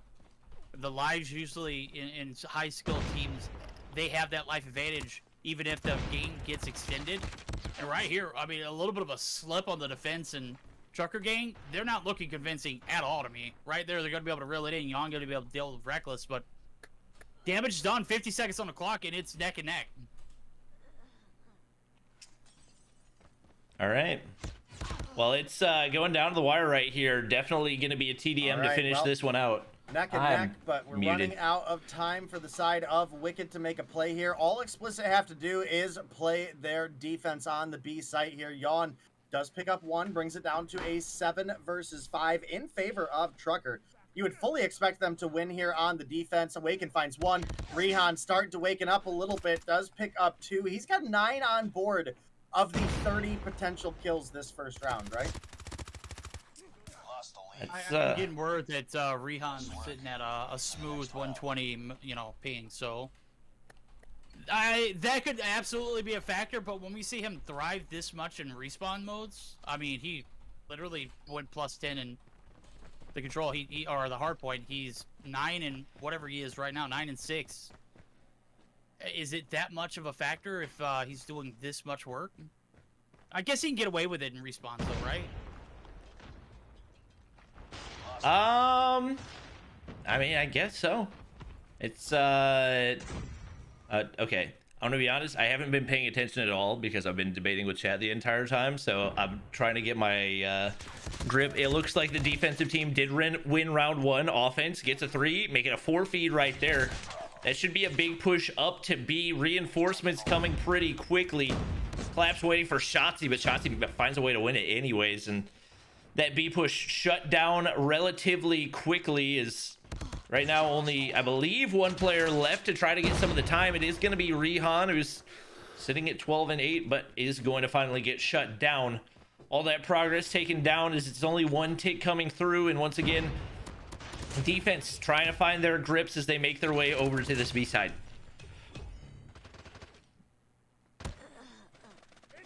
All right, well, all tied up. 20 lives left for each of these teams. We don't have an A cap, but we do have a tick on B, and I think this is a little bit of an interesting strategy out of the side of Trucker here. Theoretically, if you get the B cap early, maybe you have more success in closing out the round on A, but I mean, honestly, for Hacienda Control, as much as I liked Hacienda Surge, I thought Hacienda Control was going to be a map that I enjoyed, but I'm gonna be honest with you, it has fallen off for me heavily over the course of the weekend. So I don't know. I almost feel like you play the A site for the extension of time, and then you just got to play TDM after that. We did get another tick onto B. So I don't know, man. I don't know if this is the play here. I mean, you can't question. I mean, they've gone toe to toe, and I mean, it's close, surely, but you got Rihan, who could be a game changer. He's gonna catch Shotzi right there on the rotation, boxing gloves out. There's not a ring in sight for him to contest, and surely enough, Rihan gonna be able to do the job there. That's gonna allow a little bit of pressure to be applied over to the B side. You do this one. This one's certainly gonna extend the game, but you only got 5 lives to hold on to. Shotzi, he's certainly subtracting them right there, but he's going to get taken down. 7-4 now. It's going to be a photo finish. We'll see how it pans out now as the round is going to be extended. A minute and 20. Surely we'll see this one end on kills now as Shotzi's going to be able to find one. But he is going to be taken down. Doesn't move a single inch, and that is it right there, ladies and gentlemen. Bright sealing the deal in an absolute beast of an attacking round. I'm just going to throw out everything what I knew about Control on Hacienda when I've seen other teams play it. When I see, teams like this play it, it's just I don't not the same kind of performance. I don't think that was necessarily good strategy out of the side of Explicit going for B first. I think it was honestly just dumb luck in the fact that they won more of their gunfights this time around. They now lead 2-0, and Bobby, this is a great position with them being back on defense to possibly just close out a 3-0 Control win here if they play their cards right. Yeah, I would think with the score streaks available, especially, it should be relatively easy for them to do that. You get Awaken calling his drone up right there. That's going to expose everybody on the offensive side. And once that goes through, it should basically be a free 5 kills. It's typically the way that one goes through. Got a Hunter Killer as well. Not too far off of a drone either. Or off of a Goliath. And especially once you get the Goliath, that's pretty much going to be impossible to take out if you can get it in the top of that main building. Nobody can be able to make any type of a push on over to A. And you can see, I mean, right now Wicked's playing passive, but you just don't have a whole lot of time to do that. I think they're waiting for the drone to go away, but now there's only 23 seconds left, and you just don't have a whole lot to work with. I think Awaken actually missed that player rotating to his left, so it is going to be an opportunity for Reckless to make a play, but he gets shut down by Rihan. And now with only 17 seconds remaining, you're trying to make this push into the bottom side. The smoke's only going to last for so long. Not a whole lot of options for Wicked right here as they're trying to find something. Yawn's going to shut down one. The Purifier's going to get taken out as well, and 5 life disadvantage. Dwindling options very, very quickly. Yeah, they're just probably going to hold the L here. You can see 4 seconds. Vibin, he has the Annihilator in hand, but is going to be able to extend the game for a bit. Not enough, though. The contest is in. Is going to be shut down, and that's it, Trucker Gang. Wasn't a question if they were going to take this one, man. They took it 3-0. What the hell did we just watch? I mean, you get absolutely destroyed in a search, and then you delivered just a flawless performance in the Control. And I think, you got to credit the dumb luck on that B-side push on the attack, right? You look down and you break down that round. It was just, can I be just like very bold without being someone taking offense? Sure. Just probably some not so well thought out plays on both sides, and one team being able to take advantage of the other one, and just dumb luck. And they look very inexperienced. They need a lot of practice on Control. That's all I'll say. Both of them. And granted, the gunfights were majority in favor of Trucker Gang. They did not look like they have played a lot of Control. If you go back to the Tribe matchup, I mean, they got absolutely devoured. I would like to also just make a comparison on the amount of dedication and time Tribe puts in compared to a lot of other teams. We went through a whole season of in Mobile Mayhem, we had map and operator bans. And I do largely feel like Hacienda and Slums were maps that every team just accepted, okay, well, these are going to get banned away every time. So I feel like a lot of teams probably didn't largely put the time in to practice on those. Whereas I'm more than willing to bet that a team like Tribe coming off of a stage 5 victory, coming off of a a couple seasons in a row with the new roster of victories in the more house league kind of scene. When compared to this, at least, right? And their Sunday showdowns. I'm willing to bet you they've got a lot more practice than a lot of teams on maps like Hacienda and Slums. So I think that's a big advantage for Tribe moving forward. Other teams that I think are probably in the same boat is going to be Undream and Mayhem as well. So I think when we look at matchups like this, you have to take it with a grain of salt that players are going to be a little bit more lost. They're going to be playing for kills more than strategy. And largely that's what happened. Because again, I think the B capture first strategy for the side of Explicit was dumb. I do. But they were able to come through with the win largely just on the fact that they outslayed their opponent. Yeah, I'm definitely hoping we get some of those changes in before the start of stage 4. Obviously, that's where you start to get the big money on the line. So I don't think there's a scenario where we have a team that should have made it top 8 that didn't make it top 8 just because of the control format. But I definitely think that there could be potential scenarios where we maybe get a different outcome in stage 4 because of that. And so I think for that reason specifically, we definitely need to see some changes off the start. Heavily contested P1. Yawn pulling out the AK-117. Haven't really seen that so far today, but definitely a solid range option. Vibing on the opposite side, going to be able to pick up his first, but the beams with the 117 going to open up the hard point for Explicit. There's no question they've looked like the better respawn team so far, and looking like that's probably going to continue as they get this initial control. Everybody's spawning out right now for Wicked, and they're still trying to find a foothold here off this start. Yeah, solid one indeed now for Trucker Gang. Big kills coming through for Shotzi. Open up the floodgate, he finds 3, but there's Rehan on the backside. He's going to get traded. Nonetheless, to deny the time that's more important. 17-5 is not going to get a lot of bang out of that P1, and obviously you're able to put up double digits. You're content with that. Now as the rotation's over to P2, you can see a little bit of a focus here, and kind of like the strats here. So Losty's holding back for spawns. Shotzi already getting contested. Bright just cannot be denied. 4 on board, 2 on the combo.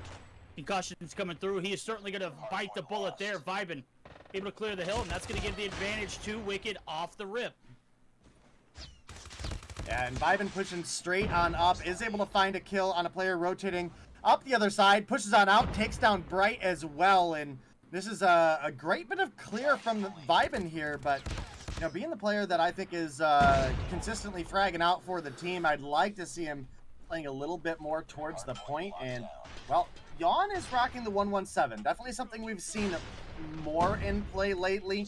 It's AR that is reasonably good in the close range, but I'm not entirely sure it's the most consistent in my opinion, so I'm not 100% sold. And Bobby, again, this kind of falls into the you play more than Verdict than I do.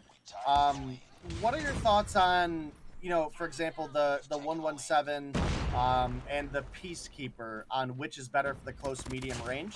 And then for a map like Takeoff, do you think it's better to play a CBR or something that's more committed to the long range, like an M13 or a Kilo or a Holger? Yeah, I think there's definitely more utility for those long range guns. I'm a little bit surprised we haven't seen more players mastering the SKS, because I think the SKS is a perfect weapon for Takeoff, but I think some of those substitute weapons that are just a little bit easier to use, as Reckless gets a big feed on the inside of the hard point. Some of those sub weapons, like you talked about, obviously more for the close to medium is the AK-117 and the Peacekeeper. I think as far as consistency goes, the Peacekeeper is going to be the better option, but both of them are definitely more close range oriented than the Kilo and the AK-117, just because they have those faster potential time to kills. I think a lot of it does just come down to comfort, but there are a lot of situations where it really depends on what your team is able to do. Like if you're not able to push out for map control, then you might as well just run all SMGs and try to bull rush the hard point as much as you can. In situations where you're able to get those high ground positions, it pays off a lot to have those M13s, to have those Kilos in your control. So for the most part, most of the gunfights that we watch have just been both teams trying to bull rush the hard point from both sides. But once you start to hit that skill gap that we see for some of these teams, like your Tribes, your UDs, your NYSLs, when you are playing a lot more strategically, pushing out for map control in those situations, that's where those longer range weapons start to pay off a little bit more. Yeah, this is where the Fear Fire thrives at close quarter combat. My guy Lossy picked up 3 before he dropped, but got a little antsy and wanted to hop the window. Nonetheless, he gets taken down. The damage is done. 30-point lead now is 30 seconds in. Bright looking for the equalizer. He's looking to get the break. Claps right behind him. Good push. They get the hill. They get the take. Now it's all a matter of defending it here as you found yourself in a little bit of a deficit, and surely you'll be able to cover some of that. The spread certainly is, the scrap time is going to be necessity. Bright drops the window. 3 players drop instantly, and that is going to be just wasted time, in my opinion. If you're Trucker now, you're looking for a big P1, P2 transition. You didn't have a lot on P3, and you got a little bit, not even anything to be proud of on the P4 rotation. You got to get a little bit more discipline. You got to be a little less extravagant on perimeter control. We'll see how it pans out now as P1 reset comes through. 177, pretty close. But Team Bobbert, they're going to have the advantage, and they're going to have the break here on this ringside. All right, I will say that we do have 2 Annihilators available for the side of Trucker right now, or actually it looks like 1. It looks like maybe Rehan's was bugged for me, so maybe they've got a little bit more utility coming into this P1 reset. And I will say, I think this the Meltdown AK-117 actually has like one of the cleanest iron sights that I've seen on a gun, so maybe a little pay to win advantage there on I'm gonna heavily disagree on that. I think that is actually the worst. I think it's the worst 117 iron sight. I don't know if it's aim shake that's different on it or if it's something else. I think partially just the fact that it like spreads apart at the top rather than being like a pinpoint makes it just difficult to use. I don't love the visibility on it, so I'd disagree. I'm very surprised to see him using it. I feel like the majority of the pro players I see. Well, he switched to the Kilo now, so. Yeah, well, the majority of the pro players that I see using the 117, like in Japan, it's incredibly popular, and for the most part, they actually stick with like the default iron sight. So I'm interested to see it, but like you said, switching on over to the Kilo, not a super surprising move. I just felt like it doesn't obstruct very much. Like, it gives you a lot of clarity in the sight in front of you. I guess if the aim shake is a little different, that's obviously a big factor. I'm only seeing it in, you know, like a partial aspect, right? I'm spectating him here and there, seeing it. It looks clean, but I guess I haven't really, like, paid enough attention when he's getting kills to see if that is maybe a little bit of a disadvantage. So I'm glad that we've got you here, Bobby, to kind of to bring some of the knowledge with you. Again, I think a lot of that goes into just the volume in which you play the game and you know, have access. He's the Godfather, bro. Yeah, absolutely. Yeah. Well, there would not be a thriving NA competitive scene without Bobby, period. I appreciate it. Not. Absolutely not. Godfather has spoken. The verdict is in. That AK-117 pay to win, absolutely not pay to lose. Certainly looking for the rotation here for P3. This has got to be big bang for your buck. And if you are Trucker gang, you've got to be full sending it. It is only 1 player there. Bright doing all he can. He fights 2, but again, as soon as he pushes up top staircase, he loses all control of the point. Vibin enters promptly. Top staircase now compromised. Teams finally start to come together. But Rehan, again, 1 shot on the outside. He's going to be able to recover. Absolutely not. And the break, it's a toss-up. I'm going to be honest with you. This is a point that was supposed to be Trucker gangs. This is their early rotation, and they were the ones who botched it, not Wicked. Wicked didn't break this. They were given this hill, and they are taking full advantage of it. I mean, Vibin just looks absolutely phenomenal on the other side of the hard point. And this is the way the Mag-10 is meant to be played. You don't try to sit up top and take those long-range gunfights. You go into these hard points that have all the nice little angles you can bob and weave through. That's what he's doing right now. Nearly gets a cluster strike out of it. Yawn's going to be able to knock him off of his streak. But a lot of really solid plays on the inside of the hard point for him right there. And shots he's pushed out, try to cut off these rotations. He's going to be able to take down 2 in the process. And now going to be pushing in from the front side. I'm not sure that's even the play to make because that leaves you super exposed when you know they're going to be spawning out on the opposite side. But Vibin's going to call in that Pred missile and get some big value out of it there as well. Looking wicked, looking really solid right here as they're starting to stack on that lead. And this has been a phenomenal P4 Hardpoint hold right now. Explicit looking for the flank. They're going to be able to find one. Annihilator shut down. They don't get any type of a push in right here. Awaken looking for a push himself and going to be able to find one, but there's still two waiting for him. He's going to be shut down as well, and that's going to be close to a full 60 for this Wicked team. I feel like I was just looking at Vibin a minute ago at 14 and 24, and he's brought himself all the way up to 26 and 28. So been picking things up. But largely, as far as the top frag game, it has been a battle between Shotzi and Rehan. Rehan's on 40 and 26, and Shotzi's approaching 40 himself on a 37 and 30. And, you know, Bright was having some solid games earlier, and he is struggling right now in this Hardpoint. He's the last player to hit 20 kills, and he's 32 deaths in, so definitely been feeding over some operative progress, been feeding over some streaks here and there to the other team. So if you're Trucker, you're really hoping that Bright is able to get some motivation here, get some good effort, push forward, and maybe help you guys start to turn this one around. He picks up a big kill there, a big two-piece, pushing on into the hill, and we're basically at 200 for the side of Wicked. We're within a single Hardpoint hold of picking up a victory. And that's not a great position to be in for Trucker. If you're Trucker, you are really hoping on closing things out with another hardpoint victory. And it's looking like we might see a game 5 here shortly, Verdict. Oh, that is not a good, that's not a good sign. That's not a good sign for Trucker, man. You go to a game 5, you literally got destroyed in Search and Destroy earlier. Hardpoint's your bread and butter right now. I mean, you've outslayed your opponents in pretty much every respawn. This one is just the fact that they have neglected the hill so much. I mean, your Claps is popping, yeah, Rehan's popping, but what does that have to show for the objective? I mean, you've got Claps who's got 110 on the hill, but where is the rest of the contribution on the objective? Purifier pop. It is going to be Yawn finding 2. That is not the Purifier, that is Awakened. Shotzi going to burn a Annihilator shot, does not waste 1. And I don't know, Staircase is possible where we can see this one in, certainly enough time.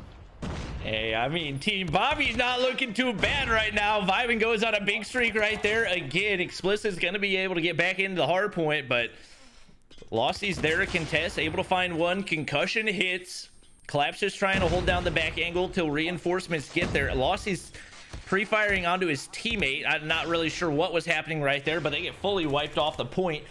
Mammoth's there to contest, just trying to minimize the time going in, but it looks like as far as spawns go, this is exactly where Wicked wants to be. You can see one player already set up on Nyx. Vibin there to get some information, see if he can cut off rotations as well. Shotzi ready and in position to see if maybe they can catch some of these Explicit players early.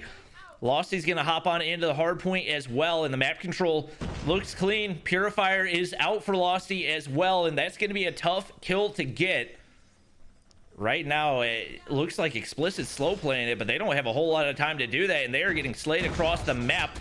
You get a couple of those Annihilators coming in. Yawn, pretty weak right now. Got to make the most of it while he can, and nobody's in the top side quite yet, but Reckless is there. He pre-fires the corner. There's not a whole lot of time, and Losty still has that Purifier. They only nerfed the duration by 5 seconds. He's going to slide and get one as well. Yawn clears off the hard point just in time, but he's shut down as well. Shotzi gets another. Wicked takes the hard point. They're going to a game 5, and based on how the first S&D went, this is not looking too good for Explicit. Not at all, not at all, not at all. I think game 5 was your nightmare. You got to close it out on a takeoff, hard point. They were not successful in doing so, and think that primarily to the objective being played collectively. Takeoff is one of those maps that you can make it a blender, or you could put those in the blender, and Wicked put, you know, Explicit in the blender of trying to get into the objective. The Money Hills were gold for Wicked. P3 and P4, they had their names all over. It didn't matter if they made the rotations over. The breaks were always there. I mean, they were basically gifted P3 on the second rotation, and P4, they brute force took it. Nonetheless, Explicit, even though Rehan drops 49, again, at what cost? Losing the game. Minute 3 on the hill, minute 29 for Claps. On the flip side of things, you've got a minute 22 for Shotzi and a minute 43.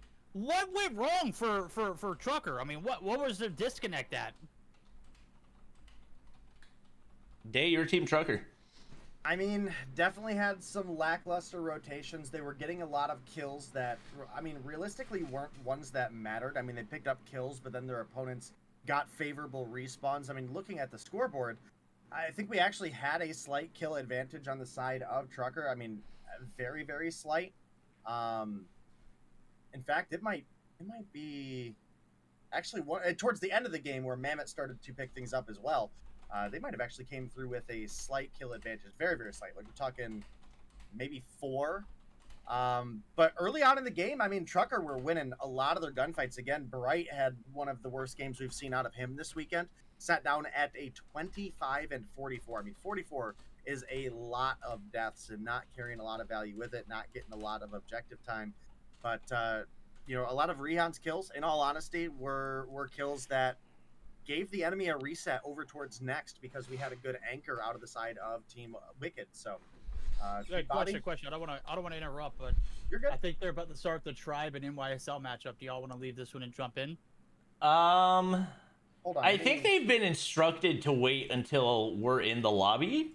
It's also 20 minutes before their time, so. Yeah, they wanted to start early. Yeah.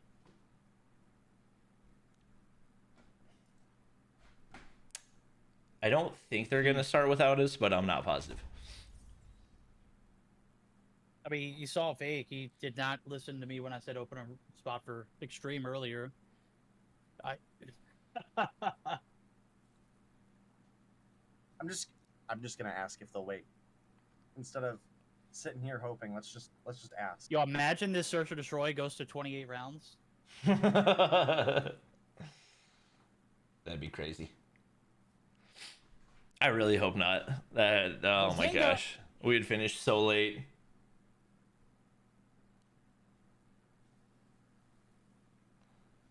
All right, Space said yes. Let's get it popping. All right, let's go. Fire it up. Oh, 2-minute charge break I saw also in. Brother! Bossy said 2-minute break time. I think that's fairly reasonable. These teams have been playing for the upwards of the past 5 hours or so. So definitely getting some device cooling and charging action would not hurt. So Chat, we know, especially with the way this this series has turned out. You know, this is going down to the wire. This is not what I expected out of this one.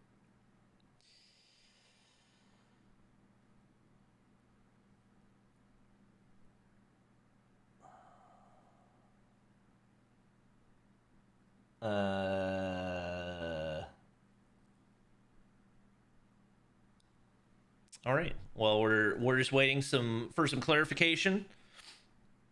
Bobby, come to Team Wicked. Root for them too. That's what I've been doing the whole time. What match have you guys been watching?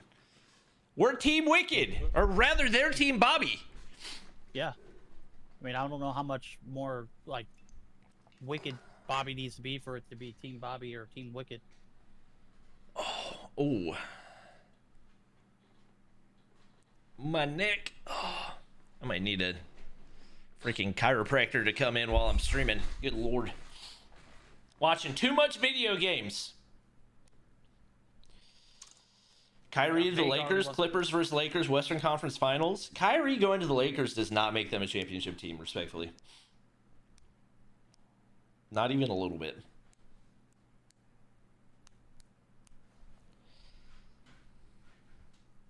If you don't, it doesn't matter if you have 3 phenomenal players if you have 0 bench. And if they trade to get Kyrie, they're going to have to give up part of their bench. Not happening. I mean, Clippers can probably go to the finals or Western Conference Finals if they're healthy, but that's a big if as well. Fagan's face. Yeah, right. What are they talking about? They are just confusing each other at this point. Okay. No, I mean, Vague brought up a good question. I mean, he's like, quick question. What's the point of moving the match down 30 minutes and starting it early if it's still going to be delayed? I mean, I think the goal is still to pull the about 4:30 start time, which was the original time. And I think they're confusing each other on that point at the point. That's too many points. I can't keep up. It's a lot of points, but the point is, Yeah. they had a 4:30 start time, and that's now what we're aiming for.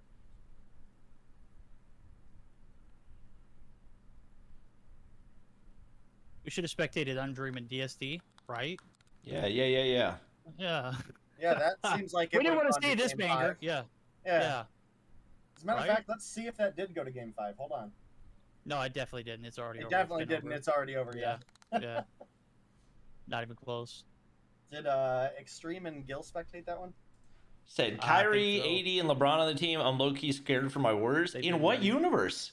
Did you not see the past season? People want to act like Westbrook was the only issue. I don't He know was what the not even standstill is. close I mean, to the only I've issue. seen one. LeBron's drop getting out. old. Because he's getting old, Wasn't even he can't Mossy play was offense and having defense the, anymore. He's got to pick fucking one. issue. He picks offense. AD injured at least half the time. KD or not KD. Kyrie gonna find another reason to get out of the games half the time. Kind of sad that Raven Roses had to forfeit. I mean, it's kind of on them for not being able to field a roster today. But I'm kind of disappointed we didn't get to see them play after they're the team that sent the. Bobby, you sleeping cheating on team to Kyrie? the He can losers shoot the bracket, three and free throws well. Like, dang, In what man. universe is that all you Why need not? to win a championship? In what universe? Why is Little B here? How did that work out for the Nets? Even when they were even when KD and Kyrie were playing together, Okay. Did he still didn't request matter. you, Bobby? Do what? I'm just arguing with Chad about basketball. Nah, Little B popped in. We're like, did he join on you, Bobby? Oh no. Wait, maybe? I don't know. Possibly. Had to check whether or not I was showing room ID, but I was not. Somebody sold. I have the room ID covered on my end. I do as well. I got my face cam covering it. I gotta pop them. There you go. There you go. LeBron What do you have averaged your camera 30, game? also played like half the games, also didn't play any I defense the don't. whole season. Oh, okay. Yeah. Who wants to see my bot face over some great gun skill? I do. Yeah. What now? What now? I mean, just got the sub and rewind.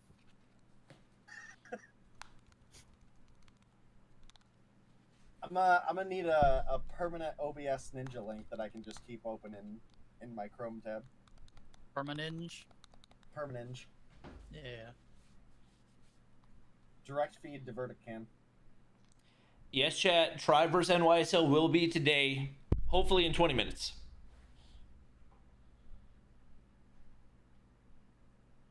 Ready up, Gray. For real, you can literally see the lobby right now. It's literally on screen. You can see that we are waiting on a player who had stepped out to charge their device for a moment, and apparently KD and Kyrie played 20 games together, have the and when they substitution played of together in the playoffs, what happened? NYSLM Little B What coming in happened? for Wicked here. Do we think that changes the matchup at all? They couldn't beat the Oh, freaking definitely. With vibing out of the Were they picture, I playing? just can't see I guess this Celtics were Wicked alright. team pulling it together. Celtics were overrated though.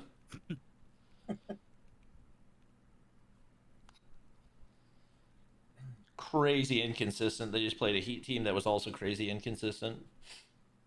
Wait, are they getting a sub in as Shield? Subbing for F. Yikes. I think this is a bigger downgrade than having Little B come in. I don't know about that. That's yeah, I don't know. Wait, Little B is a walking meme, bro. You do realize that, right? Yeah, That's yeah. true. Easy for Little B. A meme with legs. Bobby, you support Charlotte. All I'm gonna say, you're gonna give me crap because I'm not a bandwagon fan like you. Okay, buddy. Okay. Let me just hop on the next team that gets good and cheer for them. That's a good idea. Oh, Today's finally. There we NBA go. SMH. They're gonna allow it. Let's go. All right. Into the thick of it, baby. We're here, game 5. Round 28 guaranteed. I don't know, you gotta stick around and find out. I can't believe they allowed a sub. That's kind of crazy. Yeah, they. If I remember, they Objective. The enemy has the didn't bomb. during EU. Remember? Yeah, that was the main reason. I They, was, when Spy took a nap. Yeah. And then he came back and interesting. and Vibin's the one they subbed out. What? That can't be. That must be device issues or something, because he was consistently, absolutely dominating for them in the SD, and it was on the same map as well. So that's it's surprising to see off the start right here. No first bloods yet. Pretty heavily stacked over on the A site for explicit right now, and not a. I mean, I guess he got a little bit of utility available. To be honest, it's only 2 nades, so it's gonna be tough to get a push over there, and especially without a major sniper presence. You got Shotzi, but if he doesn't find a pick soon, presence, bro. yeah, yeah, same thing. If he doesn't find a pick soon, it's gonna start to get dicey for them because they haven't really made any progress toward either side. Big Deagle energy. I think we saw it in the first search and destroy. My man's was pistol whipping left and right, and that's all you need. A Deagle and a dream. Don't even need a dream, just a Deagle. Certainly enough. The bomb carrier now getting the memo that, hey, we're buckling up for a B push. 2 players making the breach. It is going to be Losty with the shots. They're crisp. Rehan dropped, and he hasn't really been a factor in the search and destroy first round and neither the first game. So Awaken and find the revenge. It's not going to be enough. It's 1 for 3, and bomb's going to get hopped. It's going to be 45 seconds on the clock for the 2v3 retake. 2v4 retake. Good night. Well, this is certainly not looking good for Team Trucker, but it's looking pretty solid for Team Bobby. And, you know, they've definitely stepped things up this round. We were a little worried without Vibin if they were going to have as good of a performance. And granted, we're the only first round in. I got to say, a 4v2 in the first round advantage is definitely looking pretty solid for them. You have Claps pick up 1, and now he gets taken down. Losty slides the corner, takes down Yawn. And a first round on board for the side of Team Bobby is off to a good start for them early on in the search. Yeah, it's looking like the sniper snub, not looking too shabby off the start. Is what do you have? 1, 2 total kills going in for explicit right there. Yawn trying to connect with the sniper, and Rehan's pulling it back out, but he just the shots haven't been there today. I know a lot of times it is kind of a confidence issue because it is a weapon that there is very little margin for error. So we'll see if he can maybe start to heat up, but the wall bangs not landing, at least initially. Nobody there in bottom wood either, and obviously you keep them pushed back for right now, but right now the game plan still remaining the same, hoping your sniper can find a first blood. It's going to be more than likely Yawn versus Shotzi, and with the trophy getting blown up right there, it should give Yawn some information. Not going to peek the corner, and with Shotzi pushed up as far as he is, more than likely we see a push up here by the A site. Probably a smarter call too. You can see the jungle side, the push was successful earlier because they didn't really have a contest there, and sure enough, Awaken learning from rounds mistakes. Pass around, the push did come through uncontested. Now it's no casualties so far. Bright right here on the inside in. Shield's gonna get dropped. Yawn picking up the sniper and doing some work. Shotzi able to get the revenge. It's Claps drop 1 for 1. Bomb's gonna be at a halt now. Is maybe a little bit of a panic now as the bomb carrier lost. He's taking a gunfight, holding the bomb head glitch. Sure enough, gonna be able to recover. Don't peek that angle, homie. It's not safe. It's Yawn. He is here for damage. Yeah, he's gonna get a little support now. As you can see, the bomb not gonna be hopped. It's gonna be what's going on? Why are they wasting time? Bright.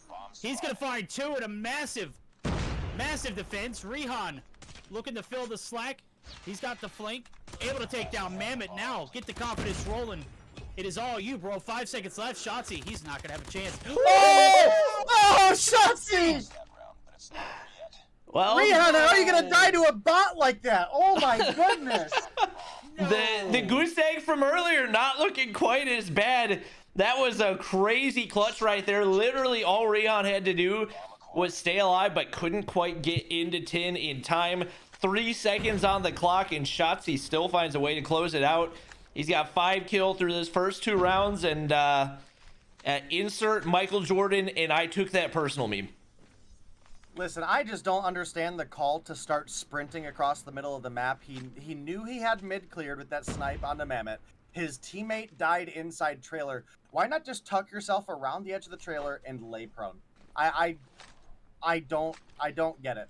I don't know, man. That was an iffy call to say the least. Obviously, Shotzi capitalized, but this round we do have a couple picks coming through early for the side of Trucker, and with the way they're down, this is definitely an advantage they need to keep themselves from getting snowballed out the way they did in the last game, right? I mean, Wicked had a ton of momentum in that last search and destroy.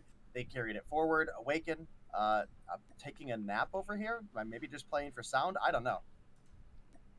You talking about Awaken? Yeah, he has just not even moved his camera No. angle the whole round. He's doing his job, bro. He's look. He's literally just playing for the info. Yeah, Doesn't that's what I need to said, be playing too for much of a sound. pest. Yeah, playing for sound doesn't need to do too much. Less is more in this instance right here. It's gonna be Mammoth and Reckless. They've got a 2v4 on their hands. Shots coming through. Crisp. Oh, right through the wall. Bright. Right in the door frame. Gets dropped, but in the midst of all that happening, it is going to be his teammate drop. Mammoth now out of the picture, and Reckless insert the 1v3 clutch here. Can he do it? Jan right here on the outskirts. I mean, you're flat-footed, homie. Why are you just, what was the thought process? Like, are you contemplating going in trailer, going out trailer? Make your mind up and be confident with the decision. Certainly, the bomb's going to go down along with it. 40 seconds on the clock. 1v3 looking doable. Oh, it is going to be Awaken, able to spoil the endeavors, and certainly would have been a notable clip, but didn't happen. Awaken comes through, even though he was AFK at the beginning, taking a little bit of a snooze break. Certainly going to be coming through in the clutch and closing that 1v3 dream out. I feel like, and Bobby, I definitely would like your elaboration on this, since obviously we get to cast a lot of NA together.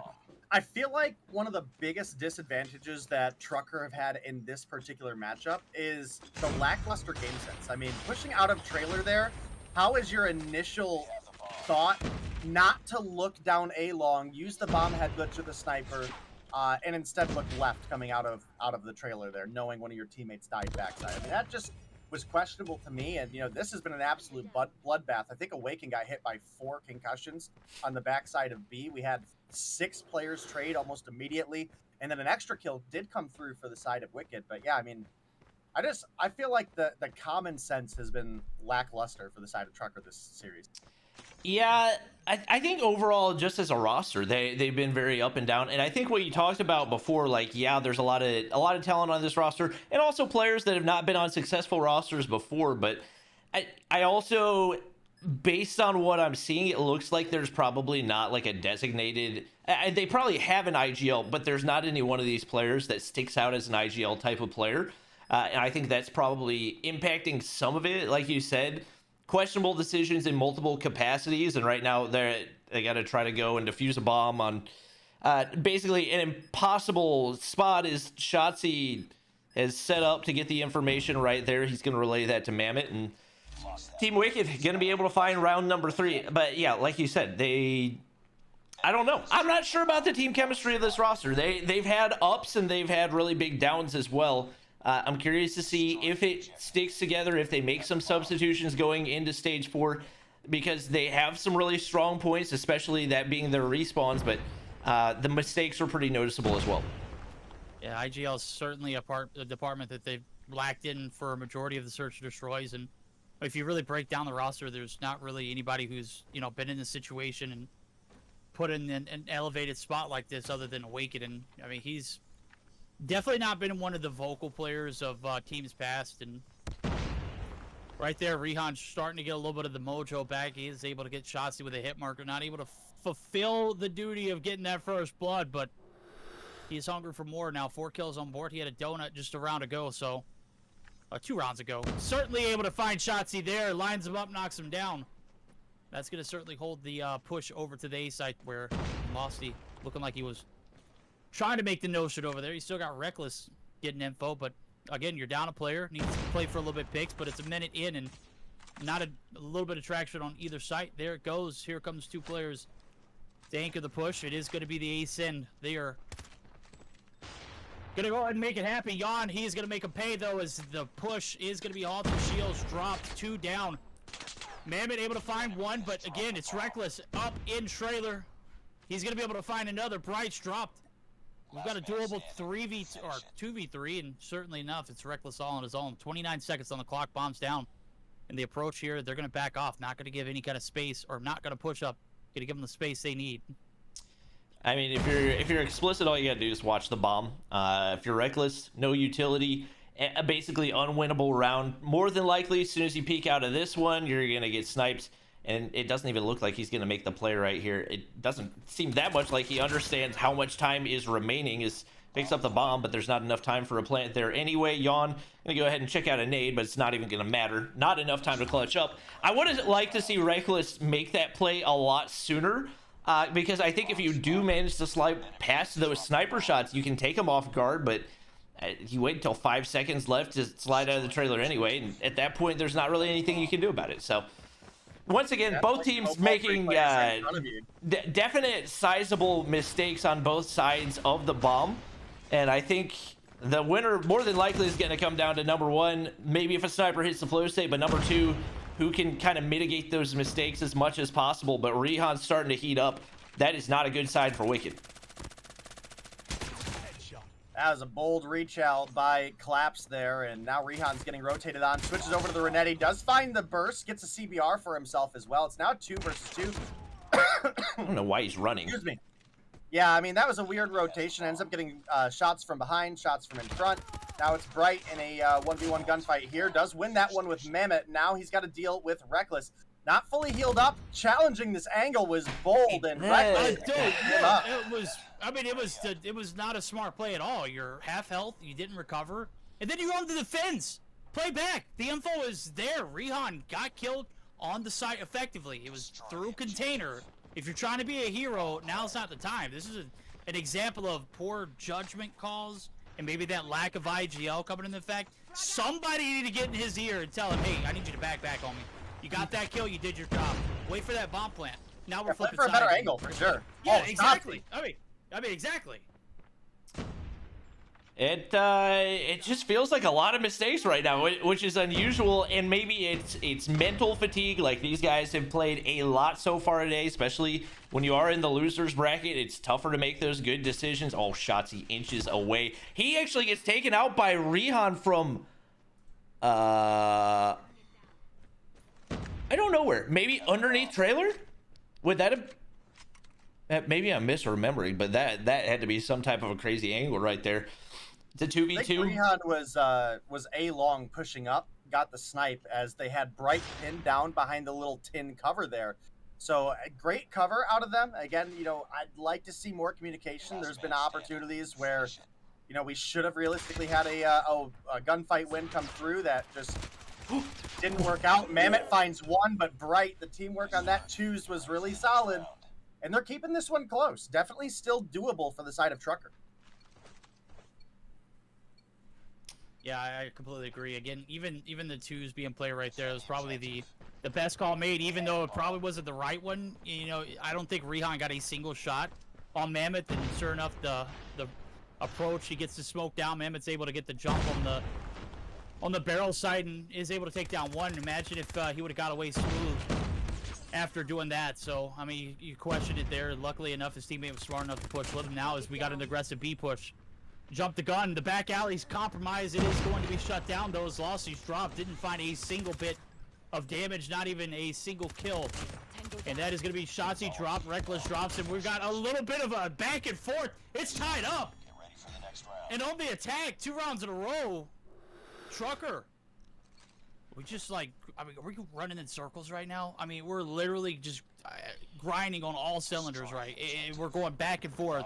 And we're not really getting anywhere with either team. Obviously, the attack has fared well, much better for Trucker, but I don't know. Right now, I feel like the biggest question for Wicked is where would this game be if we still had Vibin in instead of Shield? Because right now, Shield's still sitting at 2-8 and has had basically 0 impact so far. Didn't know you could wallbang that, but Mammoth does. He's going to be able to find the opener. Another one shut down there as well. And now the offensive push not looking quite as strong. Rehan's going to be able to find one, but he gets traded out as well. Mammoth not able to land the shots, but it's going to be Bright all alone. Shotzzy shuts him down with the deagle. And a pretty quick round right there as Wicked looks a lot more confident there on the defensive side. Maybe figuring out that B push a little bit more. And if they're going to be able to continue countering like that, might be able to close it down before going to OT. Right now, a lot of pressure on once again for the snipers trying to get that information, those openers. All right, well, we got Rehan playing top wood right now. He does have one player pushed up underneath, and obviously dead silence coming into a little bit of a factor here. Yawn taking some shots, going to get that information, but Shotzi and Reckless each find a kill. Shield rotating up the backside, takes down Rehan, and now we're looking at a 2 versus 4 once again. Wicked been solid in their search and destroy. We've seen a couple big rounds come through for the side of Trucker, but, well, it's caught, on their tummy there, and that's going to be Awakened taken out. Now Yawn left alone, 1v2. Definitely a doable scenario. He's already able to pick up 1 to get us here. Has the bomb down in trailer, though, and obviously making the B-side rotation ain't going to do really anything for him at this point. Yeah, this is basically, since we flipped sides, been 4 rounds in a row of TDM. I don't think we've seen a single objective played. Obviously, if you can get the kills before, you even have to get the bomb plant down, kudos to you, but objective has just been not on the minds of the players of Trucker. And right now, you got Shield, who's or Shotzi rather, who's right here in the trailer site. He's going to be able to shut down the push. And now we're on map point. Is this the nail in the coffin? Has the confidence for Wicked pick back up? Team Bobby, can they close it out? Can they remain strong here? Destroy the objective. I think it's. I mean, you can't go into the next round confident if Trucker are able to steal another round under their belt. Oh my gosh, it's a big B push right here, and Steel is all alone trying to defend. Going to send out that concussion nade and should be able to get it to connect, but I think there is actually a trophy there. He's going to slide the corner, get one anyway. Gets pretty weak on Yawn. Not going to be able to take down Collapse, though. It's trades left and right. Wicked down a couple of players right here. I think I saw shots across. May have been friendly right there as Bright's going to find Reckless, and now it's Shotzi all alone trying to clutch a 1v3 to keep his team going in the bracket. They still got a couple rounds to go, but it would be absolutely massive for them if they could clutch up right here. He's going to get spotted, going to get slid on, and no chance of winning that round.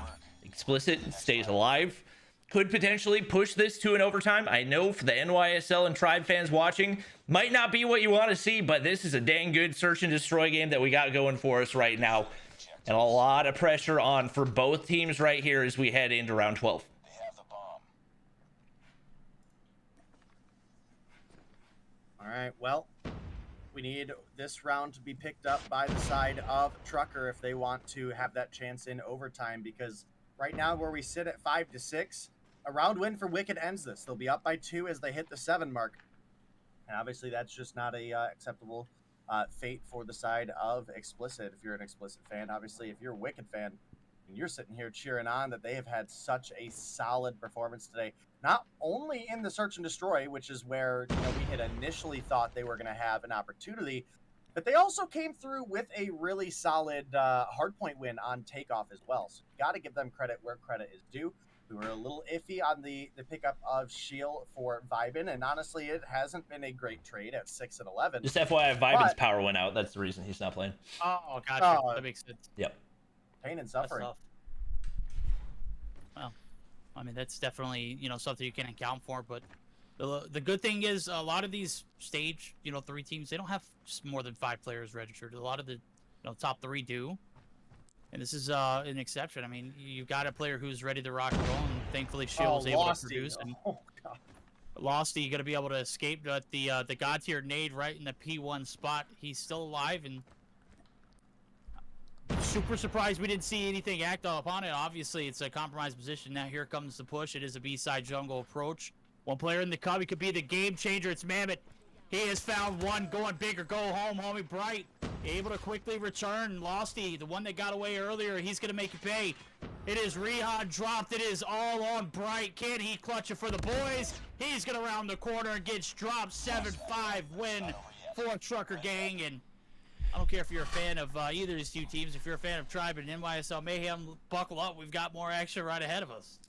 All right, well, Team Bobby does come through with the victory, and that's going to move them on into the losers bracket. Trucker, they've secured themselves a stage 4 spot, but their seeding is pretty much determined for stage 4 at this point. Not the outcome I would have expected, but I gotta say, it was largely on the back early of Vibin turning up, got them to this point, and then, Vibin, his power may be out, but he has got to be proud of the team for showing up here in this firing range of search and destroy. Reckless and Mammoth and Shotzi all coming through, double-digit kills, 13 apiece for Reckless and Mammoth, and then 12 for Shotzi. Did have Rehan and Bright do exceptionally well on the side of Trucker, but just a little bit more consistency in the rounds for Team Bobby. Let's go, Team Bobby, baby! You know what, chat? I believed that, and I think especially because this is a Wicked team that I've talked about. I felt like even from the beginning of the Mobile Mayhem season to the end of it, I felt like they had improved significantly. And I didn't feel like Explicit had gotten worse throughout the season, but I just didn't see that same type of shift in them. And I think even listening to some of the comms for that roster, like you could hear a difference in the team, the energy they had and everything else. So I'm not saying they're definitively the better team, but they won in this one, and that was where it counted. So they're going to be moving on. And I'm happy for them. There's a lot of players on that team that have just not been able to have success before. So I'm glad to see things going well for them. All right, we got room code. We're not going to waste a single bit of time. We're going to go hopping right back into it. I think Space just sent it out. I'm going to go ahead and jump in, and I'll shoot you guys an invite. Actually, let me go ahead and do this so that way I don't expose it to chat.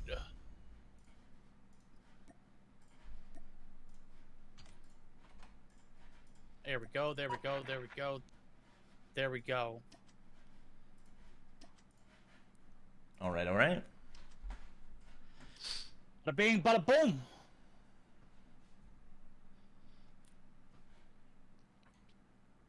All right, guys. Definitely the biggest matchup of the day so far. Winners finals right here. Tribe Gaming versus NYSLM.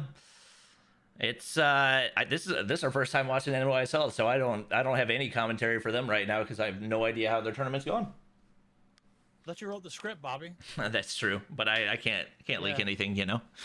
It'd be against the rules. Yeah. Facts. Against the rules. And there we go. One more spot up there on the spectator. The lobby is pretty much full. It's 70%, waiting for 3. This is it. This is the winner's final. I mean, this is the moment we've all been waiting for. I mean, granted, it's not the grand finals, but this is the, you know, the teams at top that made it to this point. Granted, the past were a little different. I mean, Mayhem certainly didn't have as much adversity as Tribe did. Does it mean that they're not deserving of where they're at? Hell no. This team has put in a lot of work. I think this is potentially where we could have been. Oh, there, we're going to switch lobbies. Bobby, move up real quick. Oh, yeah. I think okay. I think this is a very. When you think of the top 3 teams, you throw Tribe, NYSL Mayhem, and also that UD team. The luck of the draw for UD is they got the bottom side of the bracket, and that's just, you know, where Tribe we're at. All right. Post to Twitter real quick.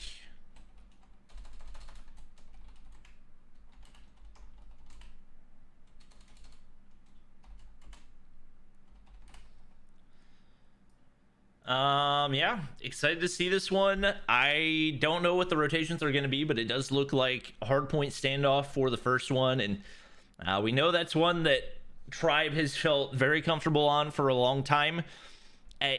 Oh, we got Solar in for NYSL, and not who's here instead of, or here, who's here? Do you even know who's on this roster? But Solar hasn't been starting, has he? No, he has not. Yeah, I was gonna say, what are you talking about? Do I know who's on the roster? Yeah, Carlito's been playing for them for like the last month. What are you talking about, Dave? Do I know who's on this roster? How dare you? Did Carlito actually? He might not have played stage 2 with them. Now that I think about it. Oh, he's on the roster for.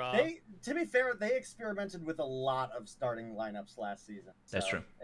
It's you know, a little difficult to say. Another one that I don't. Code with 1,000 elixir. I appreciate it. Can we get some dono hype in chat? He's not. He's 17, right? No. Yeah, he's too young. Okay. Almost all of the roster in that. And that's why they're on the farm new team. Mama, Yeah. Right? Mm-hmm. Yeah. That makes sense.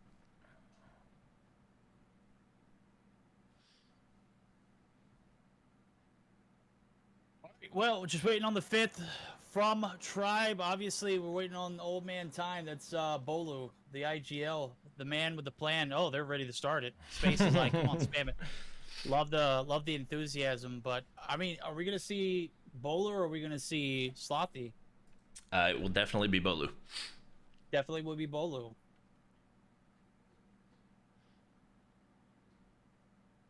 One would Solar think- has been starting since Mobile Mayhem ended. Okay, that's good to know. I did not know Yeah. that.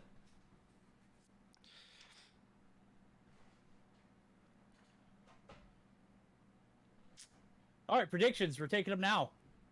Day, who you got? Oh boy, why are you gonna put me on the spot first?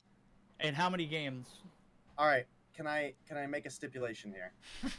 No. If Slothy is the 5th player for Tribe, Which it could Then- possibly be. then NYSL 3-2. If Bolu, Okay. then Tribe 3-1. Oh, interesting. I think I would agree with that same prediction. I think it is going to be very difficult for NYSL to take a respawn if Bolu is starting, just because they are. So the thing is not necessarily like the Bolu versus Slothy factor in its own right. Like they're both good players to their own degree, but Bolu has been the IGL for the Tribe lineup. Yeah. That's a big miss for Tribe. He's been one of the players that I think has been the most impactful on Tribe, specifically for the fact that, you know, he kind of plays that anything role, right? Where, you know, he fills in whatever position the team needs in the current matchup. He's the IGL that keeps everybody moving forward. You always hear his voice, kind of that commanding presence in any listen-ins that we've done with them in the past, giving the team some direction. And There's Bolu. it is Bolu coming in. So I think that's a pretty strong factor for the side of Tribe here. And, you know, we'll have to see, because again, Mayhem has been one of those teams that, you know, they're a little bit looser during a main season, and when it comes down to game day, they really perform. And we've seen Mayhem take down Tribe in the past. I think it was week 2 of the last Mobile Mayhem season. We did see Mayhem beat Tribe then. So this is absolutely a doable win one way or the other.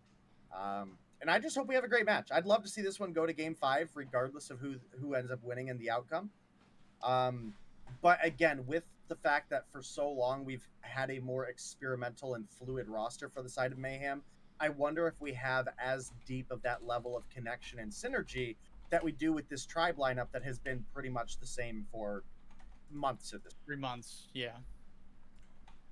I could absolutely agree with that. I mean, there's a few factors in it. Tribe started off signing, you know, the 5 that were producing at the time. And then, you know, there was a little bit of a question, maybe a little bit of a shake or an itch to maybe fill one more spot. And they pick up Tech. And I'm not saying they bench Slothy. I mean, who on the right mind has a player like Slothy on the bench and is not grateful to have that? But on the flip side of things, you've also had a little bit of, you know, experimenting. You've had a lot of roster, you know, flips and flops and changes and ups and downs, but I think one of the things that Mayhem need to do to really put themselves in the picture for this to be a win under their belts is they've got to come out strong. A hard swinging NYSL Mayhem is a hard team to deny. The only thing is you've got Tribe on the flip side of things, and again with Tectonic being signed and being that 5th player, I mean, I made the Thanos connection earlier. I mean, literally the fifth stone. I mean, I don't know how much better you can get in 5 players than the one you currently see on the screen for Tribe. Is it long enough for me to say that, you know, Thanos lost?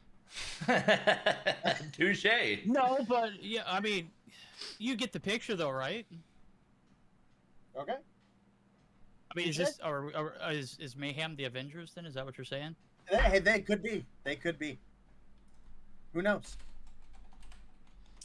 Maybe it's not the NNA team that is the Avengers. Maybe we get into it and Light are the winners of Stage 5. Who knows?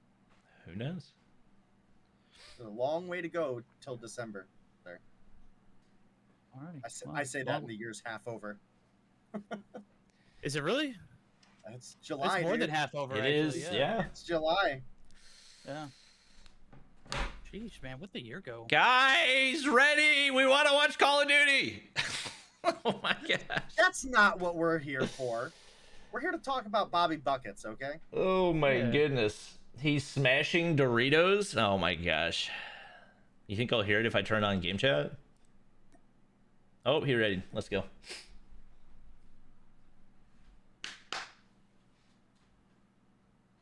Woo! Here we go. Finally getting it started. Thought the day would never come. What, that we get to see Mayhem on screen for the first time since we been streaming in a Yeah. Yeah. For the past 2 days.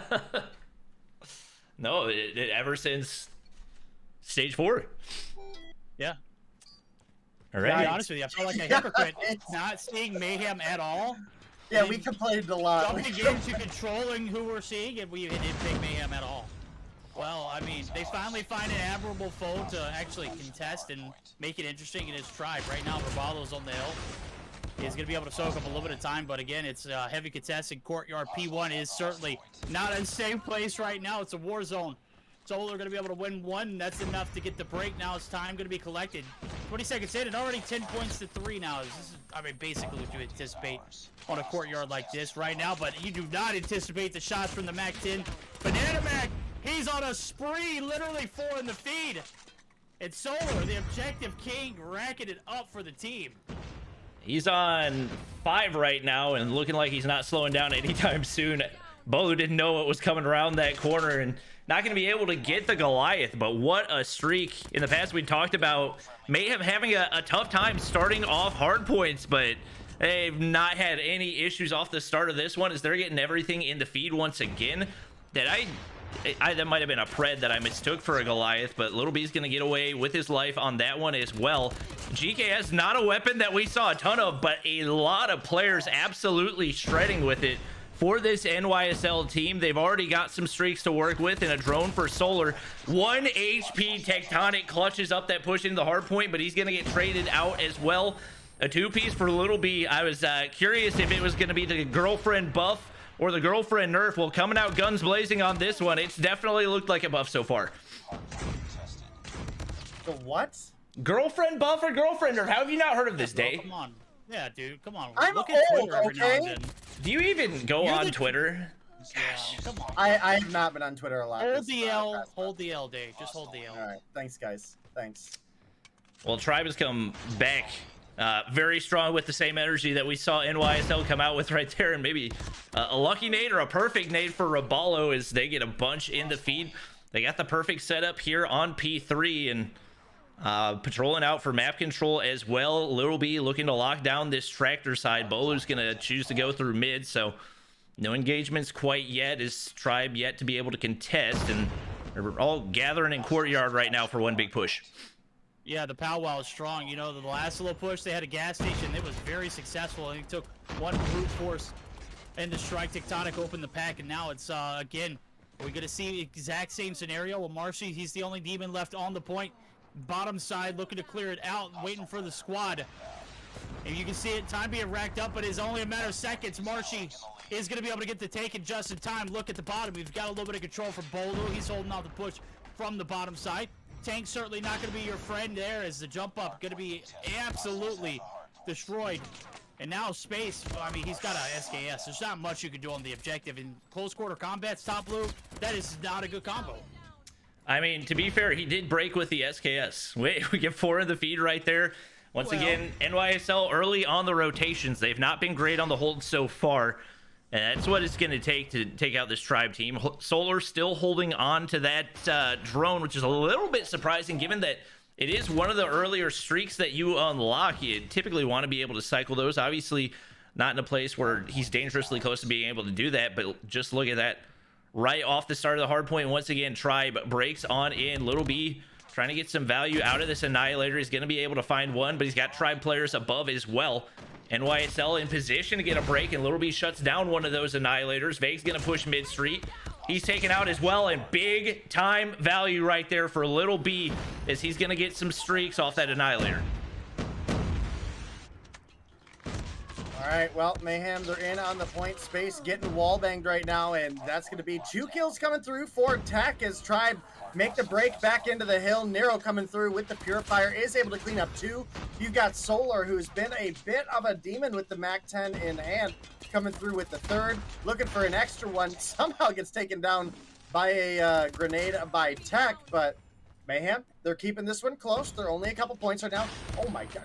Anybody catch Jez pick space off the heady on boxes with the GKS? No, but I No, believe I it because the didn't, headshot damage on that thing is absolutely ridiculous.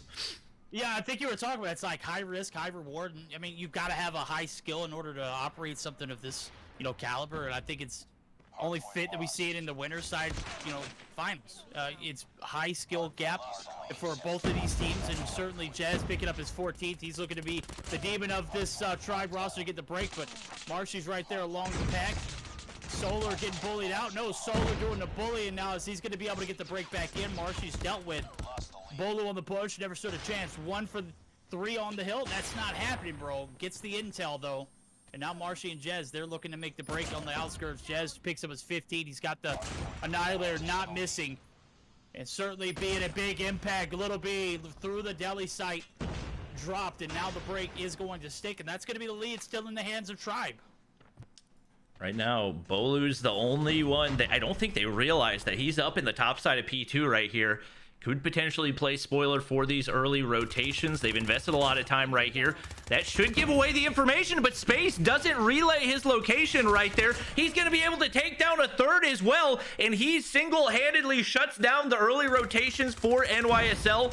Space on the bottom side, trying to make a push on in, and the contest comes through. Nero is there, able to find one.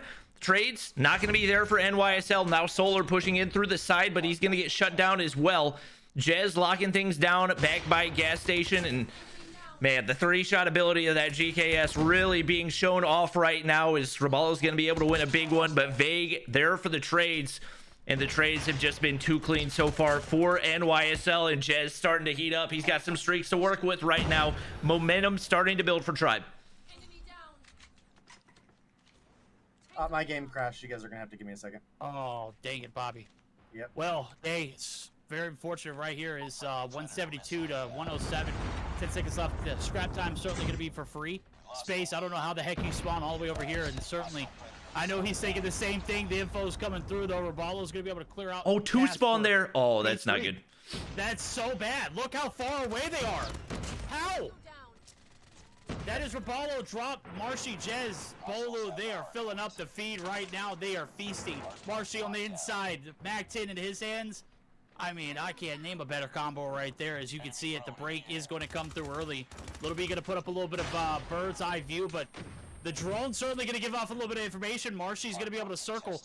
We'll see if Little B gets that kill. I don't think it really matters because Tribe's got the point, but can you talk about the reaction time? Little B rounds the corner and gets just, I mean, the godsend reaction flick. This game is so chaotic right now. I don't even know who to spectate. Every time I switch to somebody, they're immediately dead.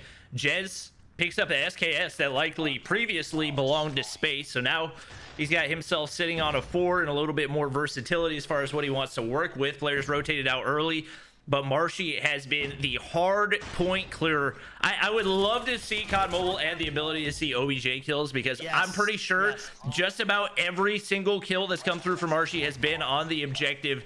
He has been that guy for them. Little B going to be able to find one, but immediately traded once again. And now Tribe looking to deal the final blow is NYSL on the inside of the hard point. But that drone going to good use as Jez going to be able to get the wall bang with the Annihilator.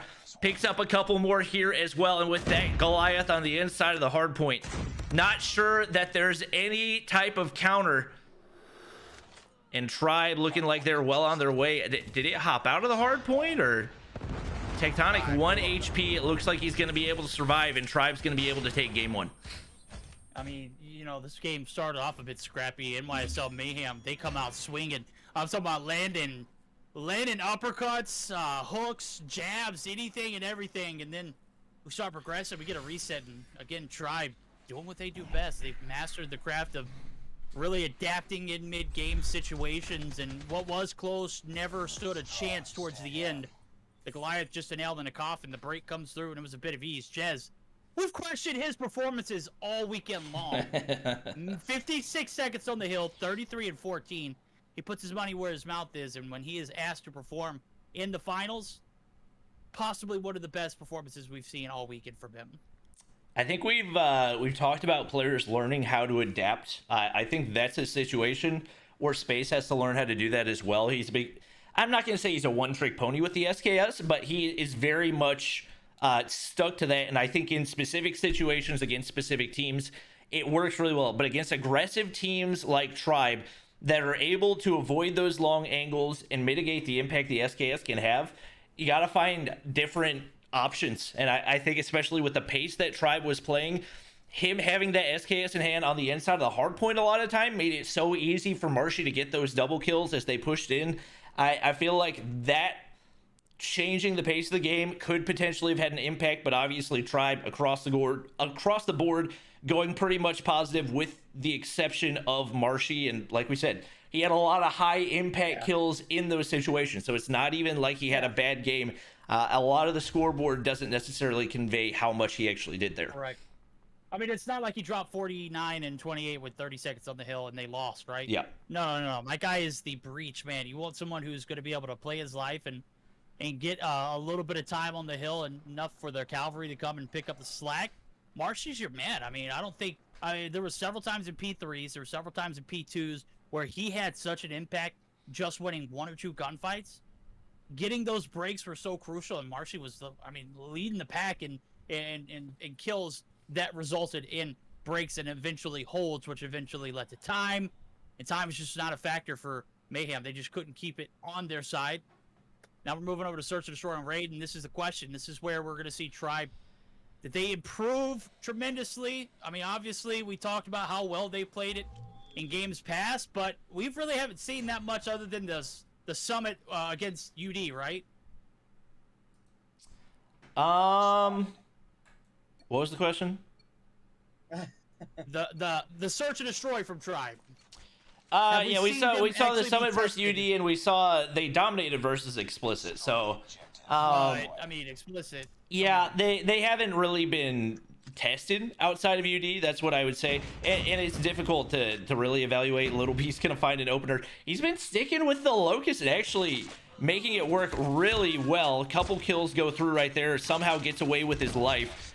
Not getting away with his life. Nero's gonna be the only player left alive. He's pinned back in the garage and probably gonna get pushed relatively soon here, as I don't know what Vague was trying to shoot that RPG at, but shots from the side gonna shut him down. And Tribe definitely didn't miss a beat on that one as they come out hot with the 1-0. The Wild Wolves, my guy. They were Lacerbo with another hours in the elixir. I appreciate it, my guy. Hey, Can we get some more donuts in chat? Rally the troops. They're there. And there was not a single bit of breathing room for NYSL Mayhem. They get shut down, and now the read on the A side push. It's going to be one pushing through the middle. That's Marshy. He's looking for the info. Staircase compromise. 3 players looking to make the peak. They are going to fall back, but Jez, my guy, Mr. 808 himself, hitting like a drum right now, but Solar able to get the refrag, and certainly a big one to open up with. Now 2 players holding the A site. Tribe don't have the man advantage they once was. Wrong. Bolu, insert, Mac 10, absolutely dominating. Again, Mayhem, they're trying to struggle and pick up the pieces, but the Tribe roster, they have not given much wiggle room to work with. Well, Vague rotating up through money should result in a free kill on Nero. It's going to be Tech with a better angle, able to find those last couple shots. And now Tribe lead 2-0 in the Search and Destroy. This has been kind of the iffy mode for them, for me, right? They've certainly, all as individuals and as a result, the team has improved at their Search and Destroy performance. But when we do see them struggle, this is typically the mode that does end up being their biggest struggle, right? That's where we saw them drop against UD. Vague with the FHJ, gonna find an environmental on Robalo, takes down Solar as well before Space is able to come through with that SKS and does find him. Oh, Jez! Dude, Jez is the man. Jez can do it all. It's not looking great for NYSL right now. They have been completely shut down at every push. I would like to see a little bit more passive approach. They're trying to get aggressive against a team that when you move the way that Tribe does, it's just not gonna work. So I don't know if this is something that they've practiced before, if it's something else, but they are having a really tough time right now. A total of 3 kills on the board for the roster, and not showing any signs of light right now.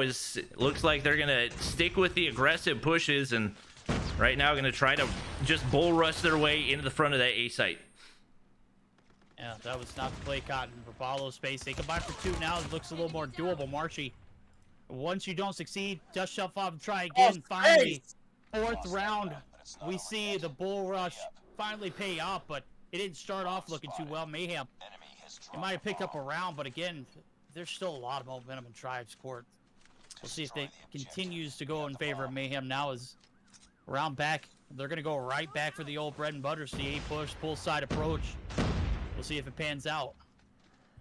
I'm definitely not making excuses. I'm curious if NYSL is trying to like hide S&D stress right now, because this is not an approach that I've seen like any NA team make, just like completely trying to bull rush Tribe, because you know that it's not going to work.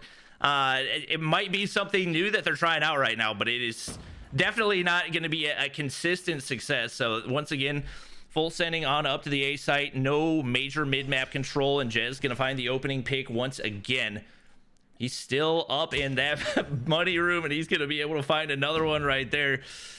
Once again, NYSL getting absolutely picked apart right now. Nero going to be able to find one from the low ground, but left and right, slayed across the board. And Tribe definitely in the driver's seat right now.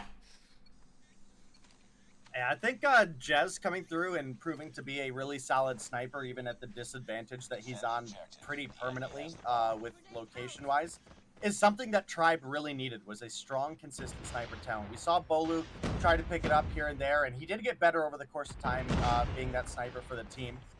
Tech, we obviously know can snipe, but that's not his preference, right? Well, Jez just doing it absolutely dirty to Mayhem. Bolu comes through the 3-piece of his own, and now Little B left alone in a 1v5. He finds one onto Vague, but Marshy cleans him up in the 5-1 lead, coming through a commanding performance out of Tribe. Finally, we're going to switch sides and give Mayhem the opportunity to play defense. Maybe this is an opportunity where they can bring things back, but Tribe, this has been a solid game for them. Yeah, it has. I mean, again, you think back to the strats. We're going to flip the script and switch sides, and maybe now is the time for the defense to reign superior. For Mayhem, they need a big 5 round in the row to come back and, you know, kind of reel it in. Marshy and Tech, they said hold my cup verdict. I am not looking to make this a long one. I'm here for a good time, not a long time. Space drop. Vague gonna get the credit for the kill. Vague gonna get credit for 2. That is nasty. Is Nero gonna be out there? Tectonic. I mean, these rounds are ending so quickly, bro. We're at map point right now, and we're 7 rounds in.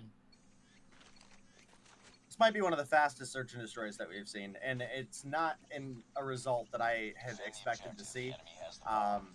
I certainly expected this to be where Mayhem had a little bit more of an opportunity. Tectonic, with maybe the greatest nade I've ever seen, almost kills himself with it. Almost pretty rough there. And, you know, I think it's a little interesting. It's something I want to call out. I think you guys mentioned it in the standoff a little bit, is the presence of the GKS in this matchup has been kind of unreal in comparison to some of our other matchups, right? I mean, we still have CBRs in play for a couple players, but I mean, we're also looking at multiple people running the GKS in this matchup. We saw Marshy with it. We've seen Tech with it. We've seen some Mac 10 use out of Bolu, and he's 6 kills deep. And, well, this one is looking pretty over. Jez going to find that final kill. And Tribe with a convincing 7-1 victory coming through in the search and destroy. They're now up 2-0 in the series. I got a question, man. This is what NYSL's got on hand today. They are going to be taking on Optic later on in the CDL. Obviously, it's not related news, but, I mean, this is just a battle of 2 top-tier teams. You're rooting for, you know, whatever team you're rooting for, but Tribe, they're looking like a little bit of a dynasty here in both the search and the hardpoint. Again, this is stage 3. Obviously, strats do come into effect, and Mayhem, I mean, 1 round on a raid map, I don't know. I mean, applause for being able to hold and suppress the strats, but at some point, you got to show a little bit of signs of life. You got to show a little bit of fighting. I didn't see very much in that round, in that search at all. Yeah, that was, I mean, lackluster would be an understatement for that one. Just no real type of momentum right there. Very, very aggressive on every side possible, and Tribe absolutely picked them apart. So Vague picks up 10 kills in a span of 8 rounds. Not an easy thing to do. That's going to lead us into the control right here. And We It's had gonna a be 25 kill advantage inside of Tribe. Yeah, 25. I mean, in 8 rounds, bro. Like, let's be real. They started off in 3 rounds, picking up a kill a round. I mean, I don't know. Well, it looks like Tribe's definitely got the momentum going into game 3. So, have we seen Summit Control this weekend? I feel like we've seen it maybe one time, but for the most part, I don't think we've gotten to look at it too very much. I think you're thinking of last weekend. All right, that might be the case.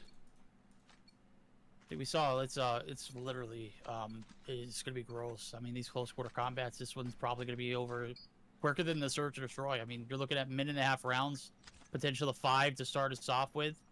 And Mayhem, they're going to be on the attack off the rip now. Let's see if the strats come through here. We're thinking, kind of like tossing ideas back and forth. Maybe we're withholding a little bit.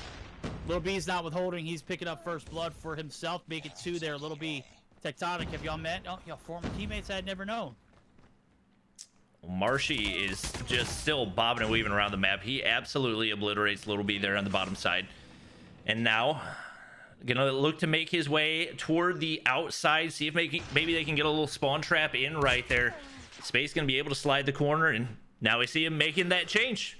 Switching out the SKS for the GKS, and at least going to be able to find one. NYSL still down 3 lives right here without too much control. Oh my gosh, Solar just absolutely snapped onto Marshy right there, and typically be the weaker side, but they're going to actually go for that first. I don't think they've got any trophies down right now. That B progress going through slowly but surely for Solar, and it seems like their map control looking relatively solid as well. Jez finally going to push through, and that's not going to be a gunfight that Solar wants to take.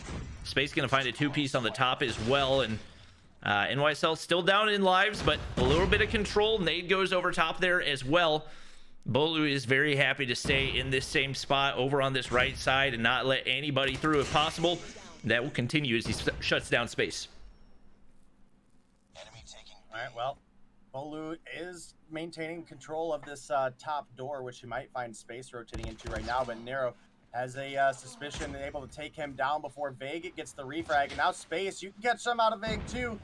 5 kills in for Vague. He's now dropping down onto Solar, who is able to manage 2 ticks on the point. He's not done. Finds 4 in the feed as he gets Raballo as well. Oh my goodness, Vague is on a tear right now. 5 combo in. I do like that we've added the damage counter as well on the spectator client, so definitely another one of those big improvements to kind of the quality of life spectating in COD Mobile. Right now, lives dwindling for NYSL. Not a whole lot of time to work with either. 9 seconds to hop on the point. They're going to get the trophies down and make the push over to control, or over to the side area. They're actually going to be able to get the kills, and they get the B objective as well. Depending on these gunfights and whether or not they're able to get some trays right here, might be doable. I think Bolu just got a kill with a concussion nade right there, and that makes this a lot more interesting. Space is going to find Marshy there as well. Jez patrolling the top side. Player's close. He's going to take some damage. They know he's dropping down, but he wins the gunfight anyway. A seemingly impossible one. Not enough margin for error for NYSL. And Tribe barely manages to close that one out. Yeah, there we go. Defense prevails, but again, it was dicey. It came down to a 5v3, and Tribe able to win the TDM. Not enough time to get on the hill for Mayhem.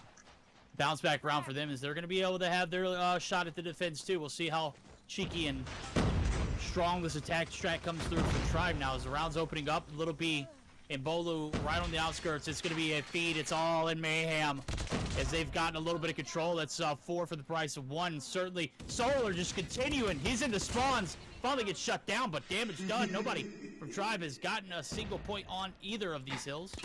Still a minute left now. Is 5 life advantage. Space hopping the Annihilator. Nero being the demon he is content with holding down the staircase. And they are looking strong here on the defense, but the real issue is going to be Tribe has more defensive rounds, so you got to find a way to win the offensive one. Obviously, this one's not guaranteed by any means, but No real control on either of the objective points right now for Tribe, and they're at a life disadvantage as well. They finally get Marshy onto A right there and gonna start ticking upward. Trying to regen, should be able to do it. Takes care of the trophy system as well. Space over on the head glitch. He gets absolutely beamed, but Solar with the trade. And right now, NYSL looks pretty content with their position. Jez trying to make a breakthrough. He's got a shotgun out. I don't know why, but maybe the more surprising part is that he's got the Buy 15 out. It's not the R9, which we've seen a number of players use, but the Buy 15, I don't know. On a map like this too. I mean R9, we've seen it search and destroy. I mean, it's control right now. What better way to, say, hey, I'm here for competition than to pull out the hopper or any of the R9 skins at that point. Jez, I mean, we're not going to question the greatness though, as he's going to be able to find one. I'm interested to see if he's going to continue on it. Nero looking to fillet some players. He's going to be able to find one, but his feed in favor of Tribe. They need to hop the hill. It's going to be Marshy. Does it get there in time? Oh, he does. The contest, look, it's 0.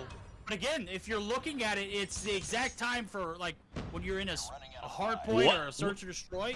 Run I A. literally don't Run know. A. Yeah, Run A. they're on A. I would say for this Time's map. expired. What am I watching right now? Tribe has a way to win this. They've only got 2 lives to go. They get some decent progress on A, but they're gonna have to get over to B, and they've got to be on B whenever they finish the complete. That's the thing that you got to worry about. No, they get a minute. They get a minute. Oh, yeah. I forgot. Oh. Yeah. All right. Oh, 1 life now. 1 life. TDM. Ooh, they see the shadow right there. Yeah, they had a little bit of a sight line on Solar there, and I would say as far as our control maps go, Summit might actually be one of the ones that has the most potential for a offensive victory, right? If you look at the likes of Slums, if you look at the likes of Hacienda, Nero does clean up that kill there. Those maps have a point that is you disagree? You agree? I disagree. Look, I don't think there is a single chance on the attacking round in comparison to like a Hasi. Oh, Summit, dude, it's a blender, bro. I mean, you're right in the corner. There's people right in your face. But as far as where the spawns are versus where both points are, they're in the middle. You have a little bit of an advantage in favor of the defense because you have that, sorry, even the offenses, you have that access to the high ground early. But the points are right in the middle of the map. Look at Slums. Look how deep into the defensive spawns A is. Look at Hacienda. Look how deep into the spawns that B-side capture point is. I mean, this is about as even as it's going to get as far as maps go. Enemy taking Alpha. Marshy's going to hop over onto B. Obviously, Tribe's still on the defensive side.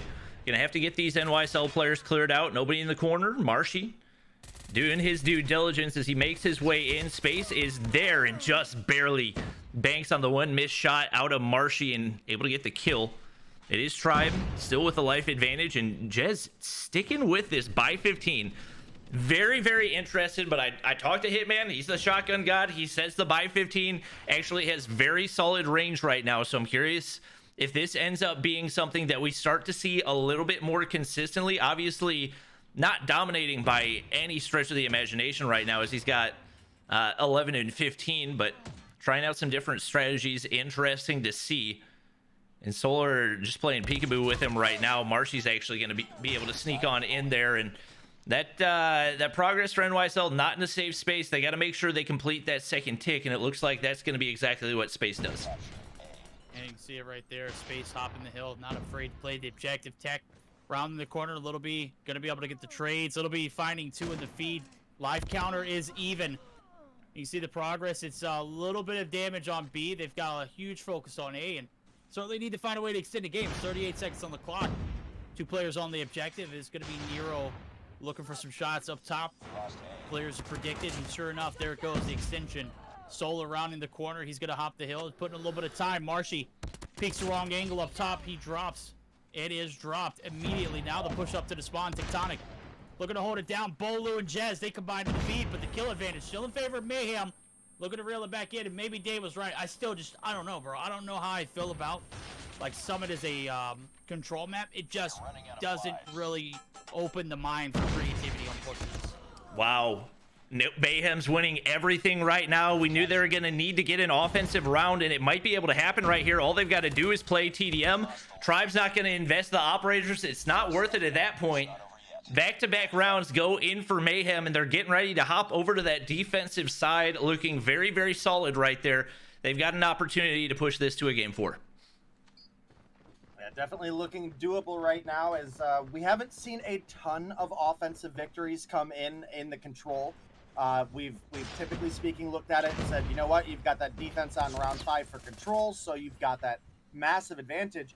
And again, I don't feel like that's the same here in control. I certainly think there is advantages, and I would go as far as to say it's maybe an advantage for the side of the offense because you have access to that high ground. But Vague with the Annihilator in hand, oh my goodness, marches through 3 members up the side of Mayhem, make it 4.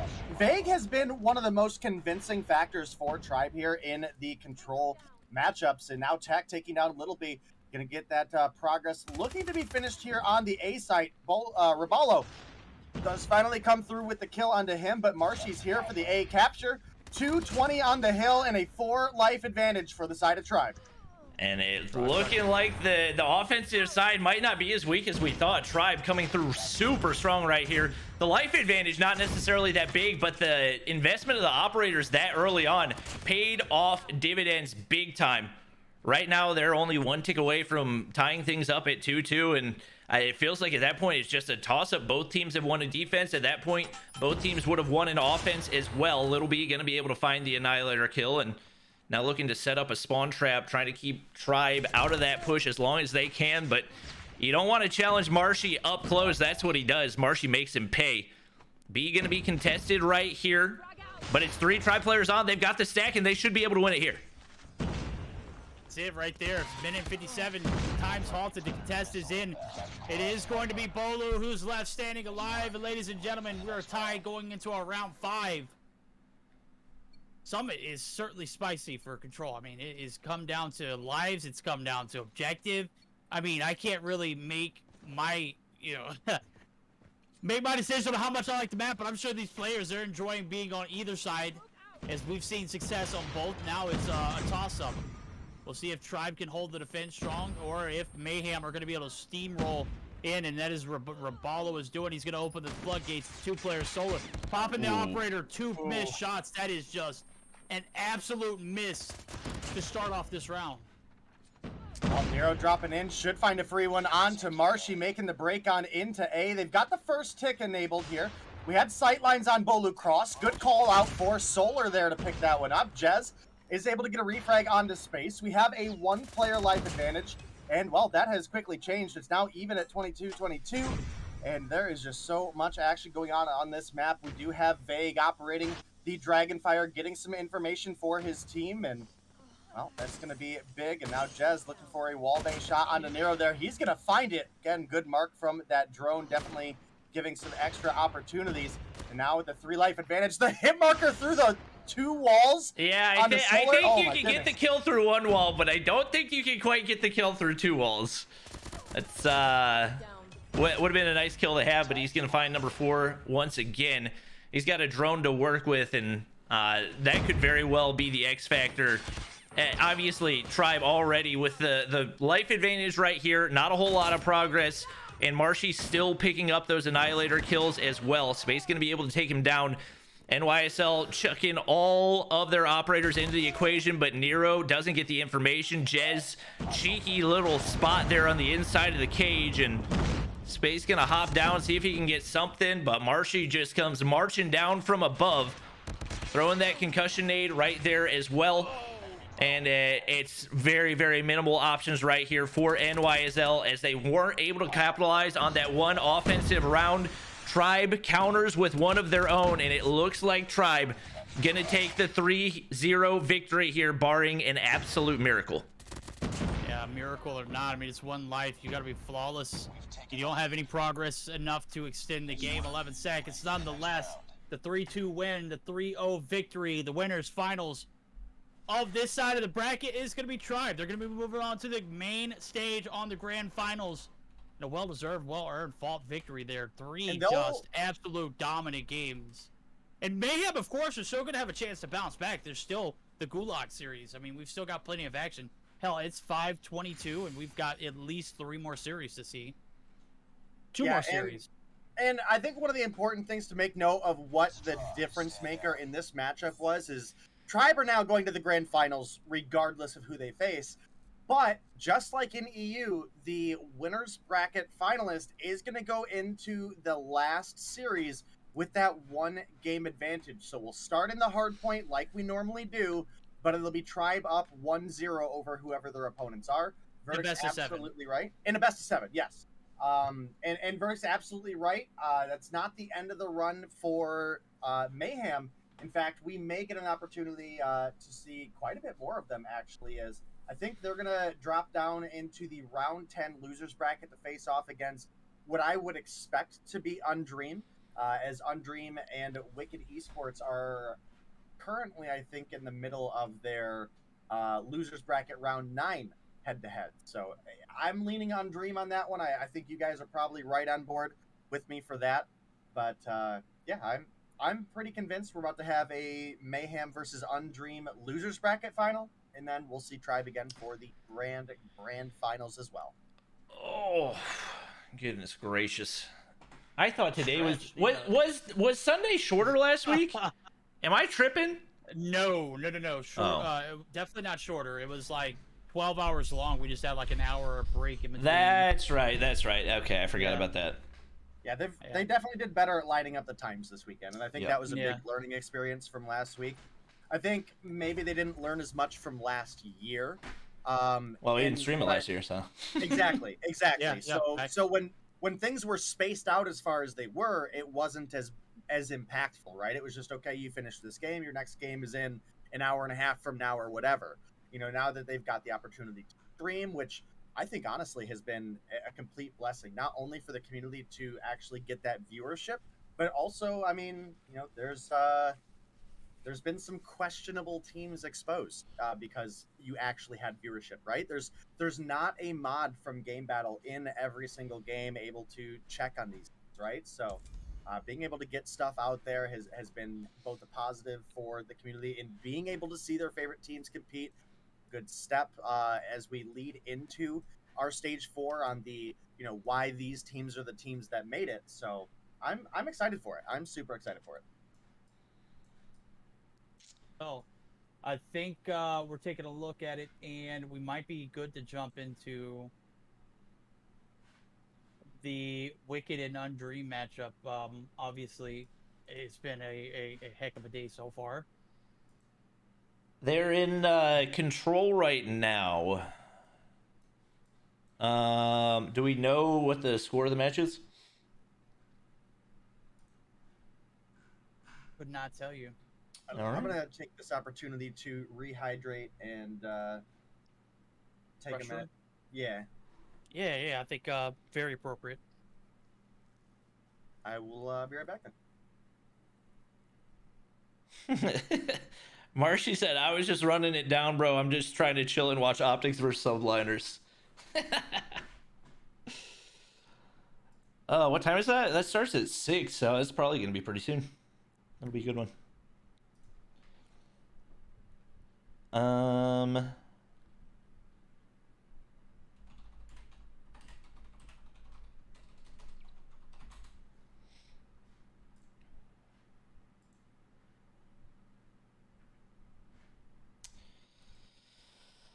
All right.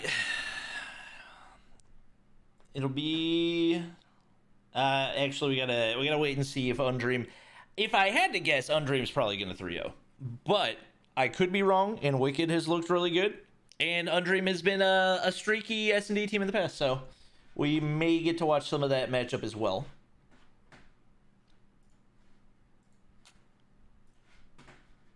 I'm gonna mute myself.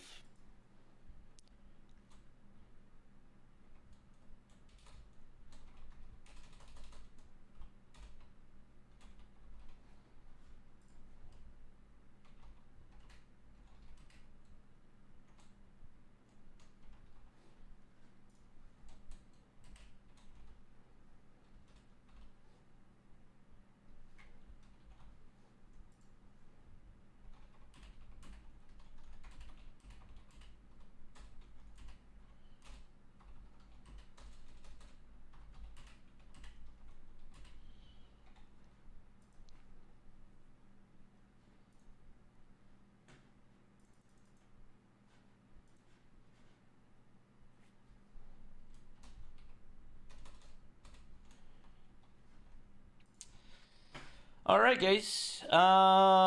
Should be good for the next one pretty soon here. Tribes in the losers bracket in game battles? Well, I don't think that's right. I don't know how that happened. Doesn't Okay. winner report the score?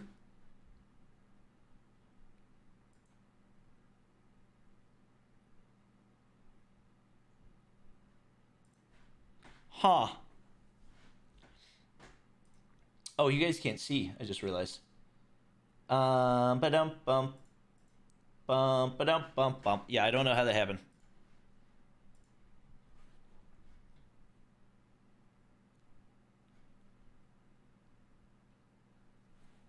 Will there be an actual land this year? Yes, they've said that stage 5 is going to be on land.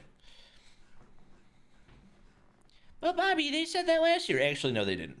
Everybody just assumed it. Rightfully so, but we did assume it. What the... I'm assuming it got fixed? There we go. Got fixed. Why does it say reverted for tribe? Probably because they accidentally put in the wrong thing. All right. Hopefully Molly is ready for dinner soon. Oh, well, this just in. Blur won, or not Blur, but UD win 3-0. All right, that's kind of what I figured, which means we can hop into the next one even sooner. Let's do it.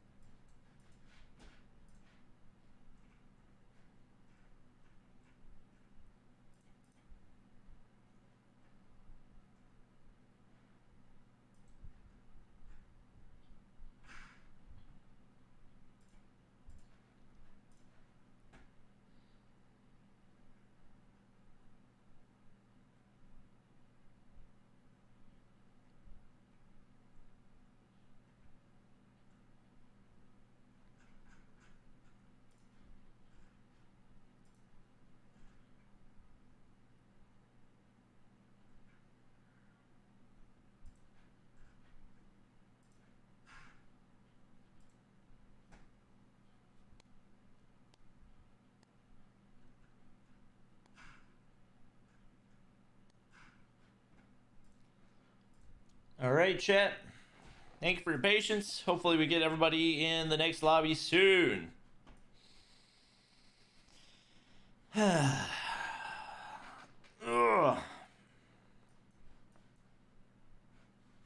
They're out of their game.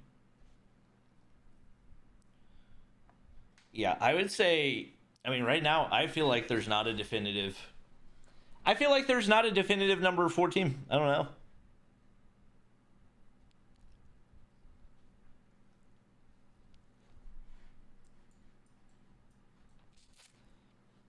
Wicked gets 3-0'd. I'm curious to see how this one goes.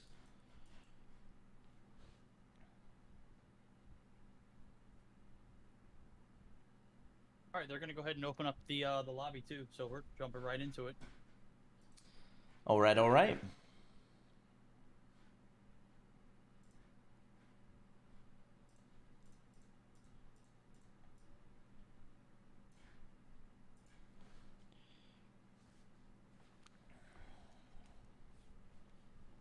Chances that this one goes past a game 4.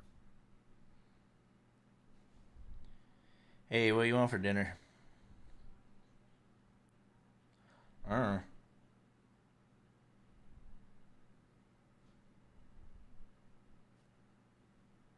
don't care.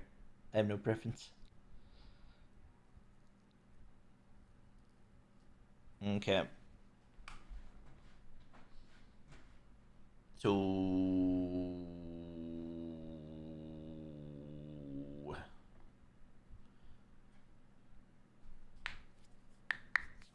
Well... in a little bit. Sorry. Why?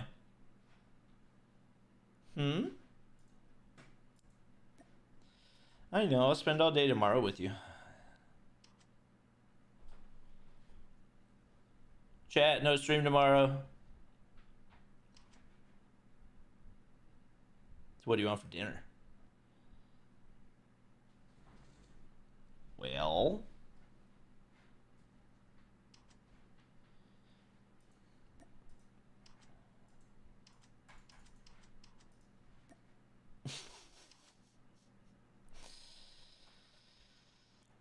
Chipotle.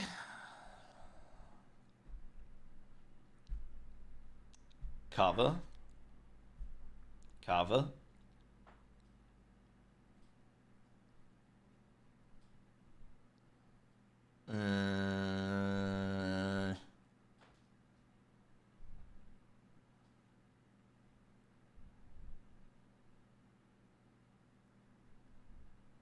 Can you give some suggestions?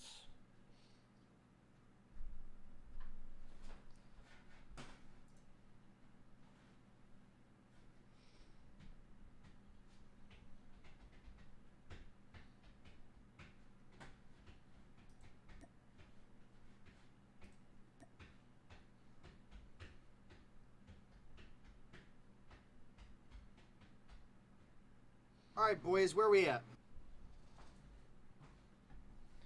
All on break? Yeah, we're waiting for the lobby to get opened up for Mayhem and UD. Hello. Yeah, the real. Really? You're just taking a Yes, really sir. long time.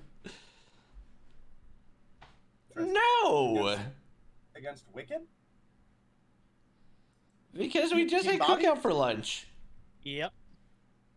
I don't know, man. I think Ungreen. What has if made it we further didn't into eat that than we fried were supposed stuff? to. I Obviously. have to. Thoughts? Yeah, I mean, I have to 100% absolutely agree with you. How did they carry Blur all the way to a losers bracket finals? That's, I mean, you said it right there. It's the loser series, right? Hey, leave that lobby. I'll go ahead and shoot you both invites. All right. Ma'am, you're killing me. you, No, I gave options and I brought home lunch.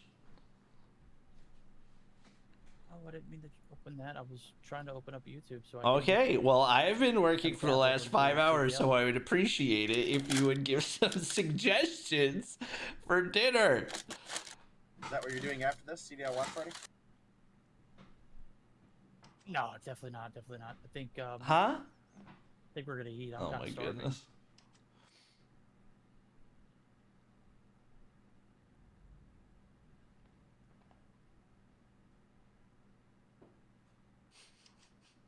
Hey, Dave, move up. Yeah, I got you.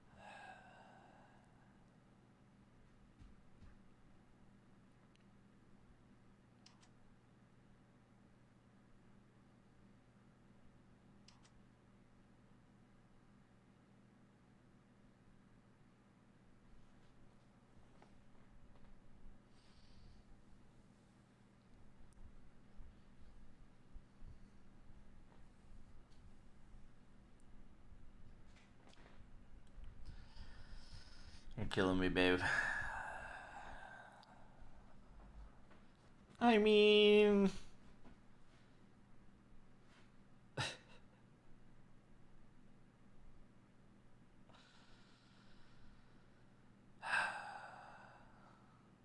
yeah, probably. It'd probably be good to eat.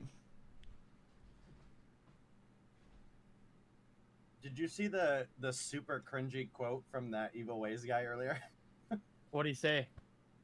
That's the coach of the team that get merged team, Yeah.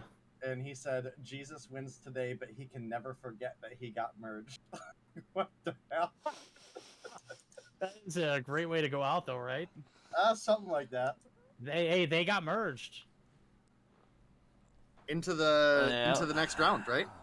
Yeah, exactly. I mean, if they got merged, I'm then gonna say got no. merged, get merged, got consolidated, or they get out. But you I don't can know, throw what out other would you say options. there? Disqualified? I mean, what? They got exposed. I Mm-hmm. wonder if Bobby's chat can hear us. Being fools. Yeah, possibly. Yeah. I think he's on the phone, or he was on the phone. Yeah, I'm on the phone with my wife. She won't pick out what she wants to eat for dinner. Oh, that's Oh. great. Surprising there. I do love you! Bobby, just pick something yourself. Guys, that doesn't work, because what I pick, she's not going to want to eat. It doesn't work out well if I do that. It's not a surprise her type of situation. I really wish there was a recording somewhere of Sped's team. Molly's versus that pregnant. hacker She team. wanted you to be Oh, I would reminded love of to that. see that, bro. Mm-hmm. Because they beat them. How? How did Sped's team beat them and then Jesus' team got folded? And they were on I streak. guess what like, you want. You gotta think, like, if you're not being spectated, how crazy are you gonna go? Oh, you're turning it all the way up, boy. Oh yeah, bro, you cranking it. Yo! Cranked it so hot that Is the, this what life the aim after was marriage breaking, is targeting like, people deciding through walls what when you were dinner shooting. is I know, for right? 30 Yeah, minutes? Yeah. Well, Yeah, it 100%. gets longer when she's pregnant because the food options We're become pretty much more already, with the restricted. exception So of, that's a significant Robert, who's factor on in the phone equation. trying to figure out what he's gonna get for dinner. There we go. Little B, last one, ready up space. Go ahead and spam it. They're hosting. Higher seed gets the Okay, host the sounds lobby. good. I love you. It does seem like does seem like Bobby has not eaten. The all game day. is starting. Yeah, I haven't seen him munch down on anything yet. You're too busy delivering high quality gameplay, right? Yeah. All right, well, high quality gameplay here. High quality H2O. You're gonna need it. Is the Hardpoint Okay, standout. sounds We're gonna good. see the I love exact you. same best of 5 we just saw replayed over and Okay, Mayhem. I'll talk to you in a little Gonna bit. have that little bit of an advantage, but guess what? It is going to be everyone leaving the lobby. Bye. GG's. Interesting. Interesting. Tech playing Warzone. Ask the baby what the baby wants. No ping, no party. Oh my. Definitely. Sounds like a good plan. Okay, we finally figured it out, chat. Can we throw out suggestions? No, because No, Mama's it's way. like specific stuff that she would want that's near her house. Oh, we're terrible. We're the worst. Oh, you should surprise But her, Bobby. thank Guys, you, we've Ghost. already discussed this. Yeah. Surprising Yeah, her there we is go. not I a mean, good that's- idea. I mean, they were tough, but you're tougher. I will definitely keep that in That mind. sounds like a great idea for somebody who's like dating and you want to try something new, but Alright, when you're that's all married Bobby and you have done with, tried every everything food going option on. in the entire city, Oh, and on top of that, we've got another bigger on our hands. and she Optic she and decided she wanted the NYSL are actually about to start freaking up right now. dip platter. Perfect timing, isn't it? Like, just fitting. Yeah, right in the middle of our game. Yeah. I think the CDL should be a little bit more thoughtful about COD Mobile. Freaking CDL, dude. I Very- can't believe the audacity to schedule their very, matches. very, yeah. Crazy. It's, Big that's a hot gutsy take. call there, Dave. Big Yeah, hot take. Yeah. Hot take is, yeah. Probably an understatement, bro. Hardpoint identified. You know what I'm about to get though? All right, verdict. Too close. I guess it's just me and you off the start. Oh, Zero and I forgot. four. I didn't realize I was muted. My apologies. Oh my goodness, Bobby. Well, I knew I was muted, but I didn't realize I was still muted. That's more what I meant to say. But you guys can keep commentating because I'm ordering dinner.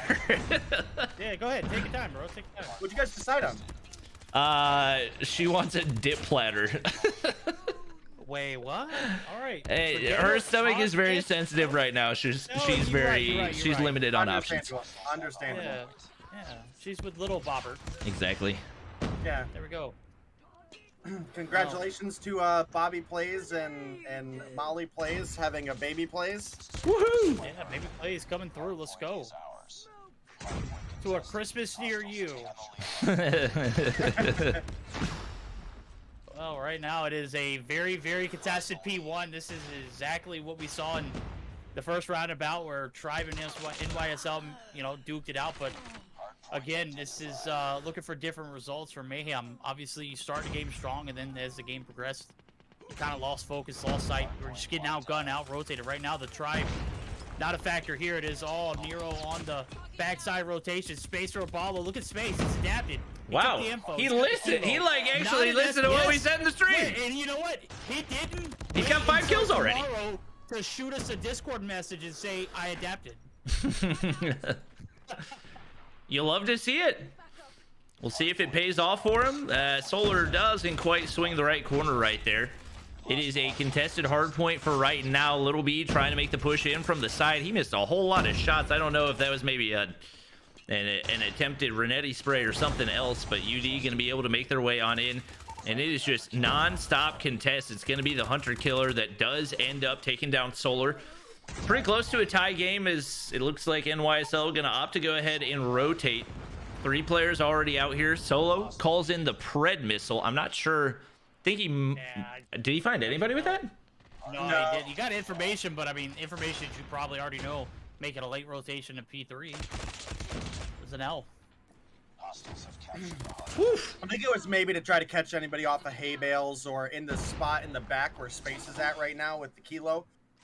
If anybody was out trying to hold those angles, he could have picked them off and maybe gave his team an opportunity to make a safe rotation in, but obviously that's just not where the positioning was at the time. So all you're going to get is that information, and once again, we see a lot of GKS coming through for the side of NYSL right now. And as far as streaks go, we've got nothing for nobody. We've got a couple operators getting ready to come on board, but it is Mayhem with a 64-60 lead, but it's been a break into the hill for the side of Undream. Uranus Dinosaurs. Uranus Dinosaurs certainly looking for that P4 rotation. Guess what? Mayhem, they're already there. About as close as it's going to get now. This is definitely going to be a hill that separates the two. Could be an exponential lead for UD if they get the break early, or it could be the recovery from NYSL. Well, guess what?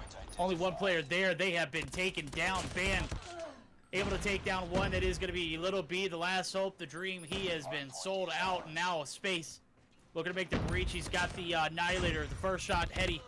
Certainly not going to be enough, and certainly what was looking to be a promising hill spoiled very early by UD, and this is a big miss from NYSL Mayhem. Nero's in the top side trying to make the most of a purifier. He's going to be able to find at least 3. Blur's still there. He's going to get taken down as well, and that's now 5 in a row. So despite the fact that they get broken early on, NYSL some solid operator usage right there, and going to be able to make their way back into the hard point. UD currently clearing out the mid map as they get ready to set up, trying to lock down grandmas right now. Washi going to be able to find 2. That's a big 2-piece for them. Obviously NYSL still locked down on the hard point, but only Nero left to defend. Blur trying to get a wall bang right there, but Little B's on the opposite side, able to trade for his teammate and keeping that lead not too far separated as Raballo pulls out the Annihilator, finds 2, but he's going to get shut down. Solo now on 15, leading the way for the lobby. He and Little B right there next to each other, neck and neck, and man, oh man, he is not missing a bullet on these sprays. All right, well, Nero has locked down the hill on that P4 and tried to get some extra time for the team. I don't know if he necessarily knows that he has Envy right above him, but, well, he's going to find out on the rotation here right now. That should have been a free kill, and he does get it, but I don't know. Those shots could have been a little bit more crisp. Little B going to take down 1. Knocks Washi off that Purifier is definitely big for him in that 1-for-1 trade. Now Mayhem. They've got enough time on this hill to make it come back. Yeah, they do. The contest is surely in, and, you know, UD, they're not looking to give up this lead for free, and certainly not looking to give it up at all. Space up top, I mean, that's a notorious spot if you're rocking the SKS, but he's got a kilo in hand. I love the ability to adapt. He went double negative against Tribe. Right now he's sitting at a, you know, a -5, but playing a little bit more of that anchor role, a little bit more of that information, and maybe need a little bit more proactive. Going to be able to get a free one there, but Envy's right there to pick up the trade and the slack. Now, 26-point advantage, and UD, they have the advantage over here at P2. Factory not actually going to be jumped immediately. They're waiting for the cavalry, and he got a 5-man stack on the hill. What the hell? Mayhem invested a lot Is it gonna spoil though? Little B was literally staring at Envy as he was just prone on the ground, missing every hipfire bullet. Still does end up coming away with the win, but a big wasted annihilator. That is not something that you can afford to happen, and UD's gonna be able to break back on in Solar clean with the Mac 10 shots. I forgot the name of the gun for a second. Don't know how. It's one of the only guns we've seen for the last 4 seasons, but it's gonna get traded out on the inside of the hard point. And once again, NYSLM, they've been first on the rotations a lot, but they haven't been able to hold very consistently. Some of those points starting to stack up. Obviously the lead only around 30 points right here, but they've yet to get a real solid full 60 on any of these hard points. Little B gonna be able to get that one onto ban, but now Envy calling in the drone. That's gonna make the break that much easier. Hostiles have captured the hard point.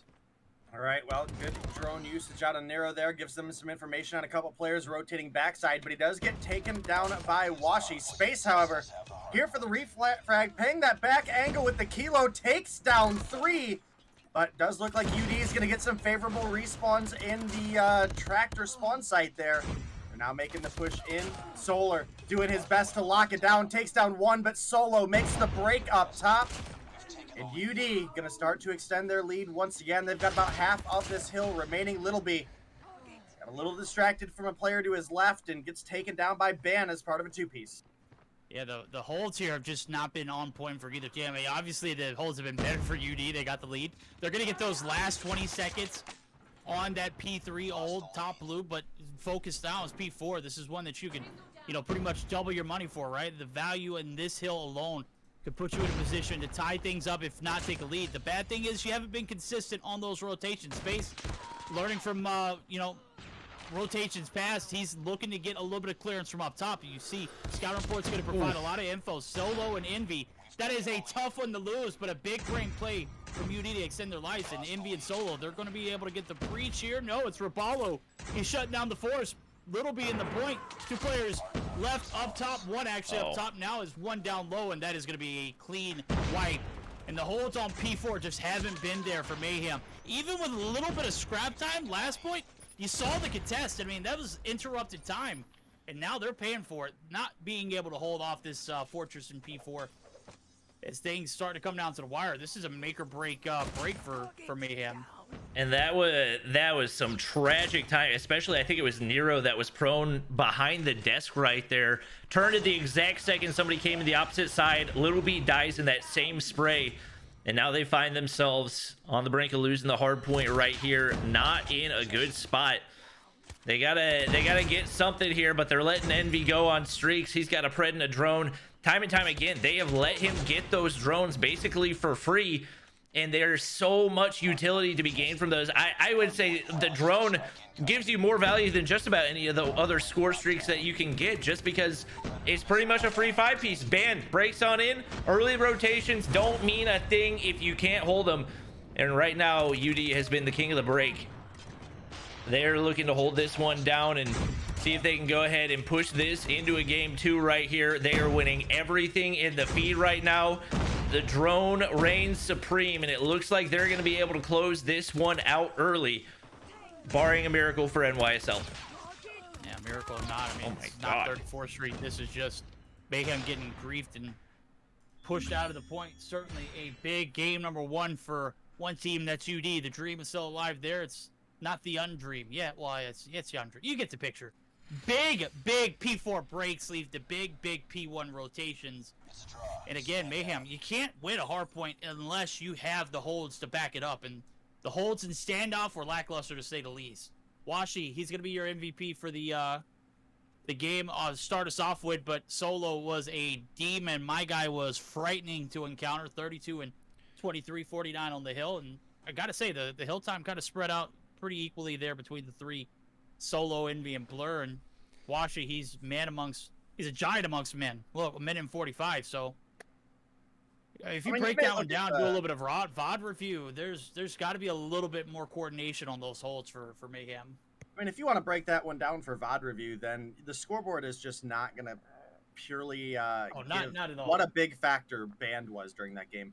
He may have went 26 and 31. He may have only had a minute 14 on the hill, which is still a very respectable number. He right? was the Marshy of this matchup, He right? Like the breach made- player. Yeah. Yeah, he made so many big breaks specifically on that P4, but then also he single-handedly held that P1 reset to close out the game for UD and took down like 5 players on his own. So very, very big plays coming out of Band that game as well. Got to give him credit where credit is due. And overall, UD they played this really solid. Specifically the latter half, those past couple hard points were absolutely huge for them and allowed them to extend their lead substantially over the side of Mayhem. Now we're gearing up for a search and destroy. Normally I'd say both these teams are solid search and destroy teams. I'm gonna be honest. Watching Mayhem versus Tribe a minute ago, Ooh. I think they got a big bounce back to make happen here if they want to keep up with UD. Because UD took down Tribe in search, right? They did, and it was pretty dominant as well. It was a 7-2, I believe. But that was also on a summit map that, let's be real, it's not one that we really see teams practicing. All right, cool. And Well, the this is R9 great. was That's a- what we just I mean- saw. Yeah, well, I mean, Oh, Discord crashed. Weird.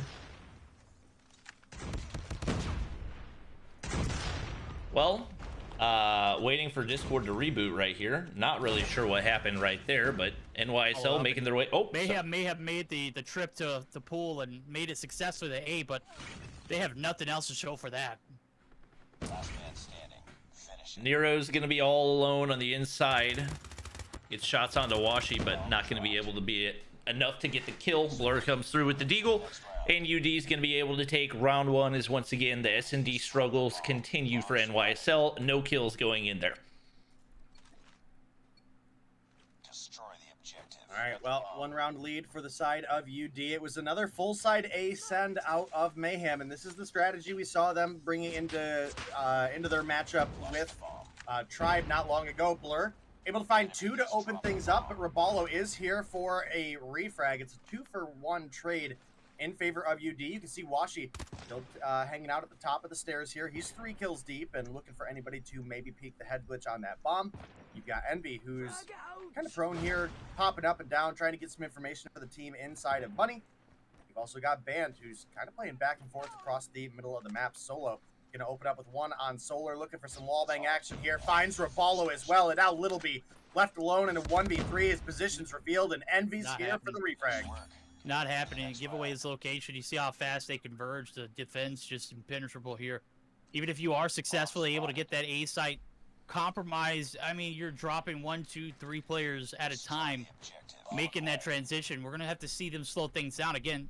A strategy has to be involved in this one, and I mean, brute force is just what we've only seen. Now we're gonna see them slow down the pace, but it's gonna be the halt at the driveway, the mid push here. Oh, Solo, Madman, wrong. It's Littleby. Bomb dropped. Cracked with a sniper. Blur able to quickly trade there as he's holding down the fort on this ring side. The bomb's down, and somebody's got to pick it up at some point, but with Band lurking, it's hard to do anything. Blur gonna be able to get another one. I sound like DJ Khaled, my guy. He's just racking them up, knocking them down. Space or Raballo yet again. In a 2v-something scenario, it's, again, another round for Mayhem that has been another flop, different approach, same outcome. Washi looking for the wall bang through mid, not going to be able to find him. Space going with the kilo again. Interesting, given that typically we see him rock the DLQ in S&D, but Raballo is going to get taken down by Band as well. Now the 3-0 lead continues as UD once again looking very, very strong in S&D. Blur picking up 6 already. And they kind of solo marched up that driveway 1 at a time, just feeding them to him. He's trying to see if he can make something else happen right there. Timing. Oh, it was there, but wasn't able to hit the shot. Look at this, actually going to be a hit marker, and it's actually Washi taking space off that head glitch. Nero going to be able to find Envy. Moves us into a 3v3 right here, and NYSL playing things a little different, making their way on over the B site right here, and looking like they might be able to take their first round win if they get a couple gunfights to go their way. Solo makes his way on over that garage area, or rather to kitchen. Backing on up right now, and It's looking to be a mid push, and oh, what a quick scope out of Washi right there. God.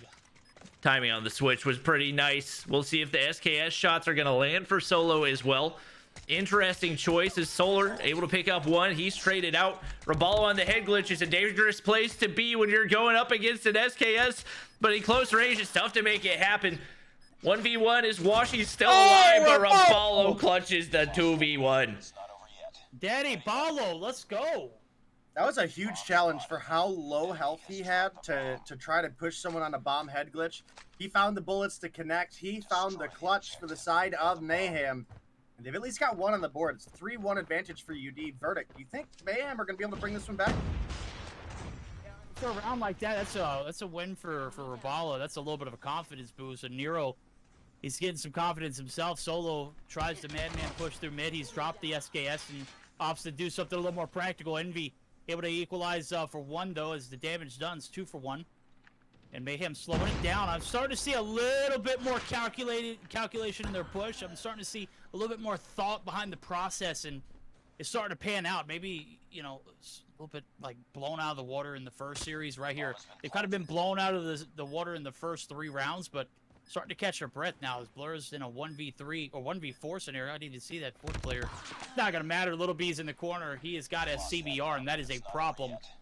2 rounds in a row they've taken. This is the confidence boost they needed. They have a shot at making the comeback. And Bobby, with these 2 rounds, you know, kind of evening things up, this is more success than they found against Tribe earlier.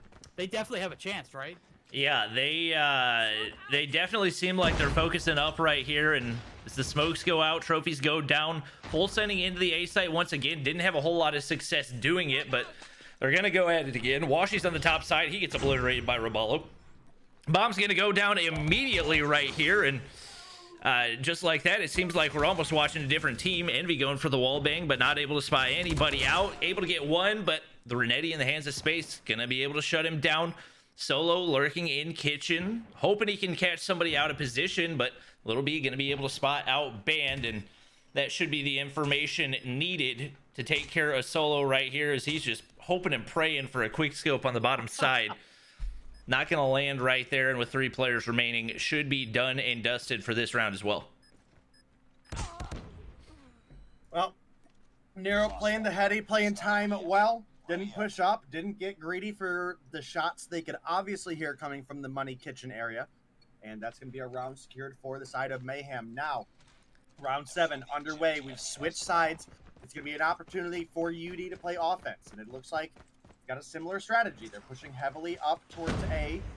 And, Little B peeks the corner, takes down Solo. Envy smokes him through the smoke, though. Oh, this should be a free kill for Blur right now. Yeah.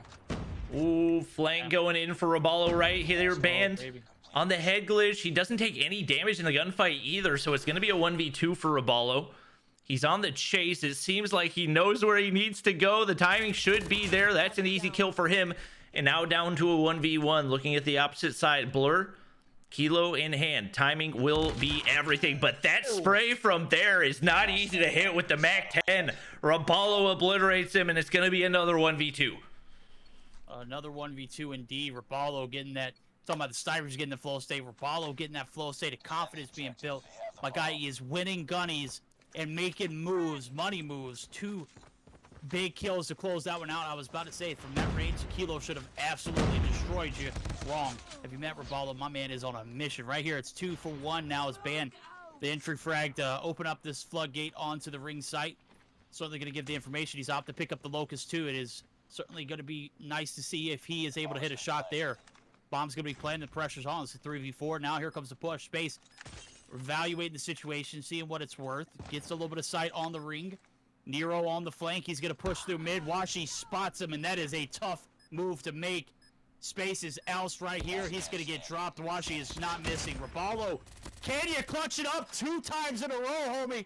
You got a lot of work. Envy shuts him down, but hey, I admired the ambition. I admired the shots. He went down guns a-blazing nonetheless. The outcome is a round in favor of UD. They are able to even it up yet again, Bobby, or Day, good night. We've had a pretty spicy one so far. It's been long days for sure. Certainly not as long or as early as EU, but I definitely feel you. You know, we've been going pretty nonstop. Obviously, this is a bit longer than casting our regular season of EU or NA, so it can be a little bit difficult, right? You know, it's being mentally prepared and just powering through it. And you know what, Bert, if I gotta say so myself, I think you've done a pretty phenomenal job in the past couple weekends, man. I'm super proud of you, but I'm super proud of this Mayhem team. They're doing a great job here on this 5v2. Retake now, Blur, the last hope. Gotta love it when you get words of encouragement. Maybe that's all Mayhem needed, right? I mean, I felt a little bit of a spark of energy as I heard your, voice say, "Hey, Verdict, you know what? I'm proud of you, bro." Don't normally hear that. It's usually, "Verdict, why are you selling me, bro? What is going on? Why are we in this mess?" Well, the mess we're in right now, I think that's a little bit what Mayhem's felt. I mean, they've been in the blender for 3 games in a row. Make it 4, with that Hardpoint being tossed in the mix. They're finally starting to get a little bit of footing under them. And like I said earlier, once they start going, it's hard for a team to stop them. And this kind of momentum can be detrimental to a series, especially with UD.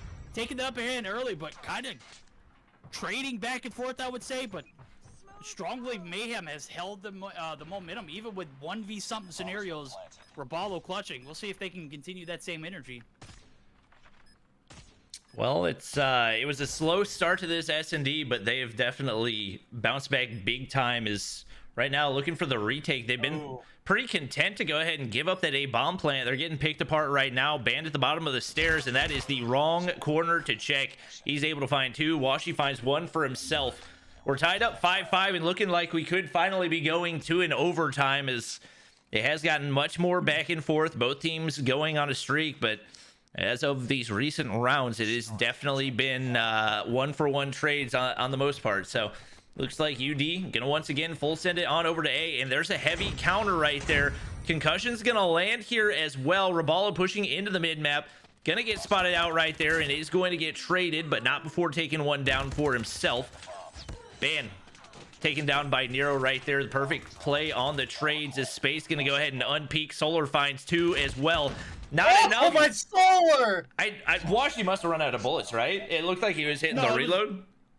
No, he just got dumpstered. I don't know, but that was just a god tier flank from Solar. I mean, well coordinated kitchen push right through the middle. You think you have the advantage. There's no way that Raballo wins that gunfight through the concussion. He bobs and weaves, get up top, takes one before he goes, and that's the kind of value you want to see in a life like that. Well, right now it's an aggressive push, but on the opposite side from what they've been used to. NYSL. Oh, Little B, that's a shot that you gotta have. Wide open from top red.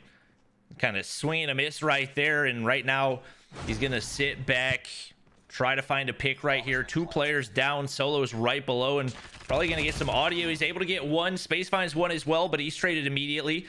It's a 3v2.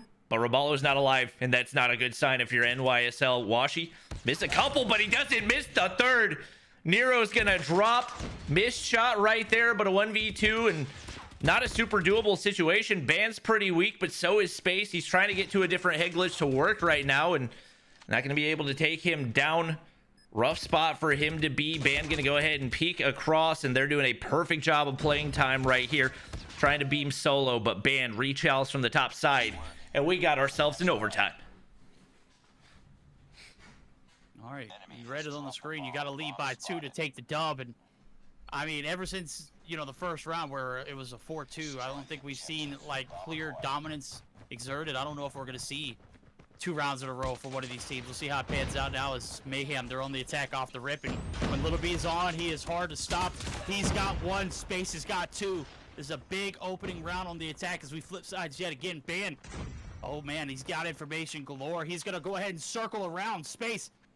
Oh, maybe a little premature on the shots. He's dead to rights. Washi and Blur now in a pretty undoable situation. It's a 2v5, and with the bomb going down, this is Mayhem playing at their finest. Raballo, Space, they close it out.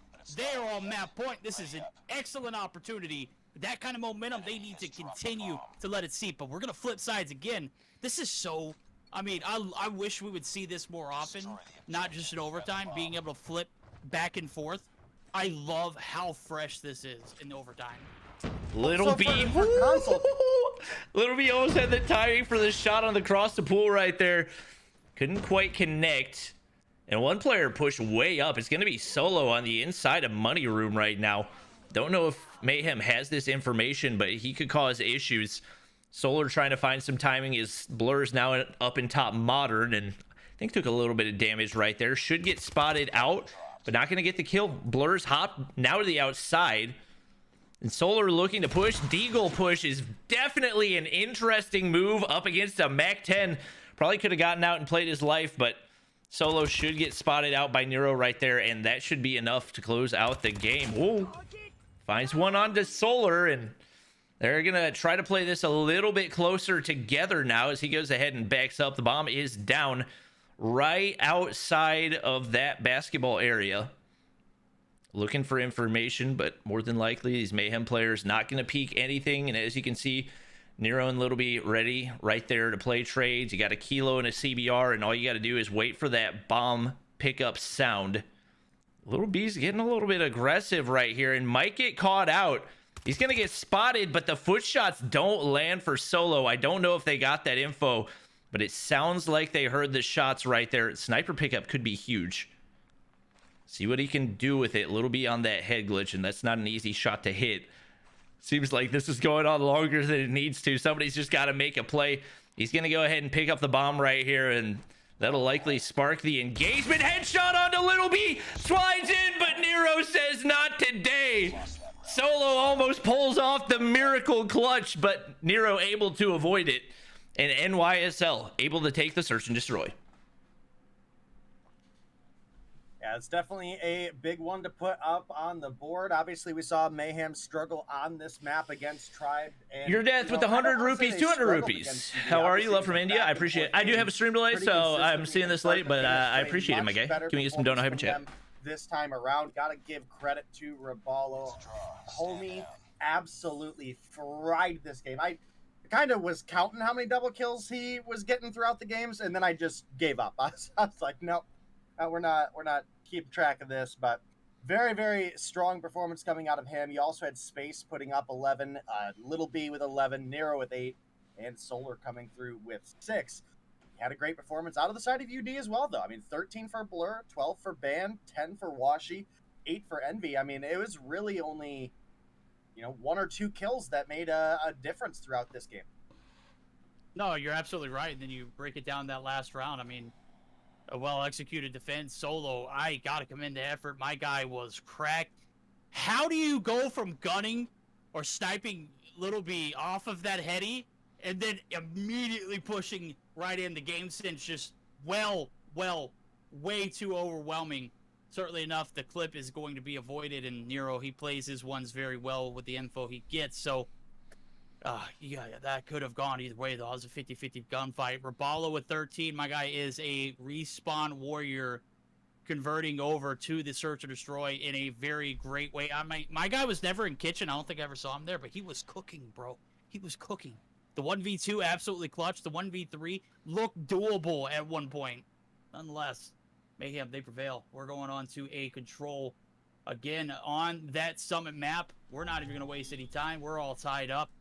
Let's see if a little bit of that strategy from against Tribe, which, I mean, it looked like it could swing either way. We'll see if that pans out here for Mayhem to take the advantage, or we're going to see UD right back in the driver's seat. Day, you can take it. I gotta grab water. I'm dying.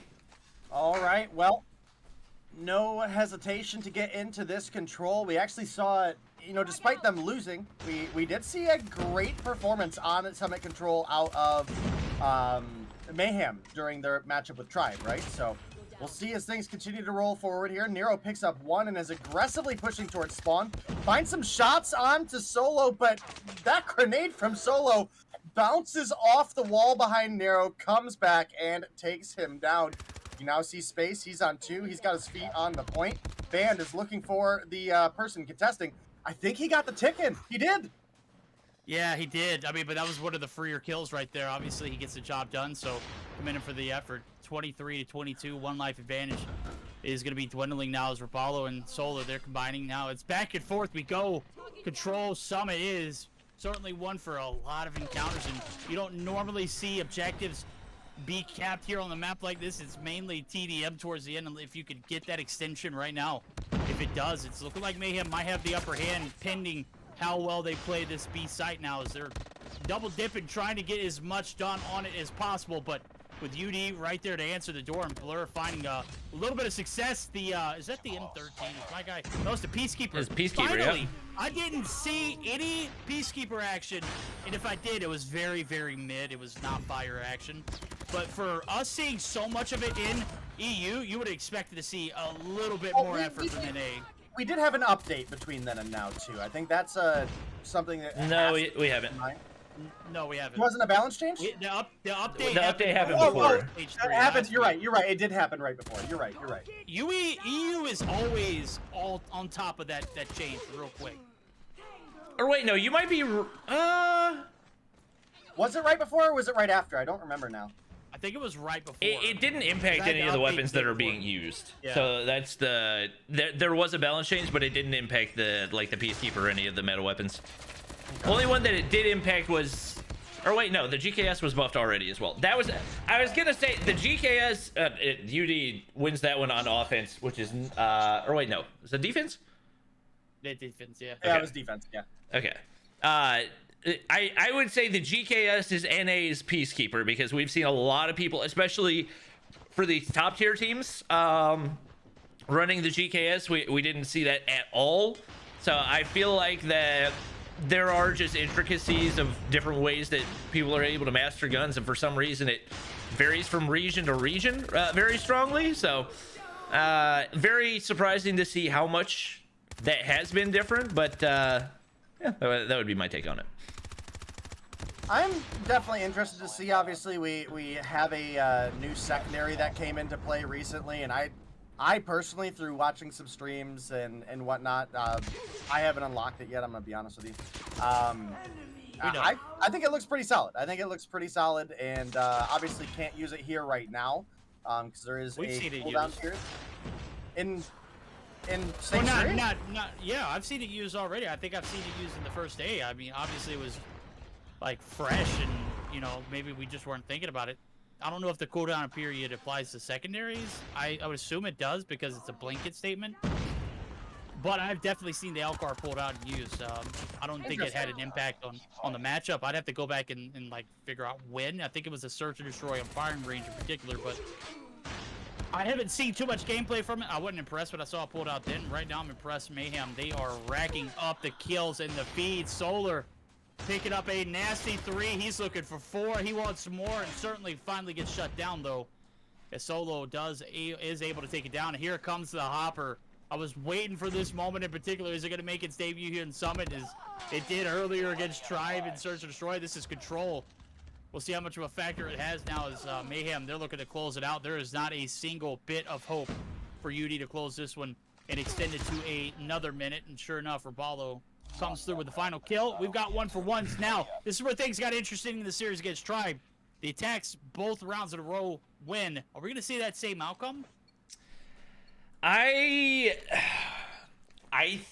don't know. I don't really know what to expect at this point. You look at the operators. Obviously, UD has 3 on deck, so it's going to be really tough to get an offensive win right here when they've already got that amount of utility. But when you come out guns blazing like that, it may very well be possible. Solar can be able to lurk his way all the way up to the ski lift right there, and he's able to take down one. Little B's got his Annihilator out. He takes one out as well. They got a pretty fat life advantage given the side that they're on right now, and Little B's gonna be able to find another right there. It's all NYSL in the feed, and Rabalo's actually got a cluster strike to work with. I don't think we've seen that come into play in any of the matches we've seen so far, and that could very well end up being a game changer. NYSL was ready to play for this round as they already have A locked down. Rabalo's gonna try to slide and see if he can find Solo, but finally gonna get traded out. Still those streaks ready to go. And with this much of a life advantage, this is now a very doable side for NYSL. I mean, I've been saying it since the beginning that this one is actually very doable for the offense. And one of the large things is you do have what would be the seaside dom start for the offense, right? And we always talked about the domination on Summit Seaside being a little bit stronger, almost exclusively because of your access to the high ground. And that's something that I think does reflect into the control, and we've definitely seen that come into play.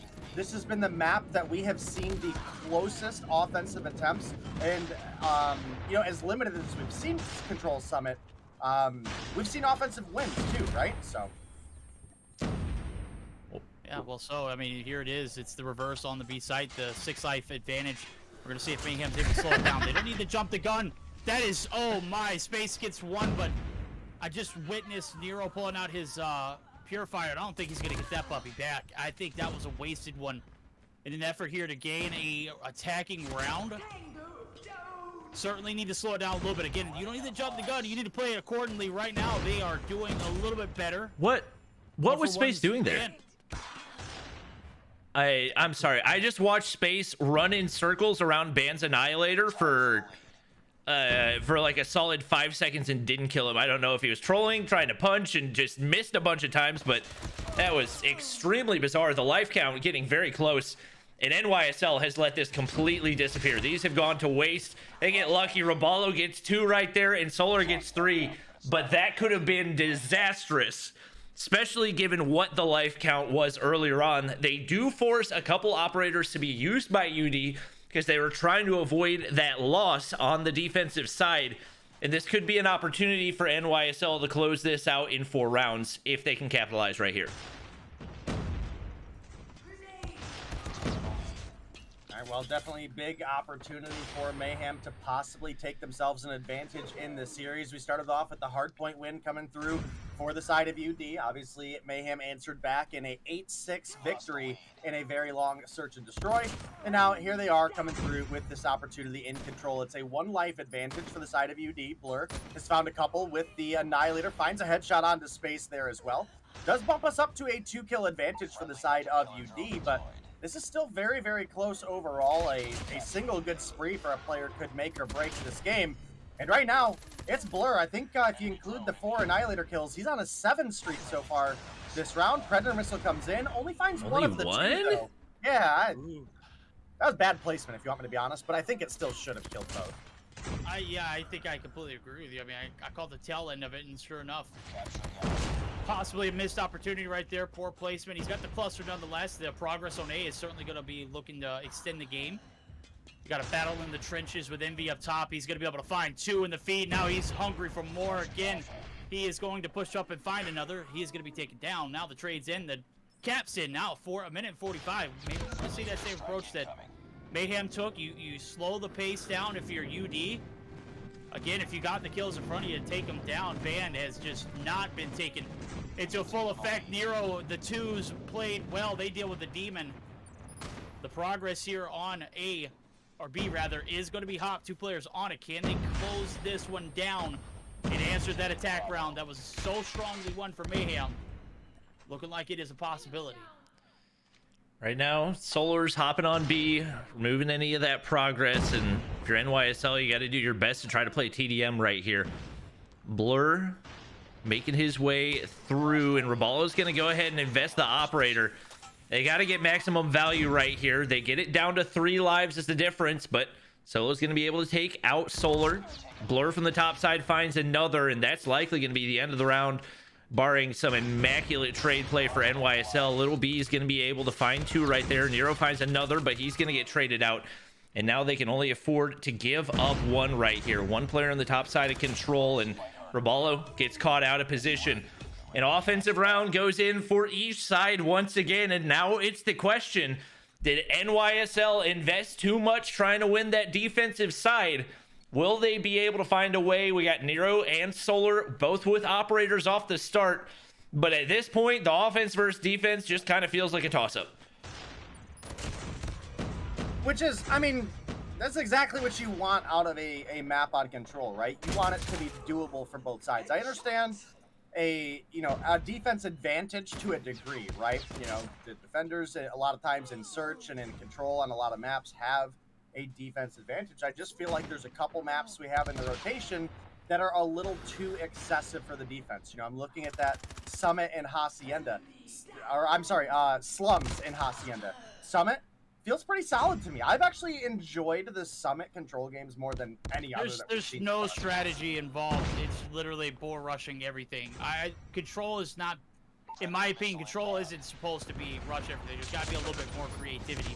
If you're obviously winning your gunfights, you should be rewarded with that. But at the same time, the map itself is just too tiny. I mean, you're literally forcing engagements where creativity could come into effect, and it's not being, even a factor right here. It's run and gun, and we've seen consistency in the fact that we've seen one defending round and for each, and then one attack round. The 5th round's a toss-up. I love that it's a little less predictable, but at the same time, when you've literally just got a TDM focus on your mind for 90% of the match, it kind of makes it difficult to engage in that kind of play. Ooh, we might get a spawn trap set up right here. NYSL gets pushed really far back, and if this happens, it's going to be an end real quick. They have no way to get out right now, and Nero's really the only hope.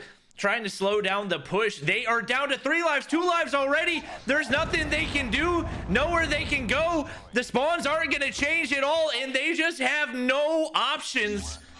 As a big feed goes in for UD, and they capitalize immediately to take the win here in the control.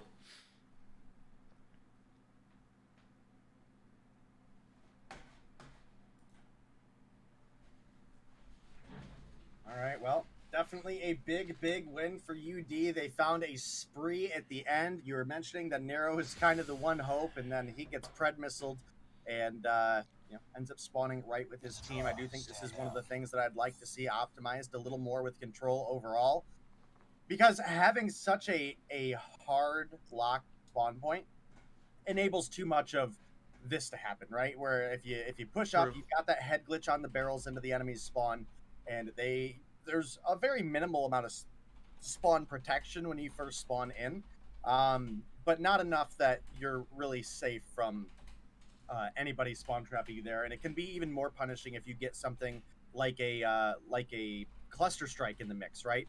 Dropped it in on an enemy's spawn. Now, granted, the Summit spawn's a little more open than some of the other maps. Ones I can think of is like firing range is super punishing to a streak like that on either side of the map. But yeah, that was a solid push from Undream. Come through with the victory. They now lead 2-1 in the series, and while we're going to be going into another Hardpoint, I do get what our hard. It is going to be firing range. I'm taking a look at him in the lobby. I got done looking at the. I was just so disgusted with that feed at the end. I mean, once you make that breach into the spawns, and you're just looking at defenseless players spawning right in front of players who clearly have operators and not missing shots. Obviously, that minimum spawn protection is just. I mean, it was so gross to bear. You put that in flip side, it could be any team in the mix, and it's again one of those optimizations that need to be made for that stage 5 or stage 4.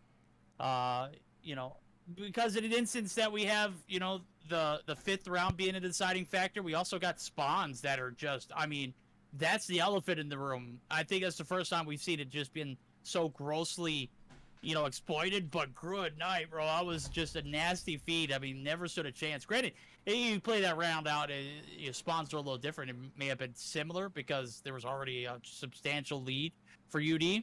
It was just not enjoying to watch.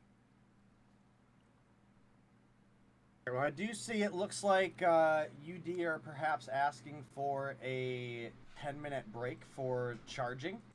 Yeah, so I guess we'll see.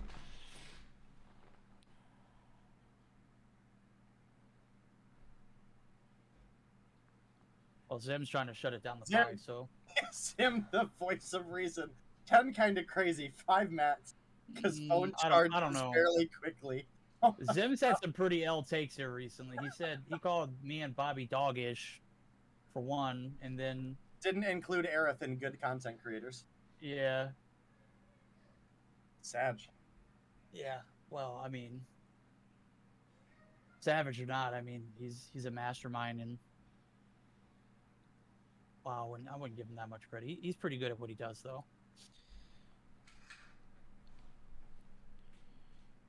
All right.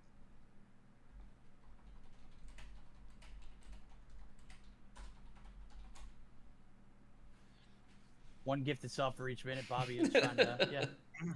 I'm here to negotiate. I love it. Love the creativity.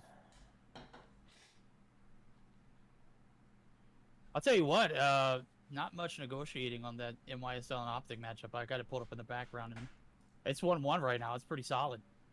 You know what, chat? We're gonna pull that up in the meantime.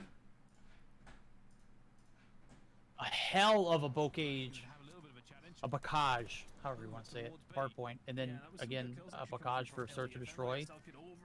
Optic able to even it up. So right now they're in the control and 2-0 lead. Good night. In control, that's not easy to do. Not on a map like Berlin. Paul. All right, looks like from right now we have 6 minutes. 7 For minutes. players to be in the Well, lobby. 6 ready now. up. Yeah. True.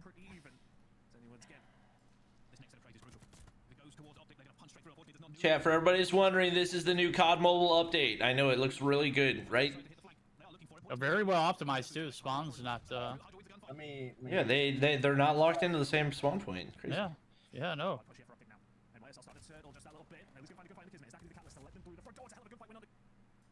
Finally caught up. W. Bobby, you need a haircut. Shush! Never! Never cut my hair again. Ooh. That's not good. Ever. Never. Nice room code too, Bobby. All the slots are full. What are you talking about, Dave? Yeah. This guy give you a hard time. Oh my goodness.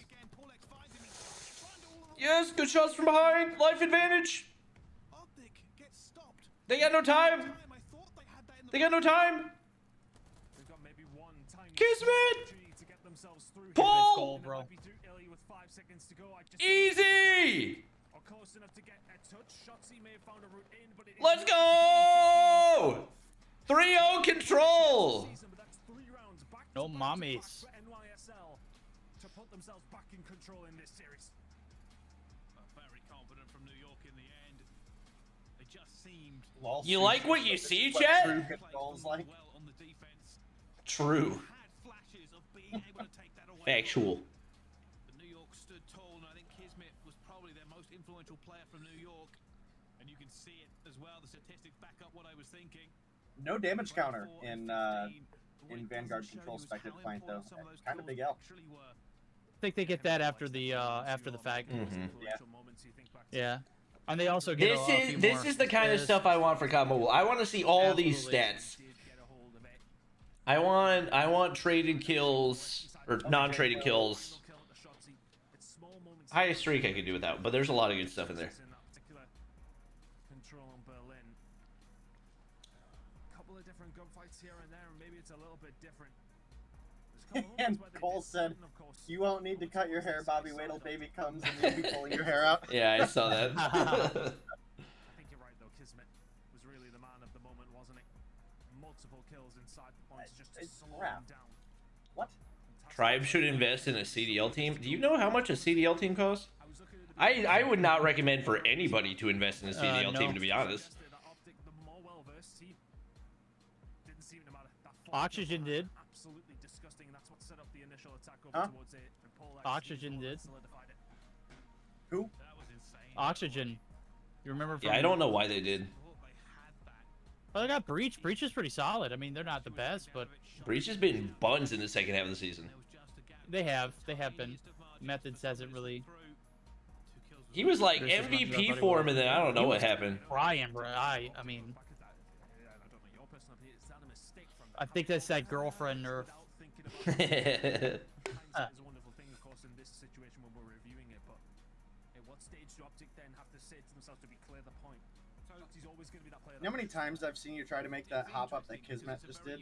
Yeah, and he does it so. Yeah. He does it Thank first you. try. Thank you. Well, Shotzi does it with ease. He doesn't even think about it. It's just like first nature.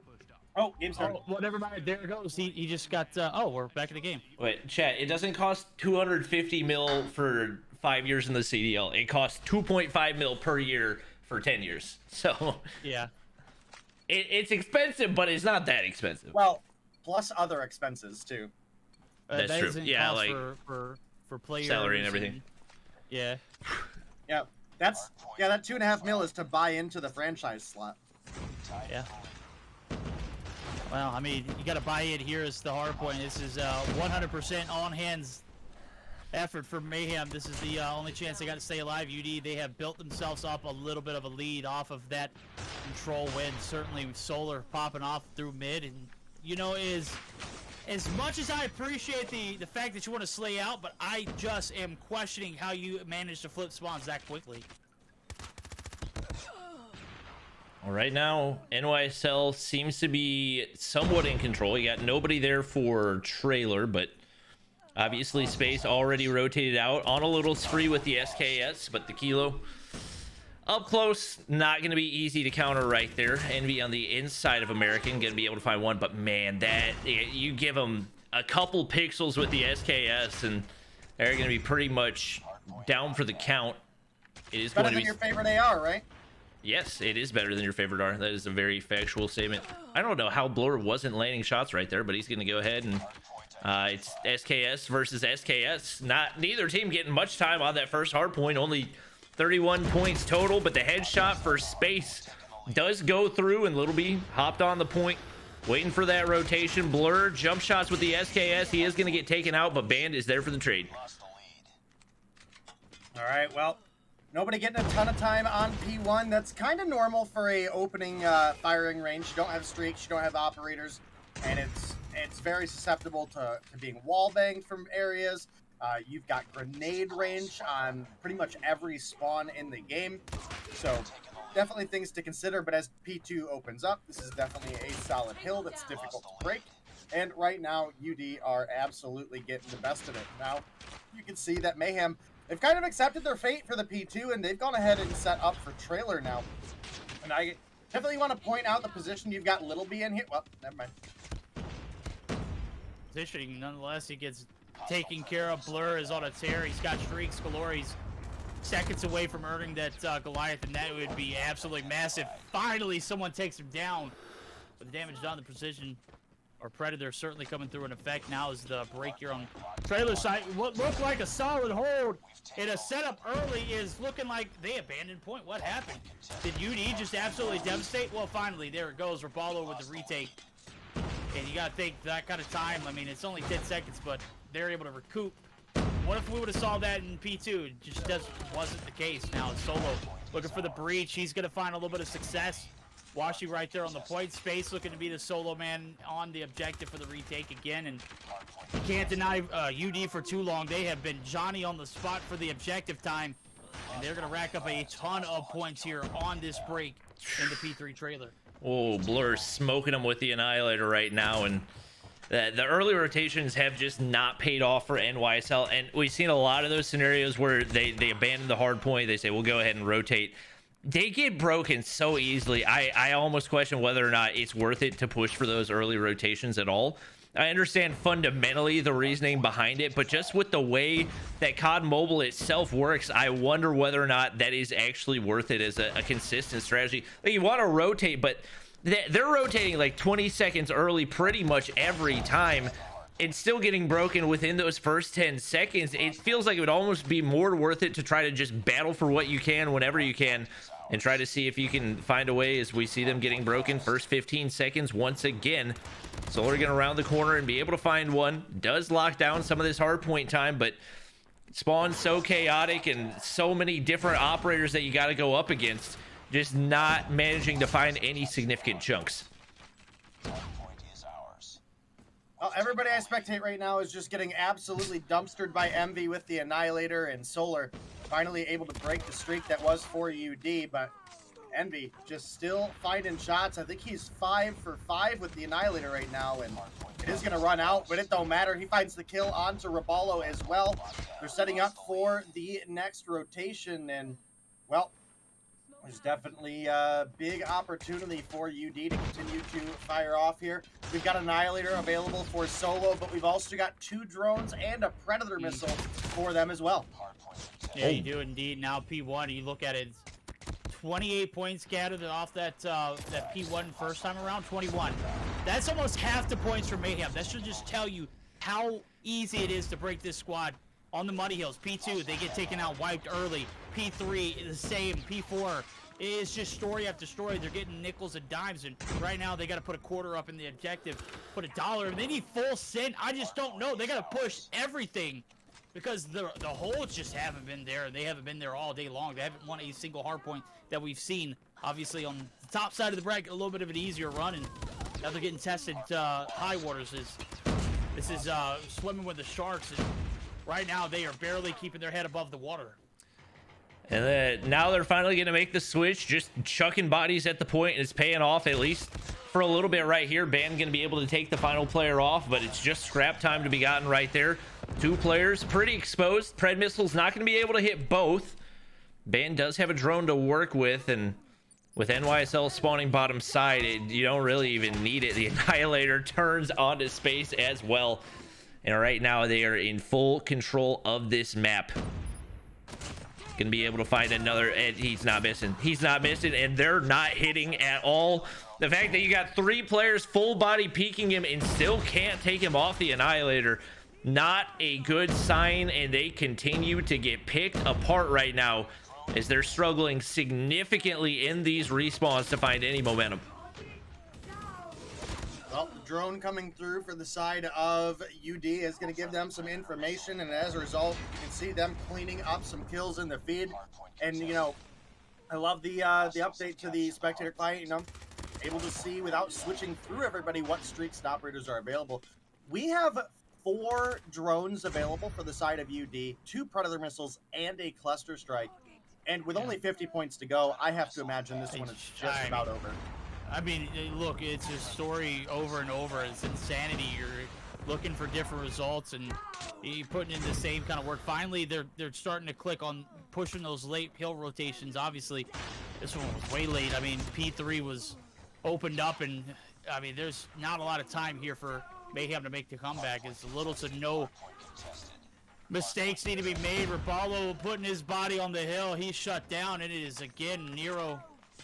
Only player there. They need to buckle up for a big push because this is a hill that is a necessity. But the cluster strike and the Predator missile, I mean, griefing to the highest capacity. They are fully shut down. This is like, are we watching like, I mean, I don't want to be disrespectful. This is like cluster after cluster, Predator. I don't want to be disrespectful. It's 240 to 71.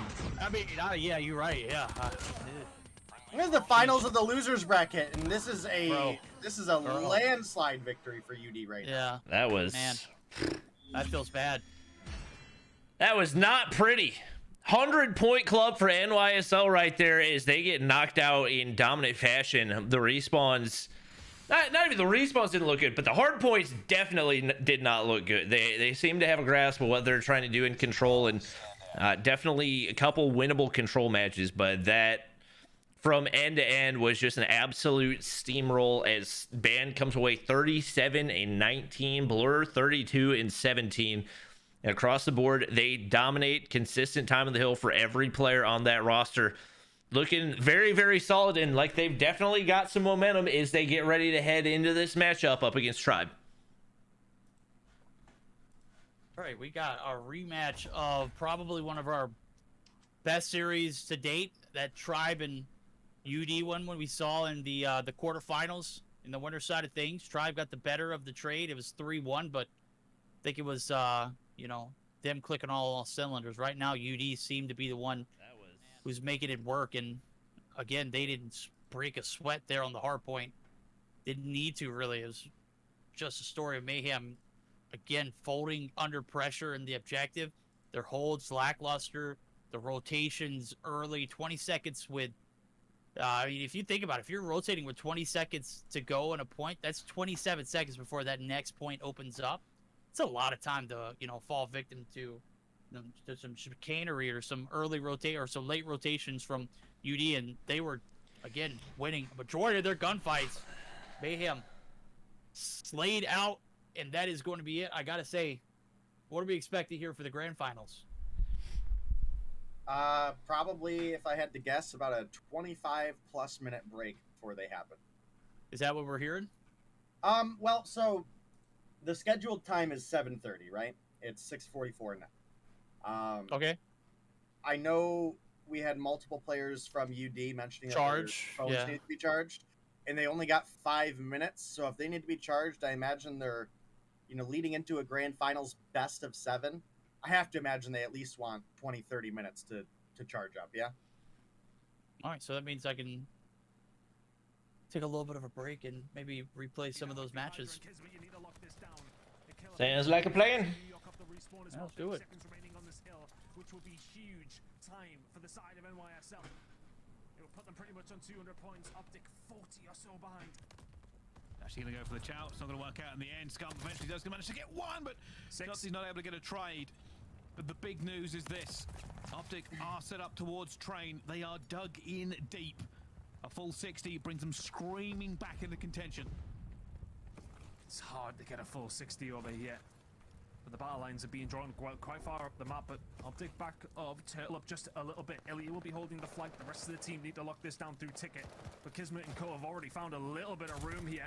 A little bit of purchase. They're on top of them already. And NYSL may well collapse here. It's only Scump who can find 2, gets traded out. Yeah, they might be able to win this. How's Illy doing? Not very much impact. Open for his teammates. Perfect time. He's in a good position. Whoa! Stop shooting too soon. And they are on this. And Optic have to make the move. Optic now spawning outside ticket. Eventually going to realize Crimsix is ready for it. Here comes Shotty. Here comes Kismet again. And Scum long range. Shotty Oh! Is Scum running an AR? How far Optic are now behind? Yep, know where he is. Need every single point. There's one on the flank, isn't there? Yeah, number 7, Shotty. Yeah. It's big. Shotty will combine up. Once again, it feels like the last couple of hills has kind of been a feeble hold from Optic. They've set themselves up in position. We talked about their hold percentage is so good on this map. We haven't seen too much evidence of it, though. New York have broke through far too easily on a couple of occasions. Sir. But they made mistakes Both of their own. teams It's allowed wanna Optic to stick to still be in this 7:30. game. They're still around a full 60 behind. Five Stick, minutes from now.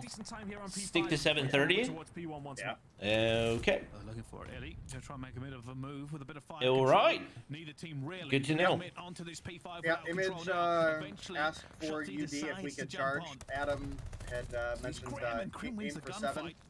And At the moment, New York are Vig not asked really if we can interested in stick to soaking up this 7:30, time. They're and interested Image in said killing sure. and holding Okay. P1. Good to know. P1 spawn's still there for the side of NYSL. They're transitioning in 16 or so seconds. It's a hell of a gunfight for Elite to win. Paul X and Co just trying to spread out. Pushing their presence across the map. Paul and Co will find a couple of kills. What is That's Call a of Duty League? locked-in It's the rotation league that over Call towards of Duty P1. players play They're going to be about 25 on away by the time we PC get there. console. Bryce, can they lock it in?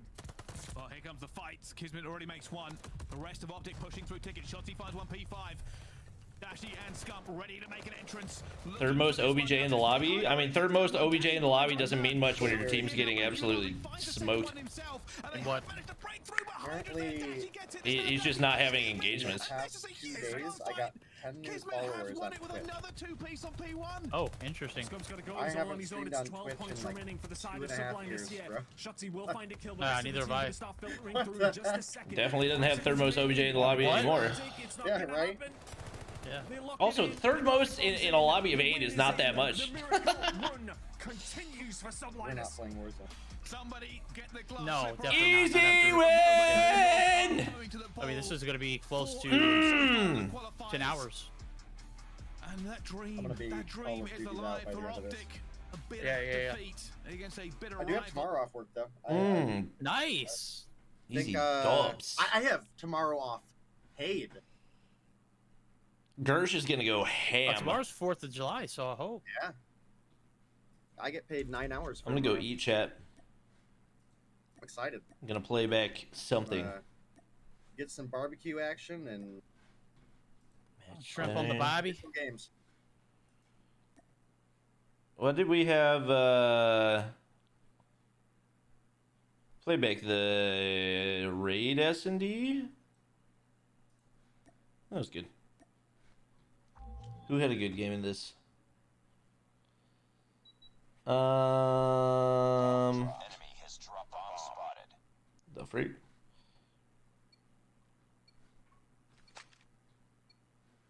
Robalo had a bunch of 1v2s.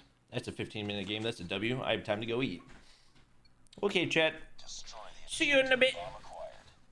Tribe versus UD at 7:30. Smoke out.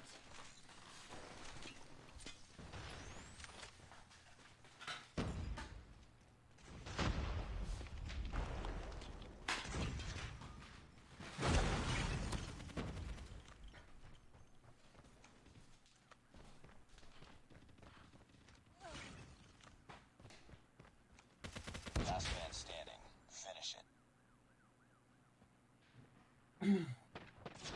Lost the bomb. Nice work. Get ready for the next round. Enemy has dropped the bomb. Bomb spotted. Destroy the objective. We got the bomb. Smoke.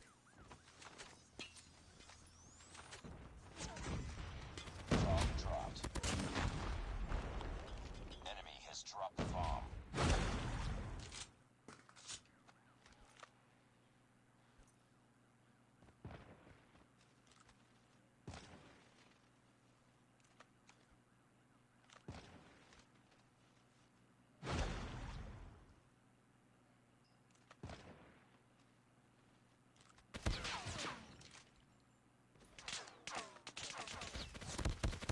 Last one. Complete the mission. Nice work.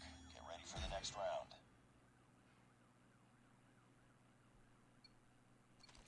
Bomb spotted. Destroy the objective. Bomb acquired.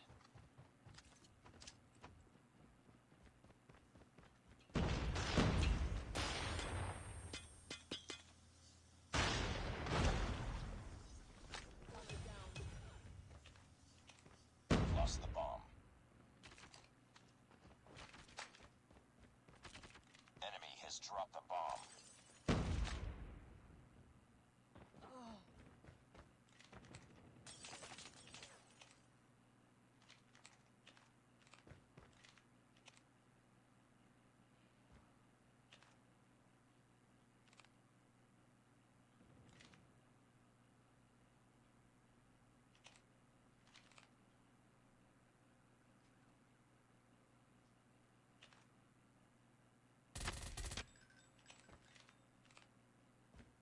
It's all up to you now. Finish the mission.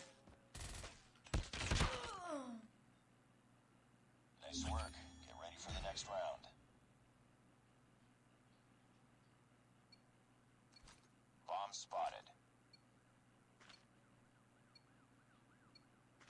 Destroy the objective.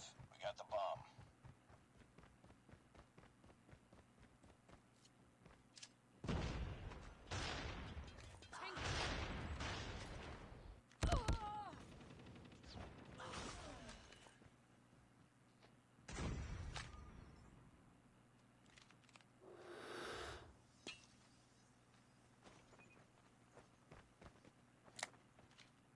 The bomb has been planted.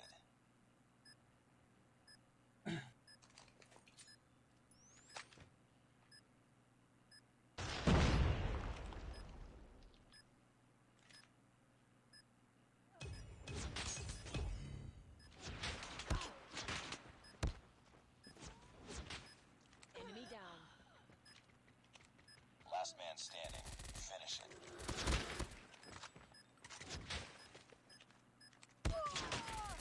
Tango down.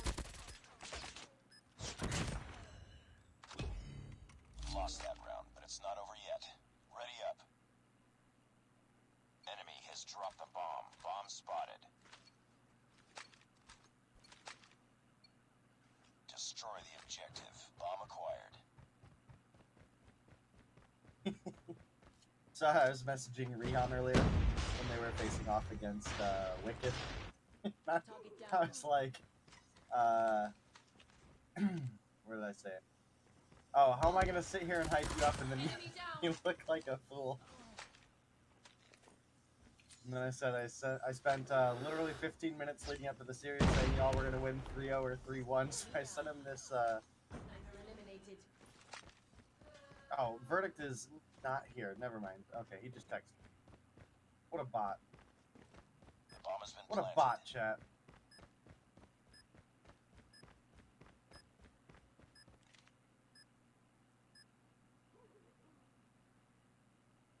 Lost that round, but it's not over yet. Ready up. Enemy has dropped the bomb. Bomb spotted. Destroy the objective. Got the bomb. Smoke out.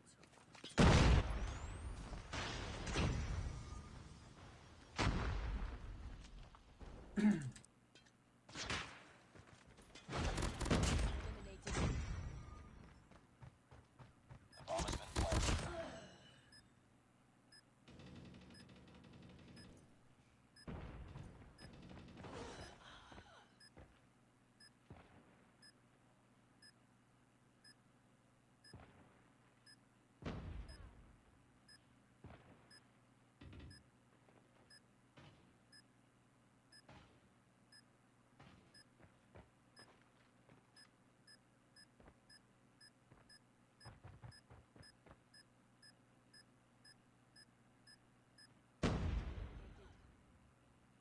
Lost that round, but it's not over yet. Ready up.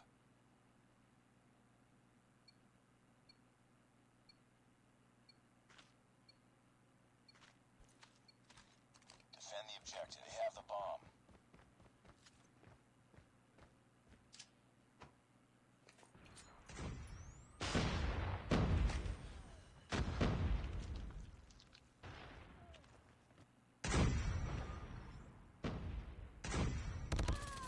Target down.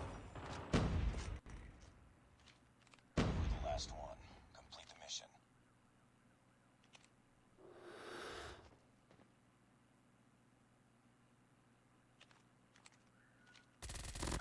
Target down.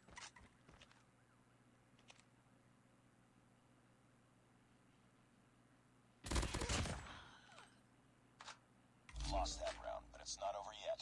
Ready up.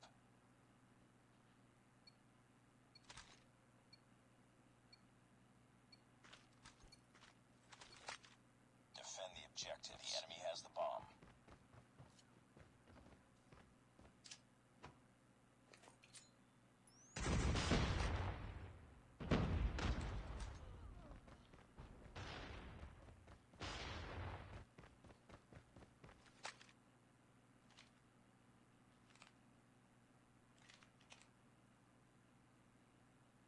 The bomb has been planted.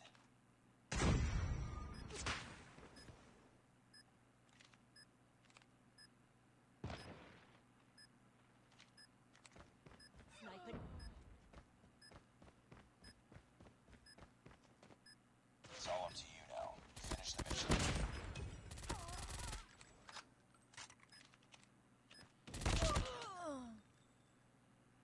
Nice work. Get ready for the next round.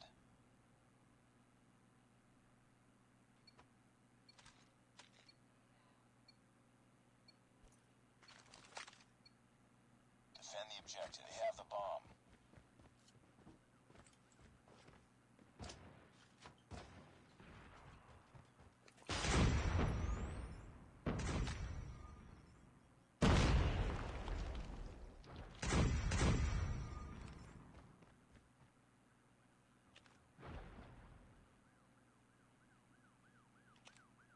The bomb has been planted. Tango down.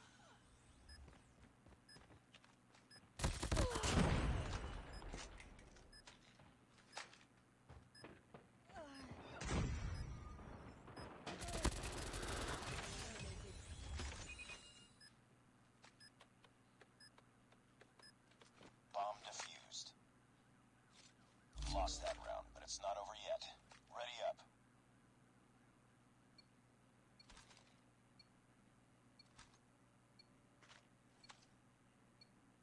Defend the objective. The enemy has the bomb.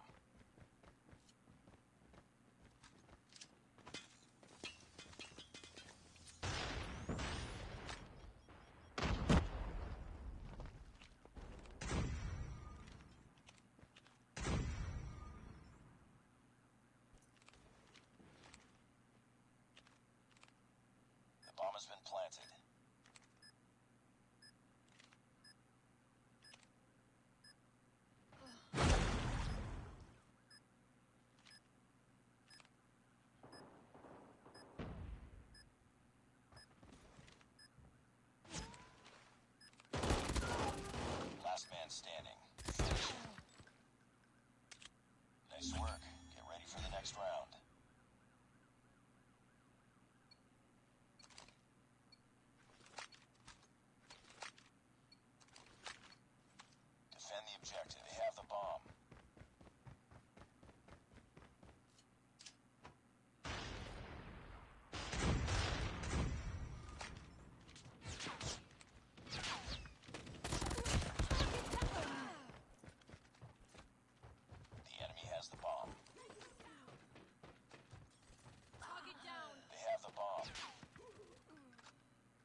Werdict or Bobby, are either of you back yet? It's all up to you now. Finish the mission. Eliminated.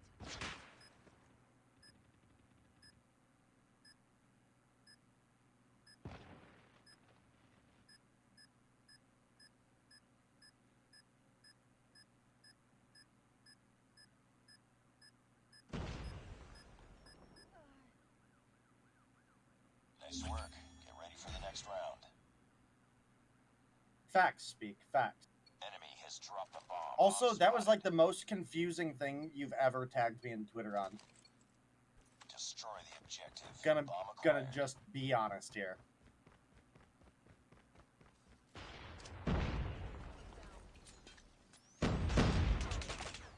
Tango down.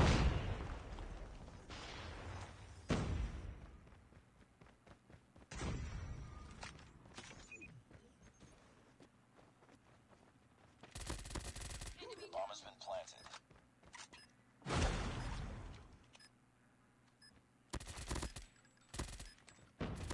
Tango down. Lost that round. I don't know, It's chat. not I over can't yet. Ready find the up. button. I'm trying hard. I don't. If Verdict. I wonder if Verdict's chat. Verdict's chat. You guys know how to Defend the objective. They have the bomb. spectate a game we watched earlier? Because I'd kind of like to replay the UD versus cold shower match from earlier. Target down. Sniper down. It seems like it should be so easy to figure out. Enemy down.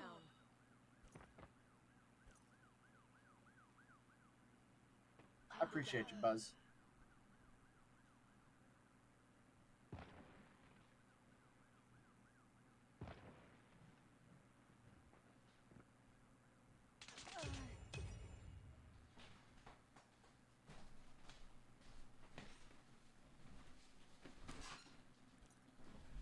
I forgot that for S&D, it would literally just show a dead body. Didn't even think about that. No stream all week. I mean, I forgot that it would just show a dead body. There's a 3-week rule on new content, and then they went on to Yeah, say they're not playing until 7:30, it's so not there's specifically still listed that it can be used, but it lots of falls time. in the 3 weeks thing. Dane Verdict talking. So I don't know, like are you the talking about? email was just didn't make a lot of sense. You know what I mean? What are other good matches? Who's Day talking to? Do I need to deafen? Am I not supposed to be hearing this conversation? Yeah, Mob C, that's what I was trying to He's talking, I'm pretty sure he's talking on the phone to his mom. Okay. That's funny. Not funny that he's talking on his phone to his mom, just that was what was in VC.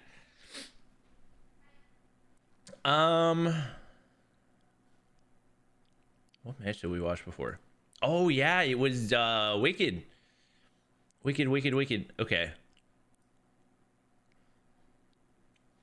Wicked won on Firing Range S&D. So let me find that. Hardpoint Takeoff. I think that was a good one.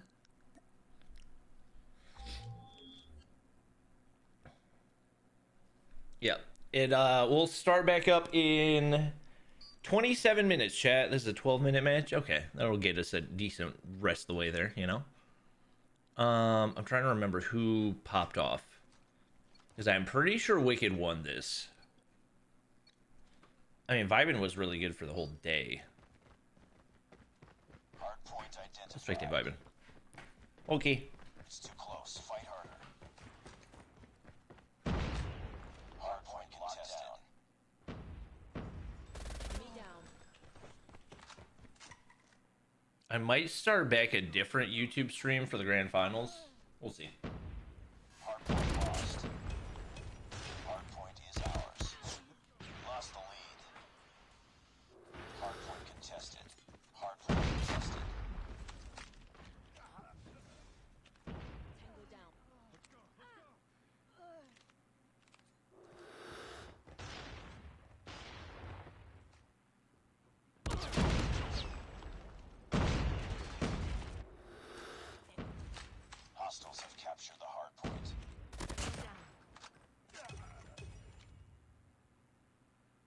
Hardpoint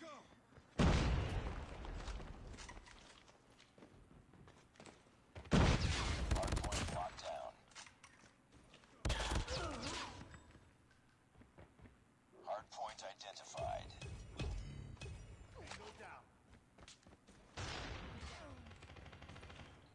Hardpoint lost.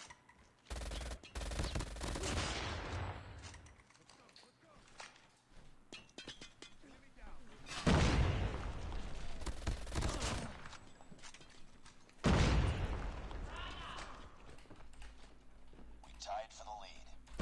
I also forgot. I need to record an intro, so you guys get to watch me record an intro real quick. Hardpoint Wait. is ours. Wait. Who's doing well? Good thing I didn't spectate lost team. Welcome to Bobby Intros. Wait, wrong one.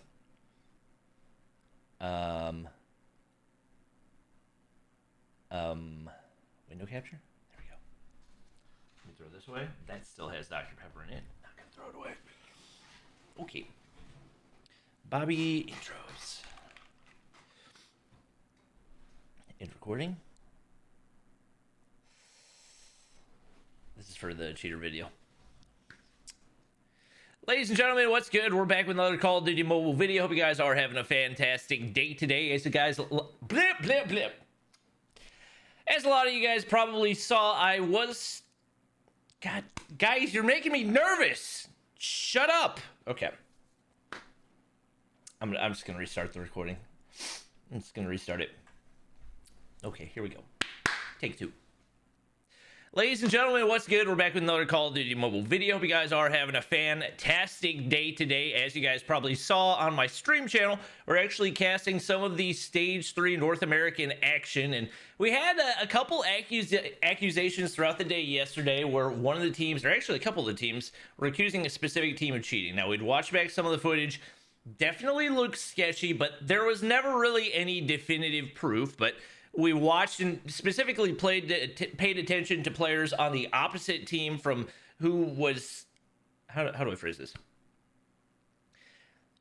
But we spectated the players on the team that were cheating, and it started to become more and more apparent and became funnier and funnier the further that we got in. So, hope you guys do enjoy the video. In case you were wondering, because there's still going to be people who said, oh, you just think they're cheating because they're good. They admitted to cheating. We'll throw the comment up right here. You guys can see it, but that's going to be it. We'll go ahead and hop into the action. Hope you guys enjoy. Like and subscribe, and let's get it. That was a freaking terrible intro. Gosh, so bad at intros. So freaking bad. You know what? We're not going to talk about it, guys. Okay. Go back to your watching, children. Didn't ask. Probably one of the worst intros I've ever recorded. No question.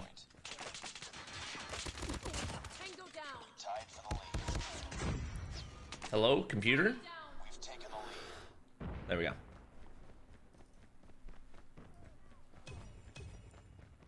Hardpoint identified.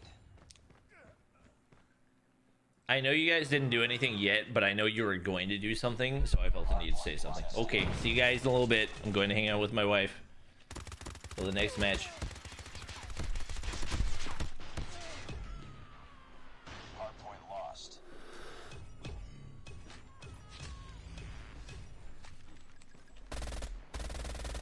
Hardpoint is ours. Let's go, let's go.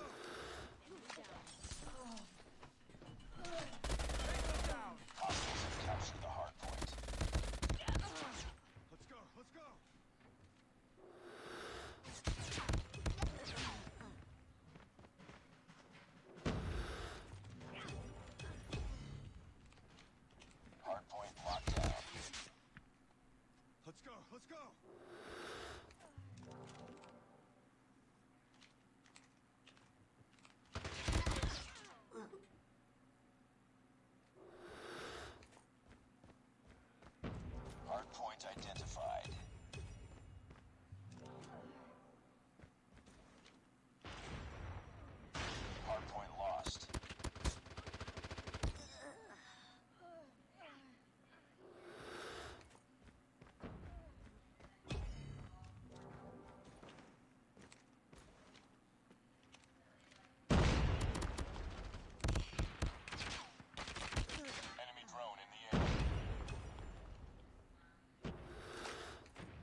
airstrike incoming. Be careful. Hardpoint hostiles have the hardpoint. Hardpoint locked down.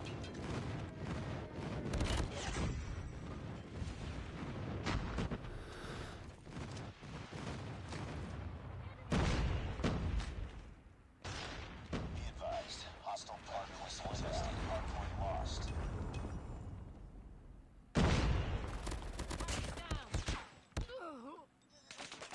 Hardpoint is ours.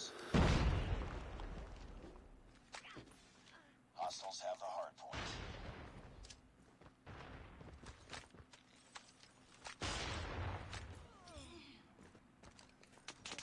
Grenade out! Enemy down.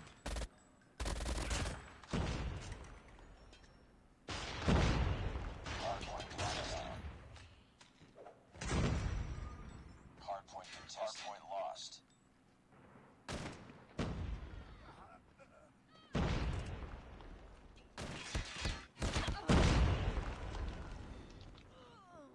Hardpoint is ours. Let's go.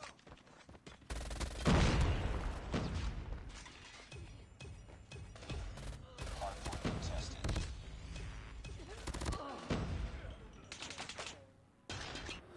Hardpoint contested. Target down.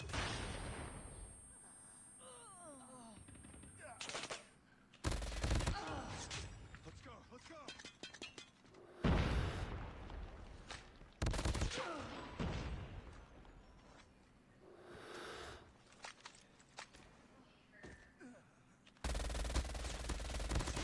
Hostiles have the hardpoint.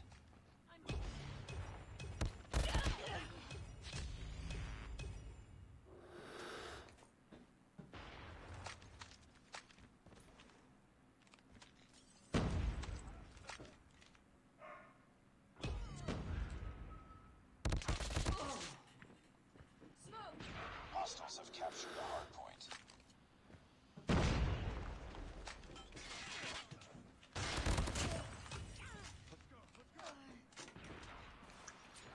Frag out! Target down! Hardpoint locked down. Down! Hostiles have the hardpoint. Hardpoint lost. Tango down! Predator missile inbound. Tango down!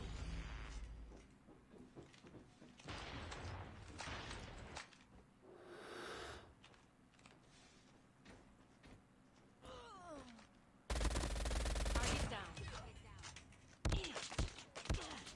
Enemy down.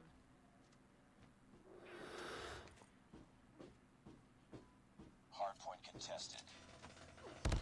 Hardpoint contested. Hostiles have captured the hardpoint. Hardpoint locked down. Predator missile inbound. Hostiles have the hardpoint. Frag! Shoot out!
Chad, it's a freaking million degrees upstairs in my house.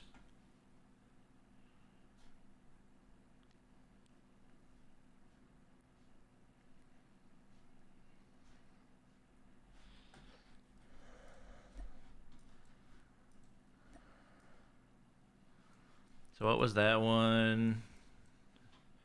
Take off Hardpoint. I think the Summit Hardpoint was good too, right?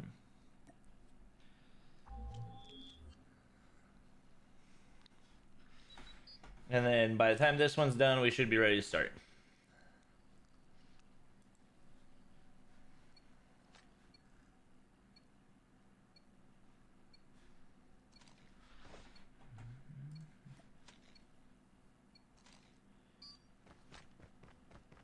Hardpoint identified. We tied for the lead. Hardpoint is ours.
Target down.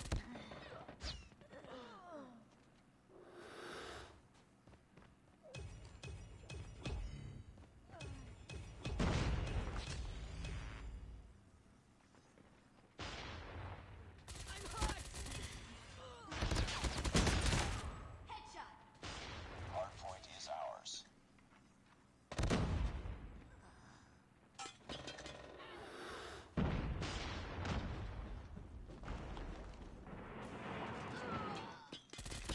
Hardpoint contested. Target down.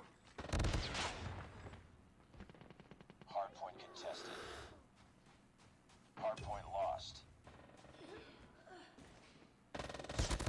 Tango. Hardpoint locked down.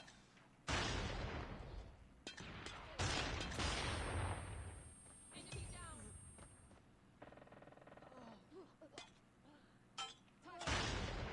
Hardpoint contested.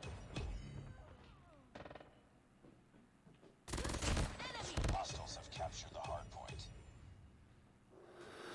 Hardpoint is ours.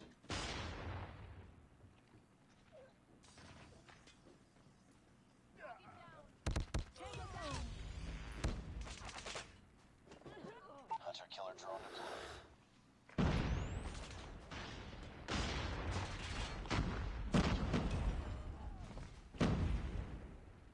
Hardpoint locked down. Hardpoint contested.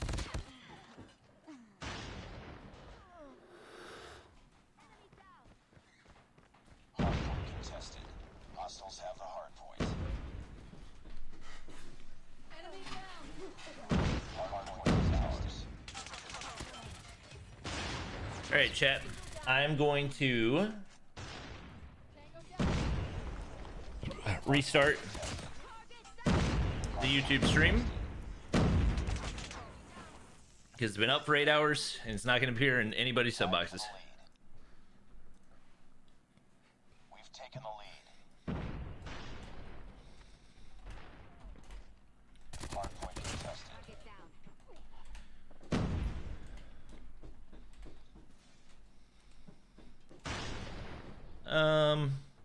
Next on next schedule 7:30.